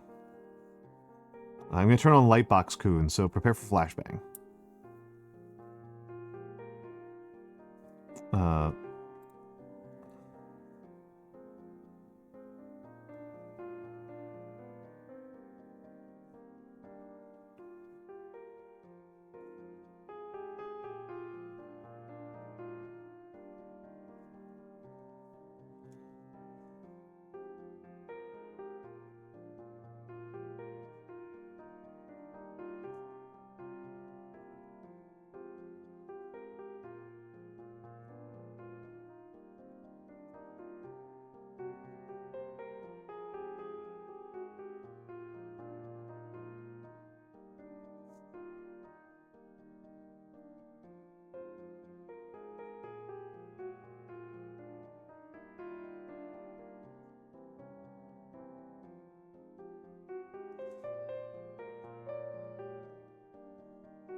Have you thought about writing a book? Not especially. I've written quite a lot. I actually get, my other job is that I am an editor. I'm a nonfiction editor. I write and I get published with some frequency. It's not unusual to me, right? Writing is not like an unfamiliar thing for me. And in fact, actually, hold on. May as well put this up here. That's Friday's stream, is that I'm going to be doing some editing on air to show kind of what that looks like. So it's you know, it's not something that I am like afraid of. There we go. But I am. Sorry, I just learned something. I just know something about this, the way I write my schedules that I don't like, that I could change and it would just make it better. Yes, I haven't written a book, a full-length book, and I'm not actually super interested in doing so. I like writing things that are relatively short form. I like constraining myself in that way. I also like moving on, right? When I finish my piece, I like to make my point and then move on from it with few regrets. That's kind of how I prefer to write things. I've definitely written and published more than a book's worth of text, but I don't know that I'd want to stick to one through line for that long at this point in my life. When I was younger, maybe. When I was younger, like, maybe. Maybe I would have wanted to have turned my thesis into an actual monograph. But at this point, I prefer the variety and the flexibility that comes with being more article-focused. So, I've thought about it. No. I like writing. I like writing articles. I like the way I write these days. If anything, I actually kind of wish I were doing less first-hand writing and more just editing, and more like nurturing. But I get pulled in to do a lot of to rewrite like abandoned projects pretty frequently. So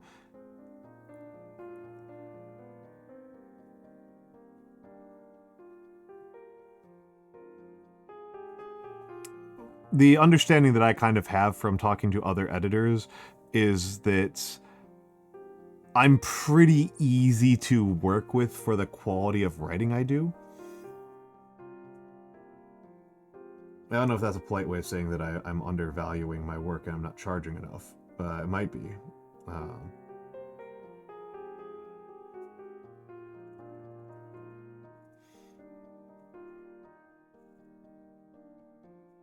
Unless you mean in calligraphy. That one I've thought about a little bit, but I still feel like I'm honing skills a lot.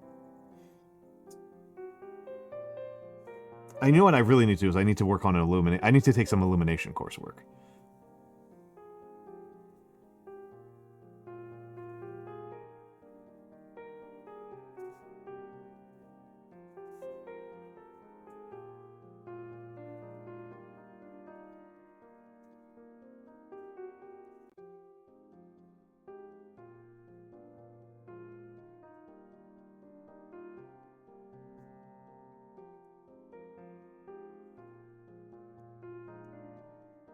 Like, I can't just coast. At the level I'm at, I probably can't just coast on just refining myself. Like, I kind of, like, there's a part of me that really wants to do that because that's comfortable, right? It's comfortable for me to just continuously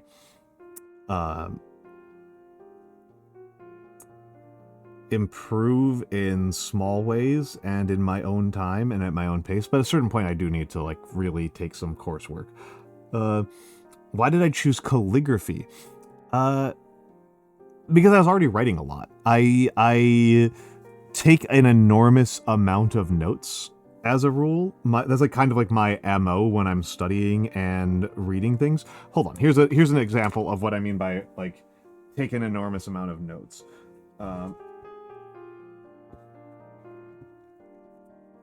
I've been studying Japanese. Okay, I've been studying Japanese. Here is my kanji practice notebook.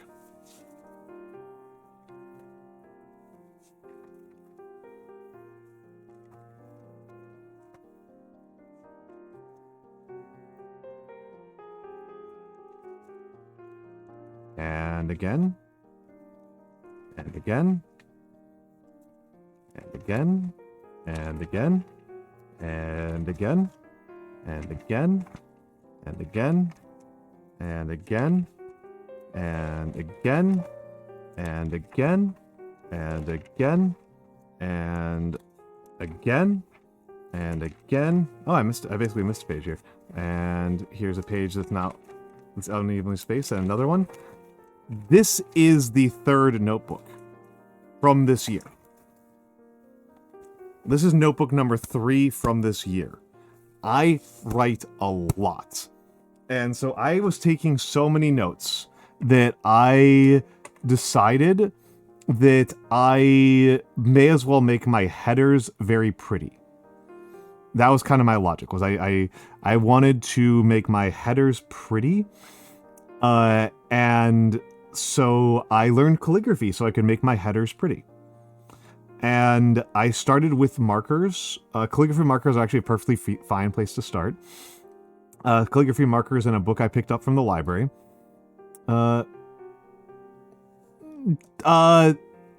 So I learned it a lot when I was younger, and then I didn't use it for a very long time.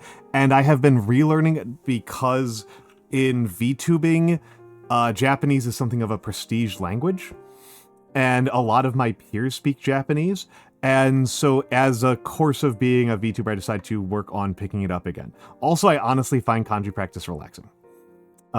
So in general, I don't really know. I speak it only kind of okay. 私の日本語は上手じゃないてだよ。上手じゃないての。私の単語は、小さいの単語があります。I have been to Japan. I have been to Japan. I have been to Japan. I like it quite a bit. I like it quite a bit. And I would go again. I would go again. But it's, yeah, I that's kind of where I land on that, is I have been to Japan. I would go again. I speak Japanese to a very middling extent. My kanji knowledge is like 2,000 something. I'm at like 2,000 something kanji. But my actual Tango is pretty weak, and my hearing is bad. I have kind of bad hearing. Favorite place to visit? I don't know. I'm actually not much of a traveler. I actually really am kind of a homebody. I like to stay home and bake bread and make cookies and talk to my friends and have quiet little house parties and knit and do calligraphy and trade massages, and that's the kind of life I really like. I am actually I like living a very small, quiet life. That said, we are going to ads, and during ads I put it on the BRB screen because I am an old man and I have to use the bathroom. So I'm going to put it on the ad break, and we will be back in a few minutes.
Hello, I'm back. Pyroite, thank you for the follow. And Quinn, congratulations on being clean. All right. Let's keep going here.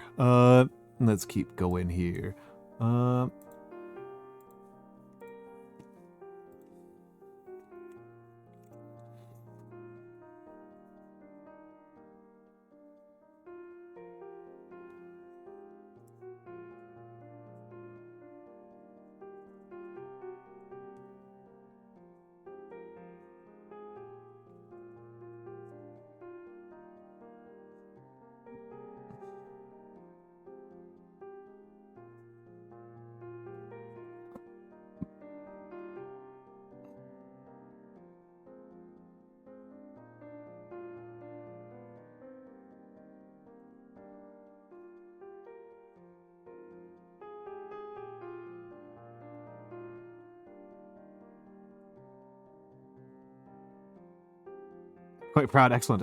I do like Japanese foods. They are not my favorite cuisine, but I do like them. I honestly like food in general. I honestly like a lot of food. I tend to like relatively bold cuisines. So my favorite cuisines are probably Ethiopian, Shanghainese, Sichuan, Xianese,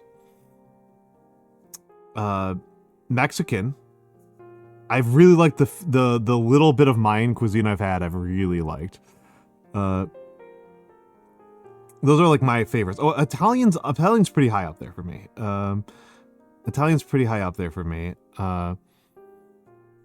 Japanese I do like. I don't think there's any like general cuisines I dislike.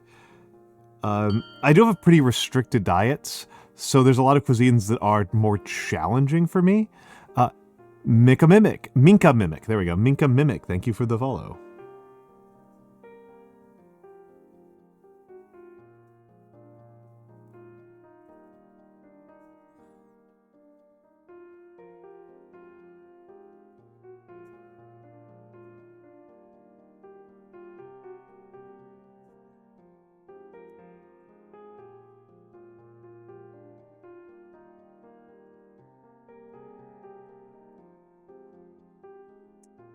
Mala Hot Pot.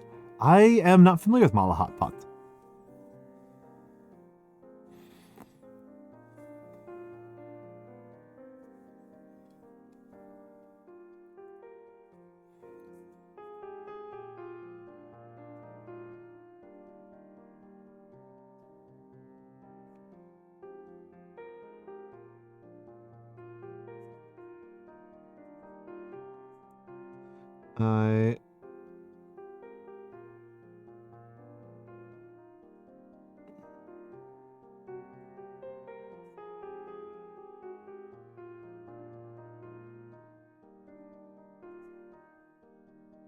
No, I cannot. I can barely handle drawing stick figures. It's literally a high-tier subathon award that I will try to draw.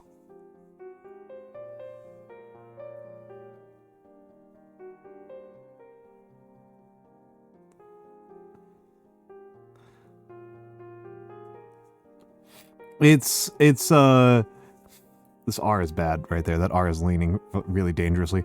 Myras in general have been leaning dangerously this one. Looks like they use a lot of chili. I'd probably be okay.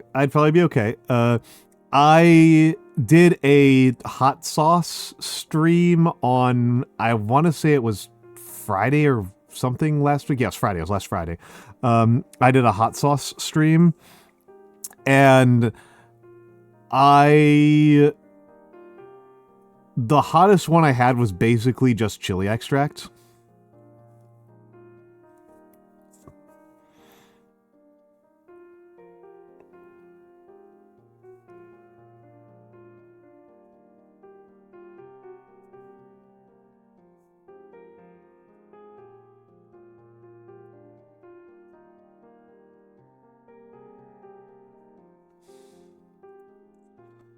I was actually okay. I was actually okay. I talked with some people who have had that hot sauce before afterwards, and they were just like, it's on stream. Like, you can watch me eat it. I was fine. It was hot. It did sting. I'm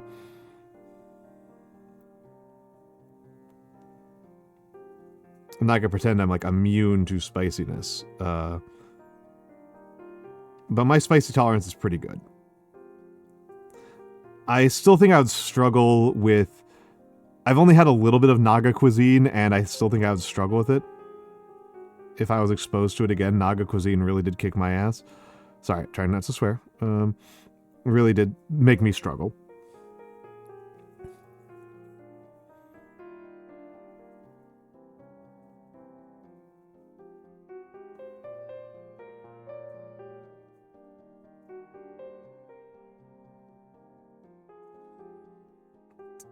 But, I usually prefer Asian. Most of my cooking is Chinese. I mostly cook Chinese food when I am given the opportunity to. I tend to find that a lot of the Western cuisine that I have learned in my life and been exposed to tends to rely a lot on fatty sweets flavors to carry things, and I don't like that very much. I honestly don't like that very much. I tend to prefer bright, spicy, and bold flavor profiles rather than sweet or mild or rounded, low flavor profiles. I tend to prefer high notes.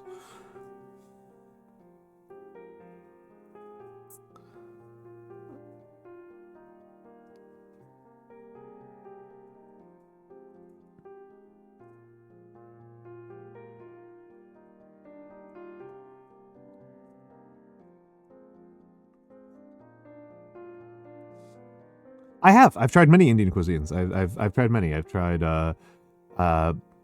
Nepalese, Sinhalese, Naga.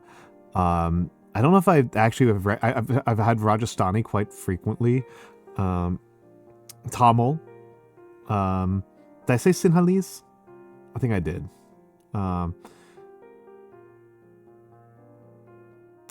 Karnatatan was another one. The South Asian ones I tend to find like those are the ones that are like actually spicy. Those ones tend to be really hot. And Naga cuisine was in fact hot enough to actually give me trouble.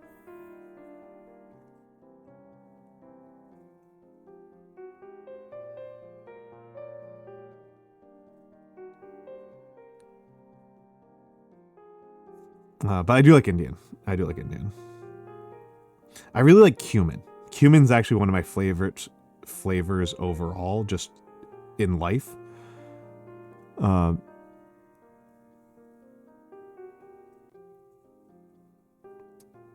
will definitely make some very cumin heavy dishes, given the choice. Have I tried Chinese calligraphy? Yeah. Well, Japanese calligraphy. I actually learned Japanese calligraphy before I learned Western calligraphy. And I'm not very good at it, because I've not taken a lot of focused time to be like a very specific student of Shodo. But I did like start learning it at an earlier point.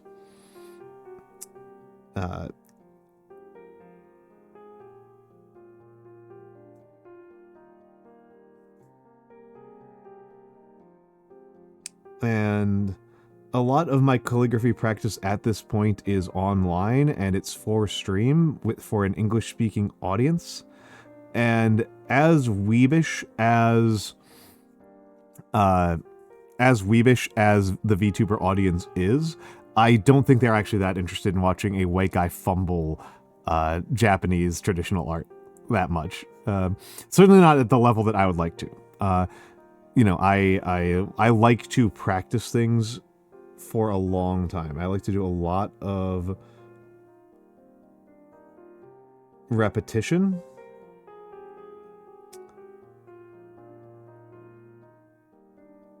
I like to practice. I like to work at it.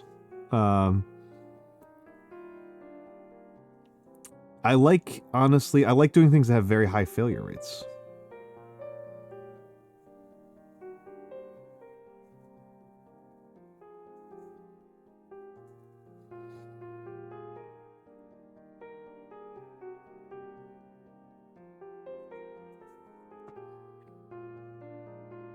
Who want to start calligraphy?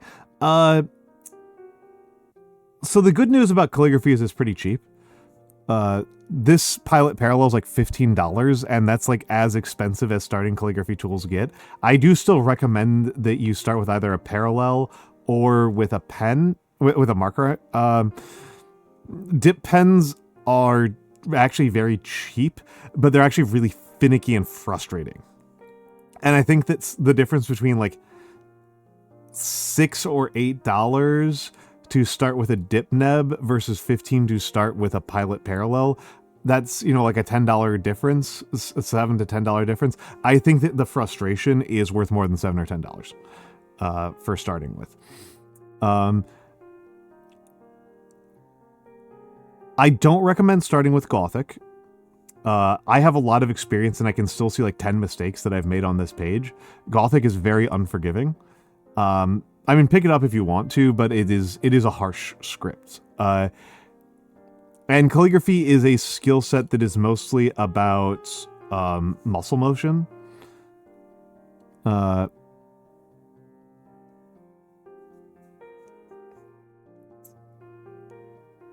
And so, you know, focus on that and focus on being patient.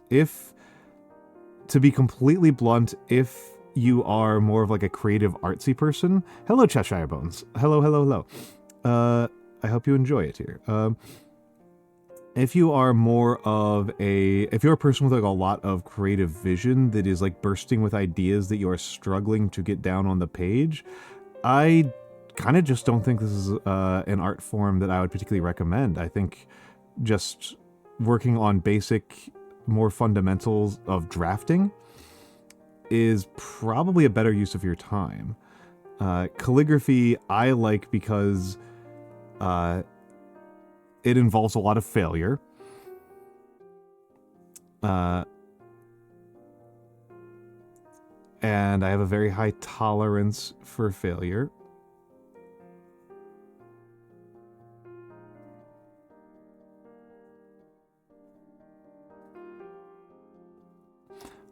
I like the feeling of the tools that I'm using. It stimulates my muscles and brain in a way that I enjoy. Thank you very much. My keyboard's put away, but if you type !model, it'll bring up the credits for my model.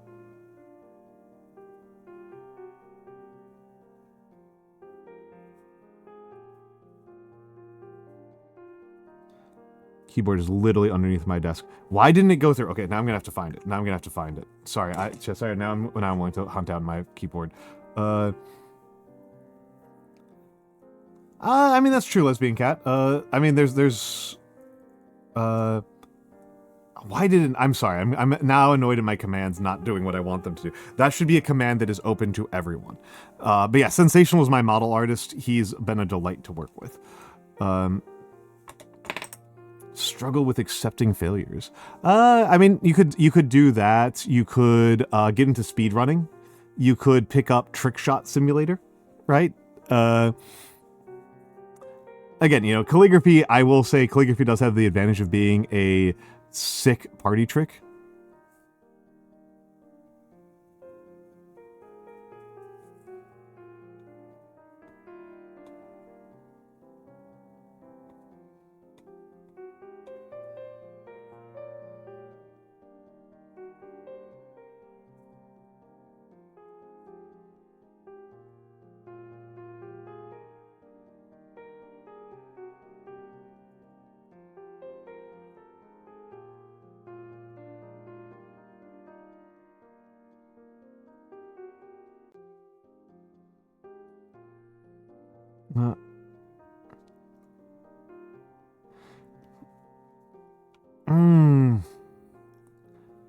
Huh.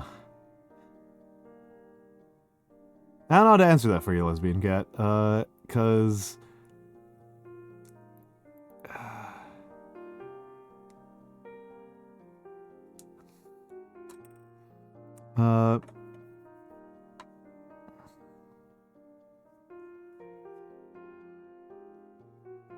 It's nice to get those beginner gains, which is, again, like, part of the reason why I've been doing mini painting, right? Is that, like, I have so much room to improve that, like, almost anything I do is an improvement, right? I just start off so bad.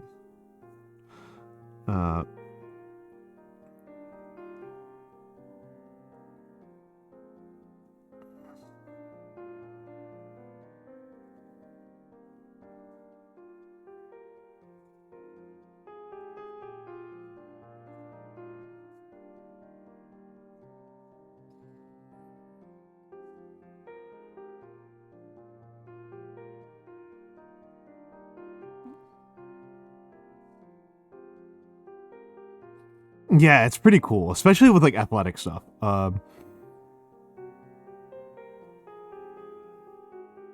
Like, if you do the Couch to 5K program, it's really amazing to see yourself go from, in 8 weeks, from, like, you can barely run 100 meters to you can run 5 kilometers. But then, like, you plateau, like, really hard. I've been plateaued at, like, trying to get slightly better at running 5Ks for, like, years. Which I'm fine with, right? Because I'm mostly running because it makes me feel better.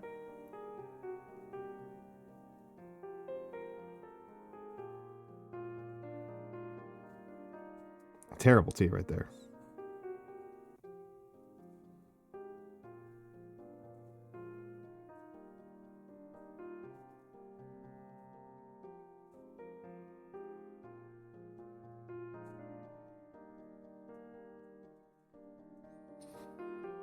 Yeah, yep. And your draftsmanship skill is really important, right? Your draftsmanship skill.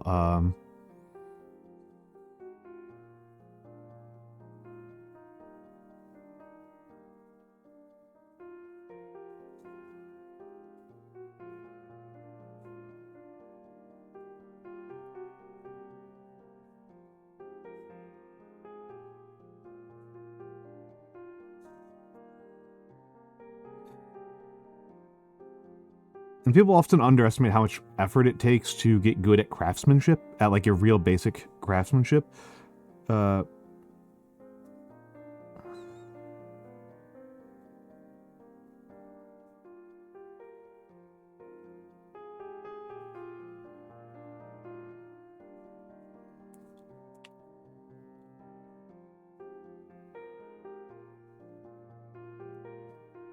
Made a mistake. Minor spelling mistake. I got so excited about writing a lowercase w. I do love the lowercase w's.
we go.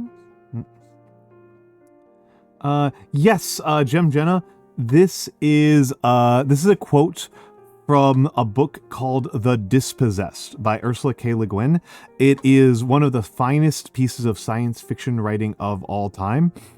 Ursula Le Guin was writing a book. She's quite dead. Wrote a book. Her objective with this book was to interrogate her own vision of utopia very seriously, to take the criticisms that other people had leveled against her own utopian project and her own ideals and take them quite seriously. And it produces a book that is substantially more hard-hitting than any book that's either a dystopia or just a book that's like not really about the real world.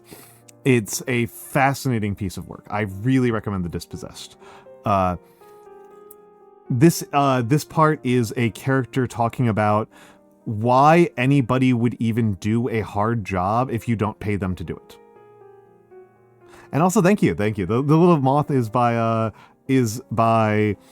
Toffee VT. It was originally designed by Nocturnal Ash, but the animation and rigging and final drawings were all by Toffee VT. I am very happy with the little guy. Mwah. Mwah. Love him. Probably not, Jenna. Probably not. This is, for one thing, just to be completely cruelly honest, I don't think I'm doing very good.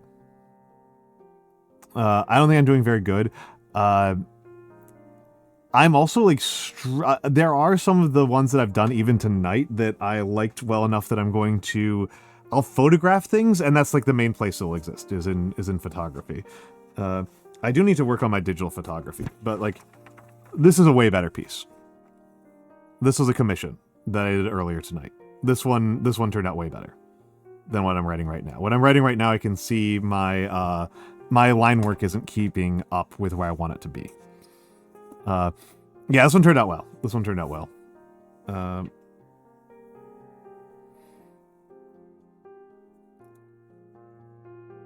This one's just fine.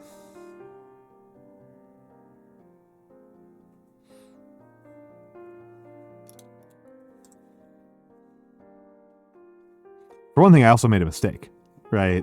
I'm not going to frame something where I spell a word wrong.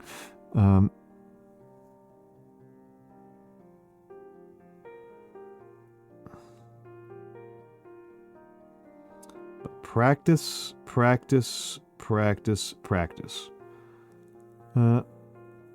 mean, I'm going to save it, right? This is not going to turn into a piece of trash. Well, I mean, I don't know. Maybe I'll use it as a scrap sheet. But I do take photos, right? Like, I have an archive of a pretty large percentage of all of my calligraphy that I've done on stream. I'm saving the VOD. I'll be able to look at it back there.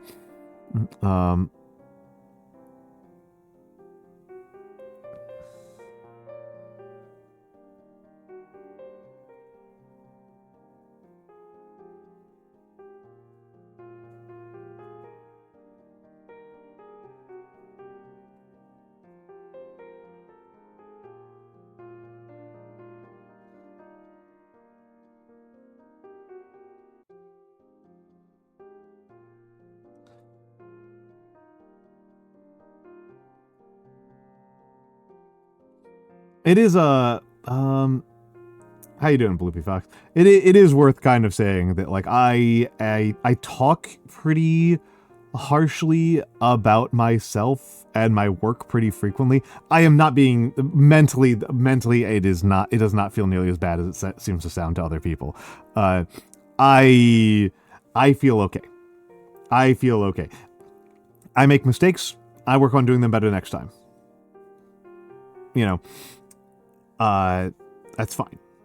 It's fine. And I don't feel bad. Like, this is not like, I don't feel like emotionally like hurt by the fact that I am not satisfied with what I have produced here. I accept that I have a pretty high failure rate on meeting my own expectations.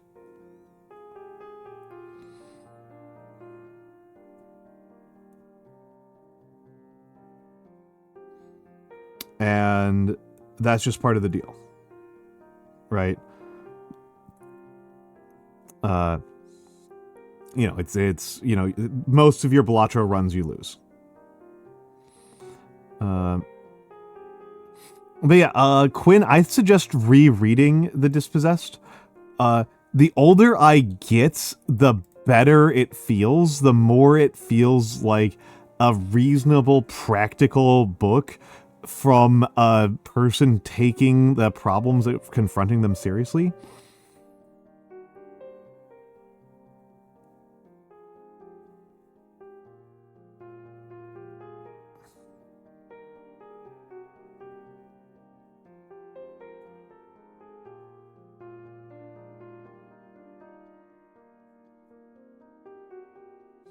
I kind of like this ligature.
Hello, Romar.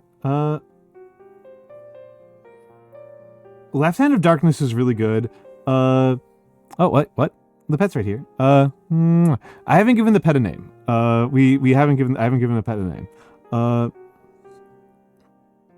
Sorry, I'm a little bit locking in on this.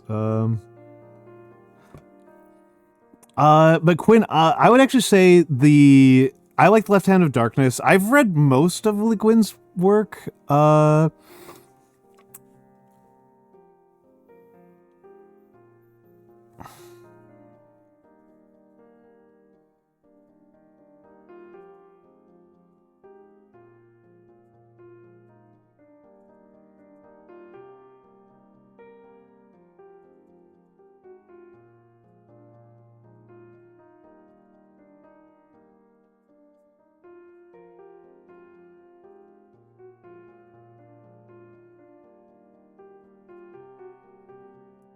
Of course you like Left Hand of Darkness, lesbian cat. Have a good night, Chest Hair Bones. Thank you for stopping by. I appreciate you stopping by. I hope I see you again sometime. So I'm planning on having it the naming of the little guy come up as a stream thing for when we do the affiliate anniversary, which is next week. The 20th is my affiliate anniversary. Which I think is that Monday? Was that Monday? I don't know.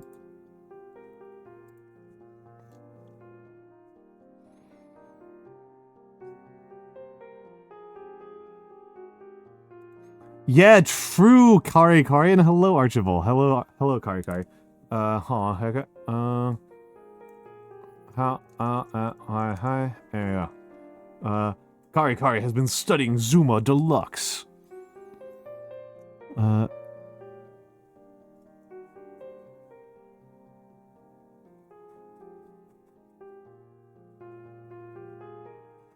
She has mastered the art of Zuma Deluxe. Going to study something else soon. Excellent.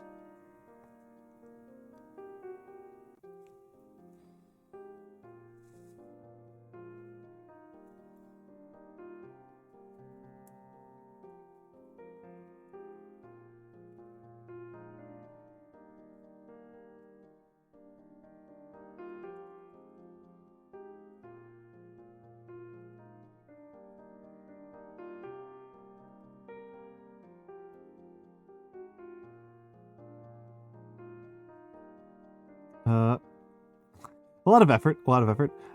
This is black letter. This is black letter. I guess it's kind of like walked over time, right? I've I've incorporated elements of historical black letters that I liked more and kind of ditched things that I didn't like so much. I go back and forth on a couple of letter forms, like Y. Y is a letter form that I've gone back and forth on a couple of times.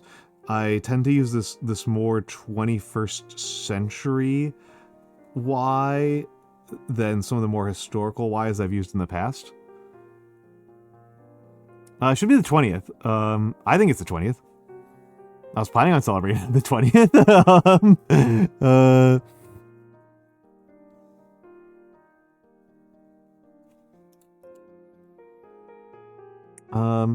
But yeah, Gen, it is black letter, right? I don't know that there's a specific subcategory of black letter that this would qualify as. I guess it's quadrata. I guess, but like, very few people I know write in Pressus when they have the option to write in quadrata.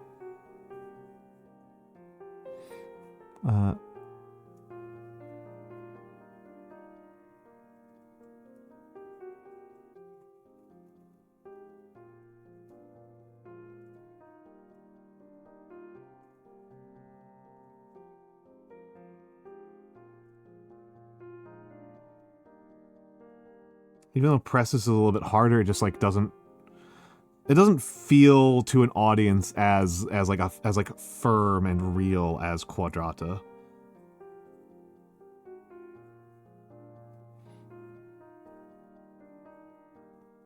And of course, I've just become like a quadrata specialist.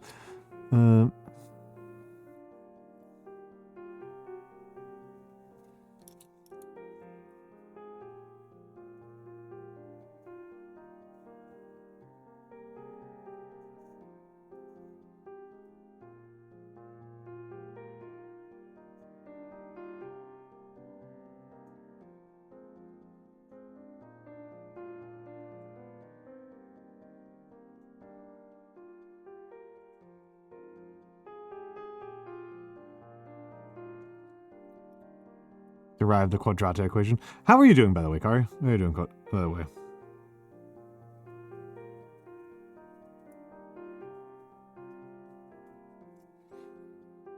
Okay, I'm not gonna lie. If this pen is just out of ink, which I think it is, I'm not going to refill it. I think this pen is out of ink. I think it's just going to have to die. I think that may just cause me to go on to the next piece. Okay, good. That's what I want to see. That's what I want to see. Saw my VTuber friend's drag debut and it was excellent. That rules. That rules. That rocks. That rocks. I'm not going to refill this pen because I want to clean it. I want to clean it. So it is going... Oh, Lesbian Cat. Kari has a whole theory around drag and VTubing.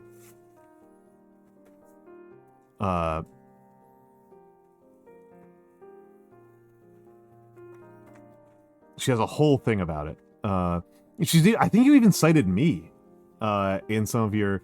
well, the core of it is that all VTubing, all of us doing VTubing, are doing drag. We are all doing drag as VTubers. We are all doing extremely heightened gender performances as VTubers. I don't know, Kari, the way that you get Kari theories is you watch her stream and you just kind of hope that she talks about things. So like, for example, right, I'm a cis man doing drag of a cis man, right? Like me and male VTuber have talked about this. Like this is the thing that we are doing, is that we are like doing hyper masculinity.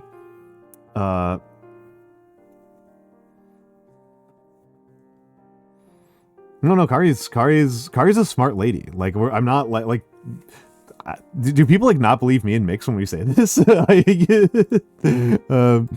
people think that like this is like a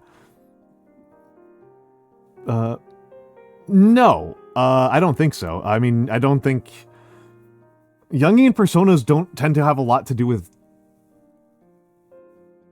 like they don't tend to be very thorough about gender.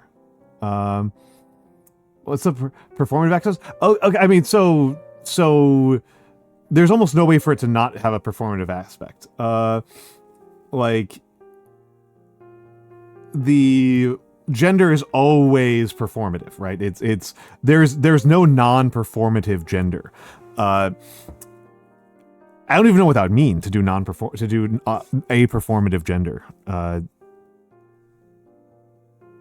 Yeah, transparently VTubing is experiencing some form of performance, and we are all choosing to.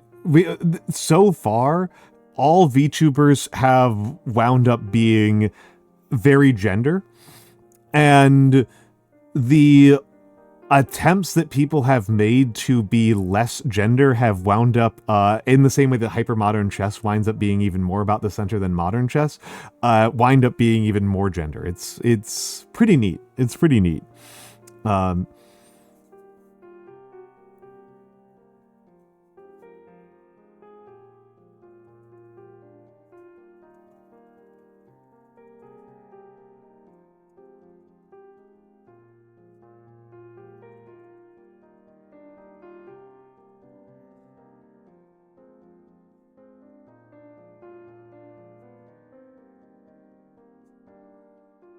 Giop Pender. Yeah, Giop. There we go, Giop. Yeah, that rocks.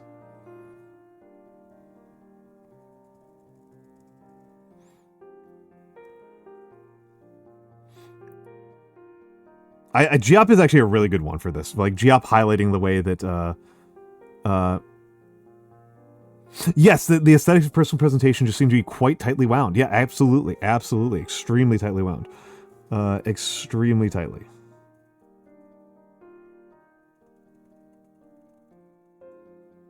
And what would even be the alternative, right?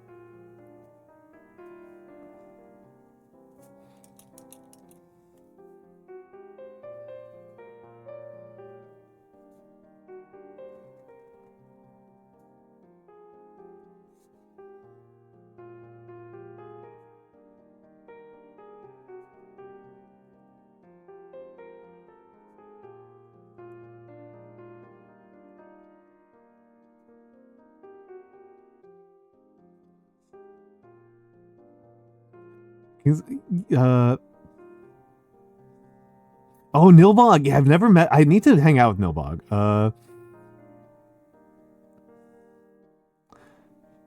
The handsome female prince. Yeah, you're correct, Quincy. You're correct. You're correct. Why is HoloLive segregated by gender presentation? Yeah, yeah. And here's the question, right?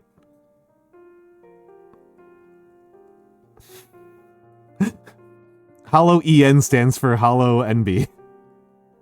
I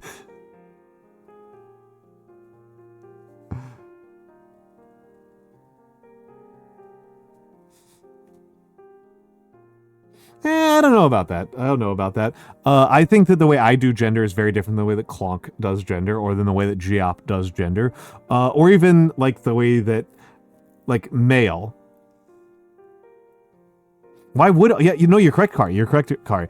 You're correct, Kari. The character that I think about a lot, with hold on a second, I'm gonna get in here a little bit. The character trait that I try to explain to people when I'm explaining like what streaming is about, and like what I kind of think is like the fundamentals, like one of the fundamental elements of the lay of the land, is that with streaming, the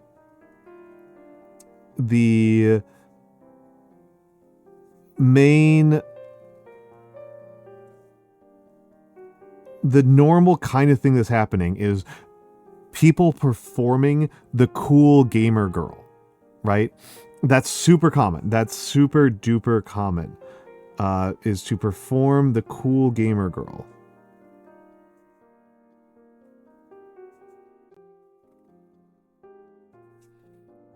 And that's why, you know, that you know, like you said, why would audiences expect a group to be gender segregated to mostly play video games? And that's because a lot of the performance that the audience is looking for, one of the most common things that they're looking for, is the cool girl who is like one of the bros that you play video games with. And this is a specific type of gender performance.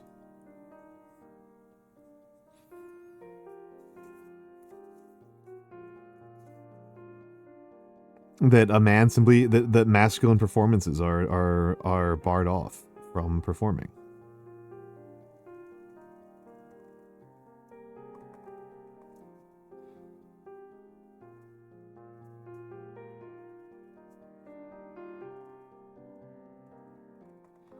Until we get into some pretty complicated and interesting one. Hello, Hakia. No, it's not. No, it's not. It was provoked entirely here. This was in the last like 5 minutes.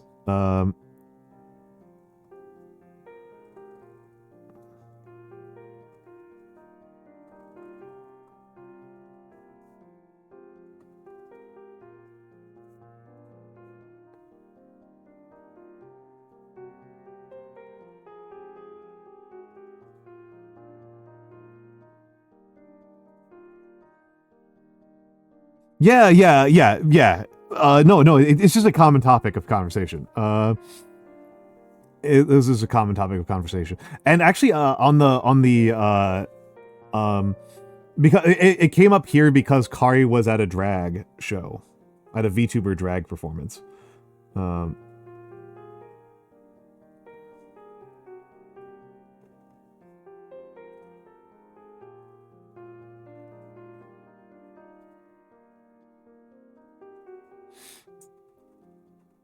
Well, and I was thinking about something that's kind of interesting about the difference between Asian and Western VTubing is the presumption of sexual, not even availability, the desire for sexual. People often say it's availability, but I actually think that's a misconception. I think that's misleading. Sexual purity, even, I suppose. The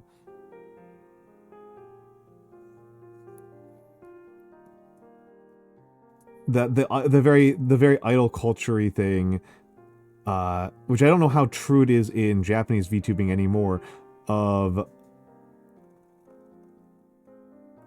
concealing male and of concealing like no males on stream, don't let people think that you have a boyfriend, etc., etc. When I know quite a few VTubers who, like, their husbands are part of their content. It was only a Hololive policy. Well, Hololive winds up setting so much of the tone for all VTubing, even in America, that was treated as a normal presumption for American VTubers. I still know American VTubers who treat that policy as a piece of things that they need to be doing. What's up, Nano? What's up, Nano?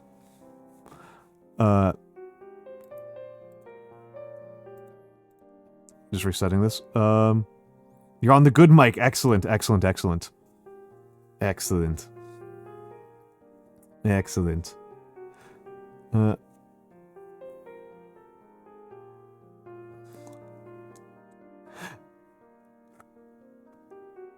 Yeah, they didn't set the standard at one point, but they are even a lot of English language streamers today treat Hololive's behavior as the streaming one. The way to be a VTuber. That's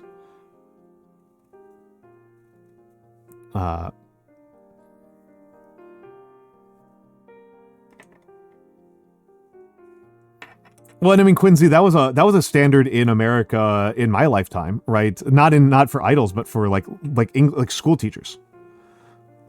But for school teachers. Um,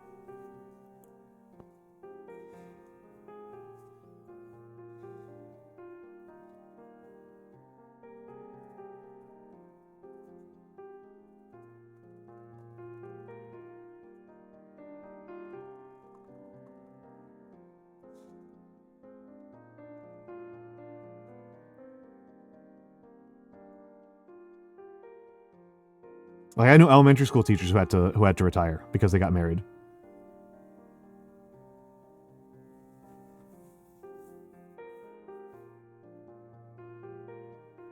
Mm, mm, mm, mm, mm. Uh,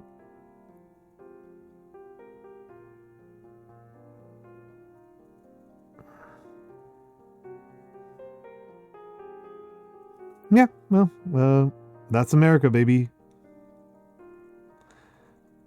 Well, it's just kind of interesting because that's a common perception, but like and the reason why I'm trying to emphasize that it can't be about sexual availability is that I can think of female VTubers who their partner is a known quantity, right? They are known to have a partner, or are suspected to, or they're kind of open about it, and they're streaming, and they're actively doing sex work, right? They're openly, actively doing sex work. Like, you can go to their Fansly.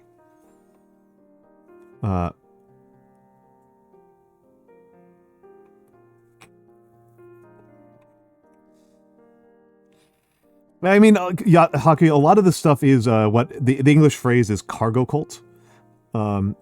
The American phrase, I should say. I don't know if other English language countries use the phrase cargo cult. There's a lot of like cargo culting around VTubing, and this happens with like almost all things in advertising and propagandizing. I'm honestly like half convinced that even the concept that you have to conceal a propaganda department is itself just cargo cult. That like the reason why there's a widespread belief that propaganda departments are more effective if they pretend they're not propaganda departments is just because England propaganda departments did that and they were quite successful.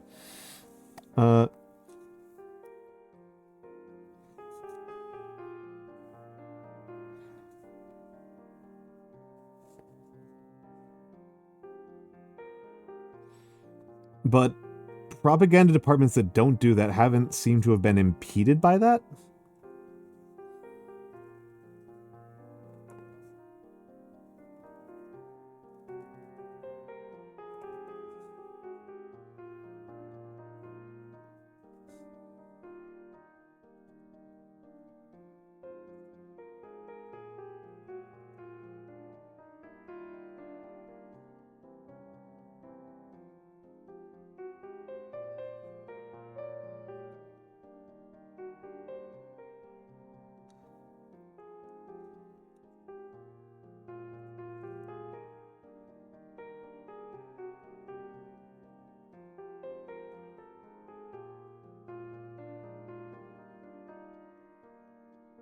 Oh yeah, ads are in fact incoming.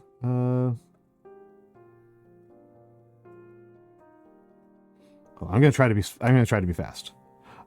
Yeah, it's 4 a.m., man. Uh,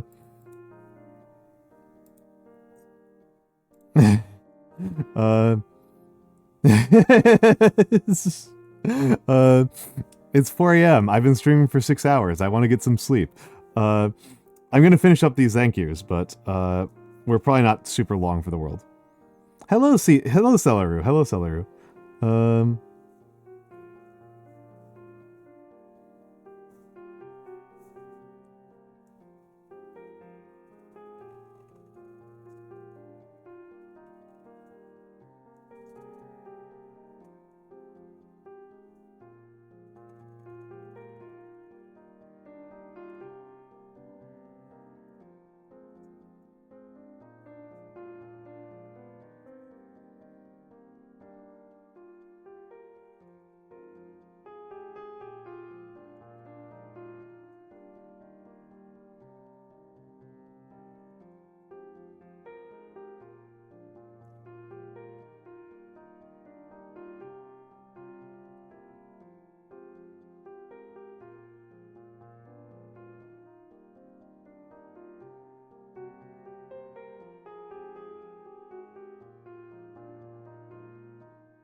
Uh,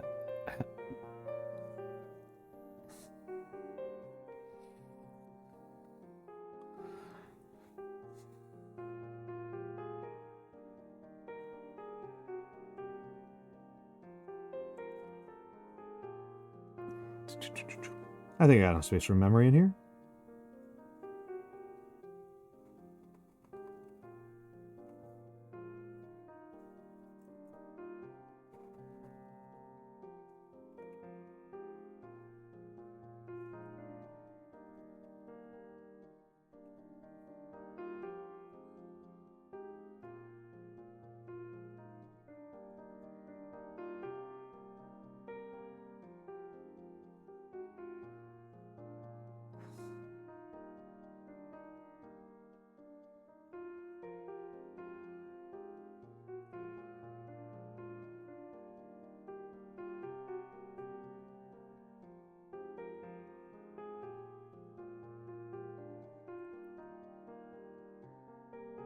Just trying to blaze through this in a way that doesn't embarrass myself too badly.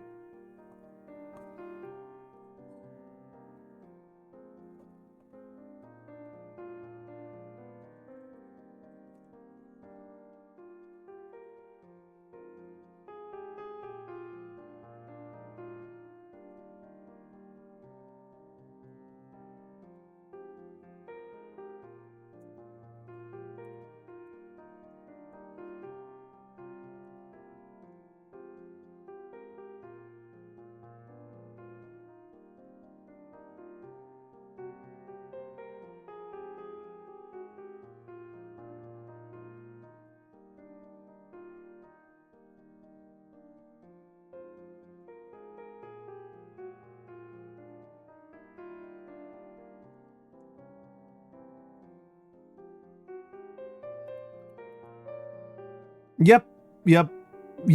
The mentalities that people end up watching stream. Yeah, it's pretty disturbing. It's pretty disturbing.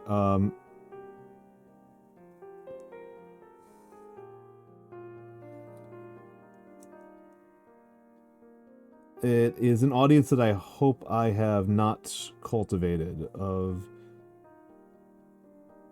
people who feel entitled to the bodies and freedoms of strangers.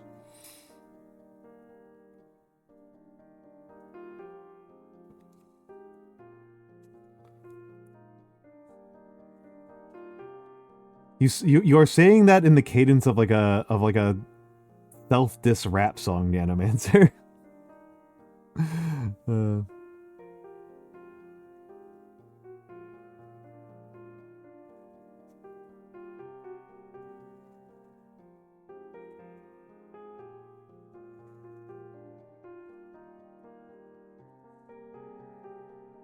Was that from a rap song? Was that from like a nerdcore rap song?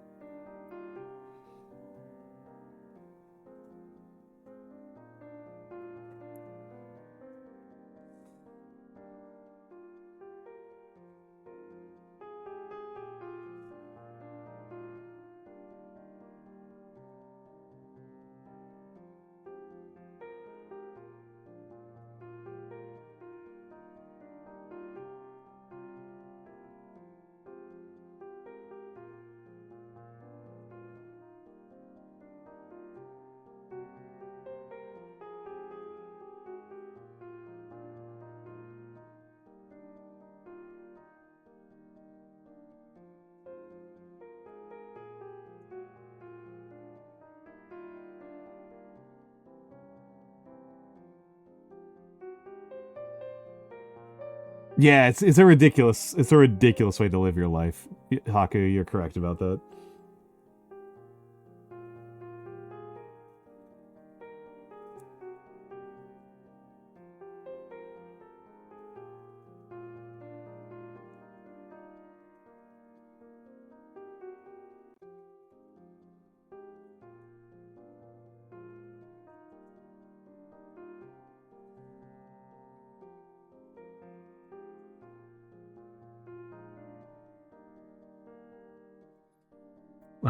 And it's interesting, right? Because in the American context, it's just kind of taken for a is kind of taken for as like a basic thing that your service workers, right, are just politely tolerating you and are doing a good job at acting like they like you, right? So it's kind of interesting, right, as a from our perspective, from my perspective, right, as a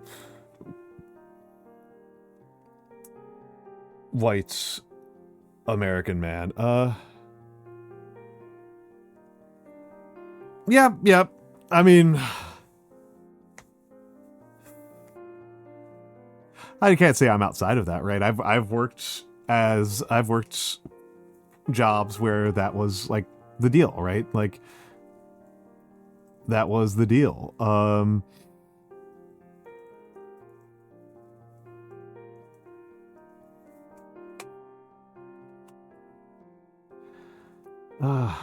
All right. Oh,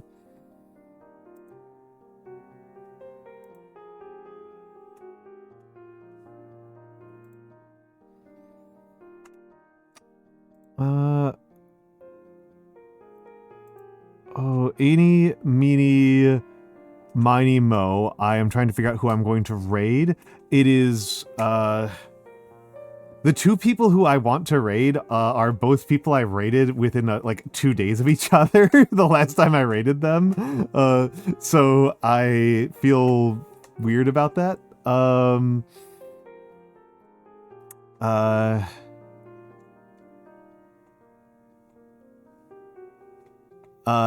Yeah, it's been 6 hours. It's been 6 hours. It's been 6 hours. I went really hard yesterday and I fell behind on off-stream work. So I want to get some rest. Let's talk a little bit about, schedule, right? Let's talk a little bit about schedule. I am not streaming tomorrow. I am not streaming tomorrow. Does everybody understand that? I am not streaming tomorrow. There is not going to be a stream tomorrow. No stream tomorrow. The day after, which is Wednesday, 10 p.m. Eastern, I will be Kerbling. It is back to Kerbals on Wednesday. Back to Kerbals. So, not 24-ish hours from now, but 48-ish hours from now, there will be Kerbal Space Program. 42-ish hours from now, I believe. Yes. I might do a little bit of off-stream curbing. I might do a little off-stream curbing just to work on some of my, on repeating some maneuvers that I have done so far. I will not do anything major. The next major milestones in Kerbal Space Program are, the next two milestones in Kerbal Space Program are going to be Minmus and Lunar landing. It's going to be, I haven't done any landings and I haven't done a flyby of Minmus. Those are the two things to do. But I might do some touristing. I might do some orbital maneuvers. I might, if I'm feeling very bold, I might do another orbital rendezvous because that was really cool and really hard. And I don't know if that's going to annoy people again to watch me try for like 5 hours to do it again. So I might do that off stream. Thursday is Professor's Choice. I will either be doing... It'll probably be hand camming. I might do left-hand calligraphy. It might be left-hand calligraphy.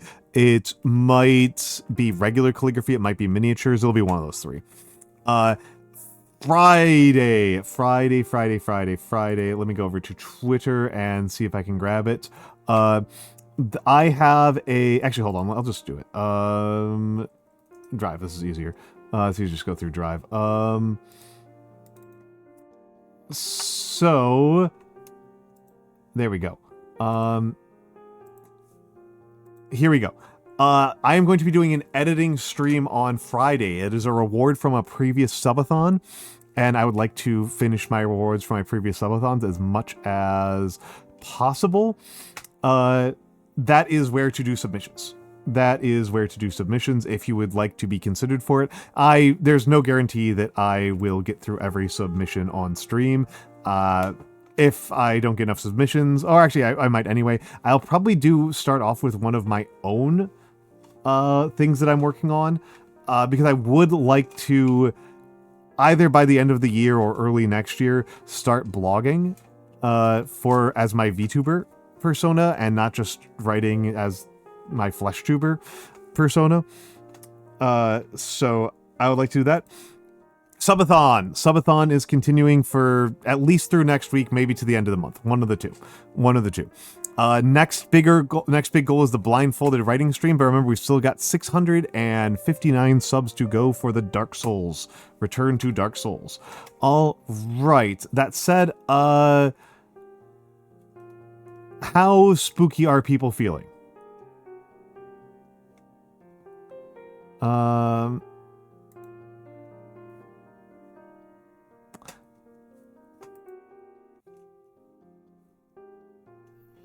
For the raid, how spooky are people feeling? Let me put up the Discord. This is my Discord. This is me. This is where I do things. For most of the news that breaks about me breaks there first. And that is my socials. Minimal spook. You're feeling minimally spooky. Okay. Then let's go with Ratmost. Ratmost is not doing zero spooky, but she is doing low spooky. She is playing Vampire the Masquerade Bloodlines.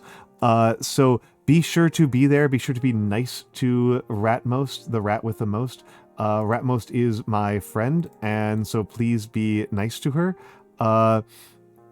It was between Ratmost and Mishimali. So... and Mishimali's playing, No, I'm Not Human. So, let's go over to Ratmos, and thank you all for being here. And I will see you all Wednesday, not Tuesday, Wednesday. Have a good night.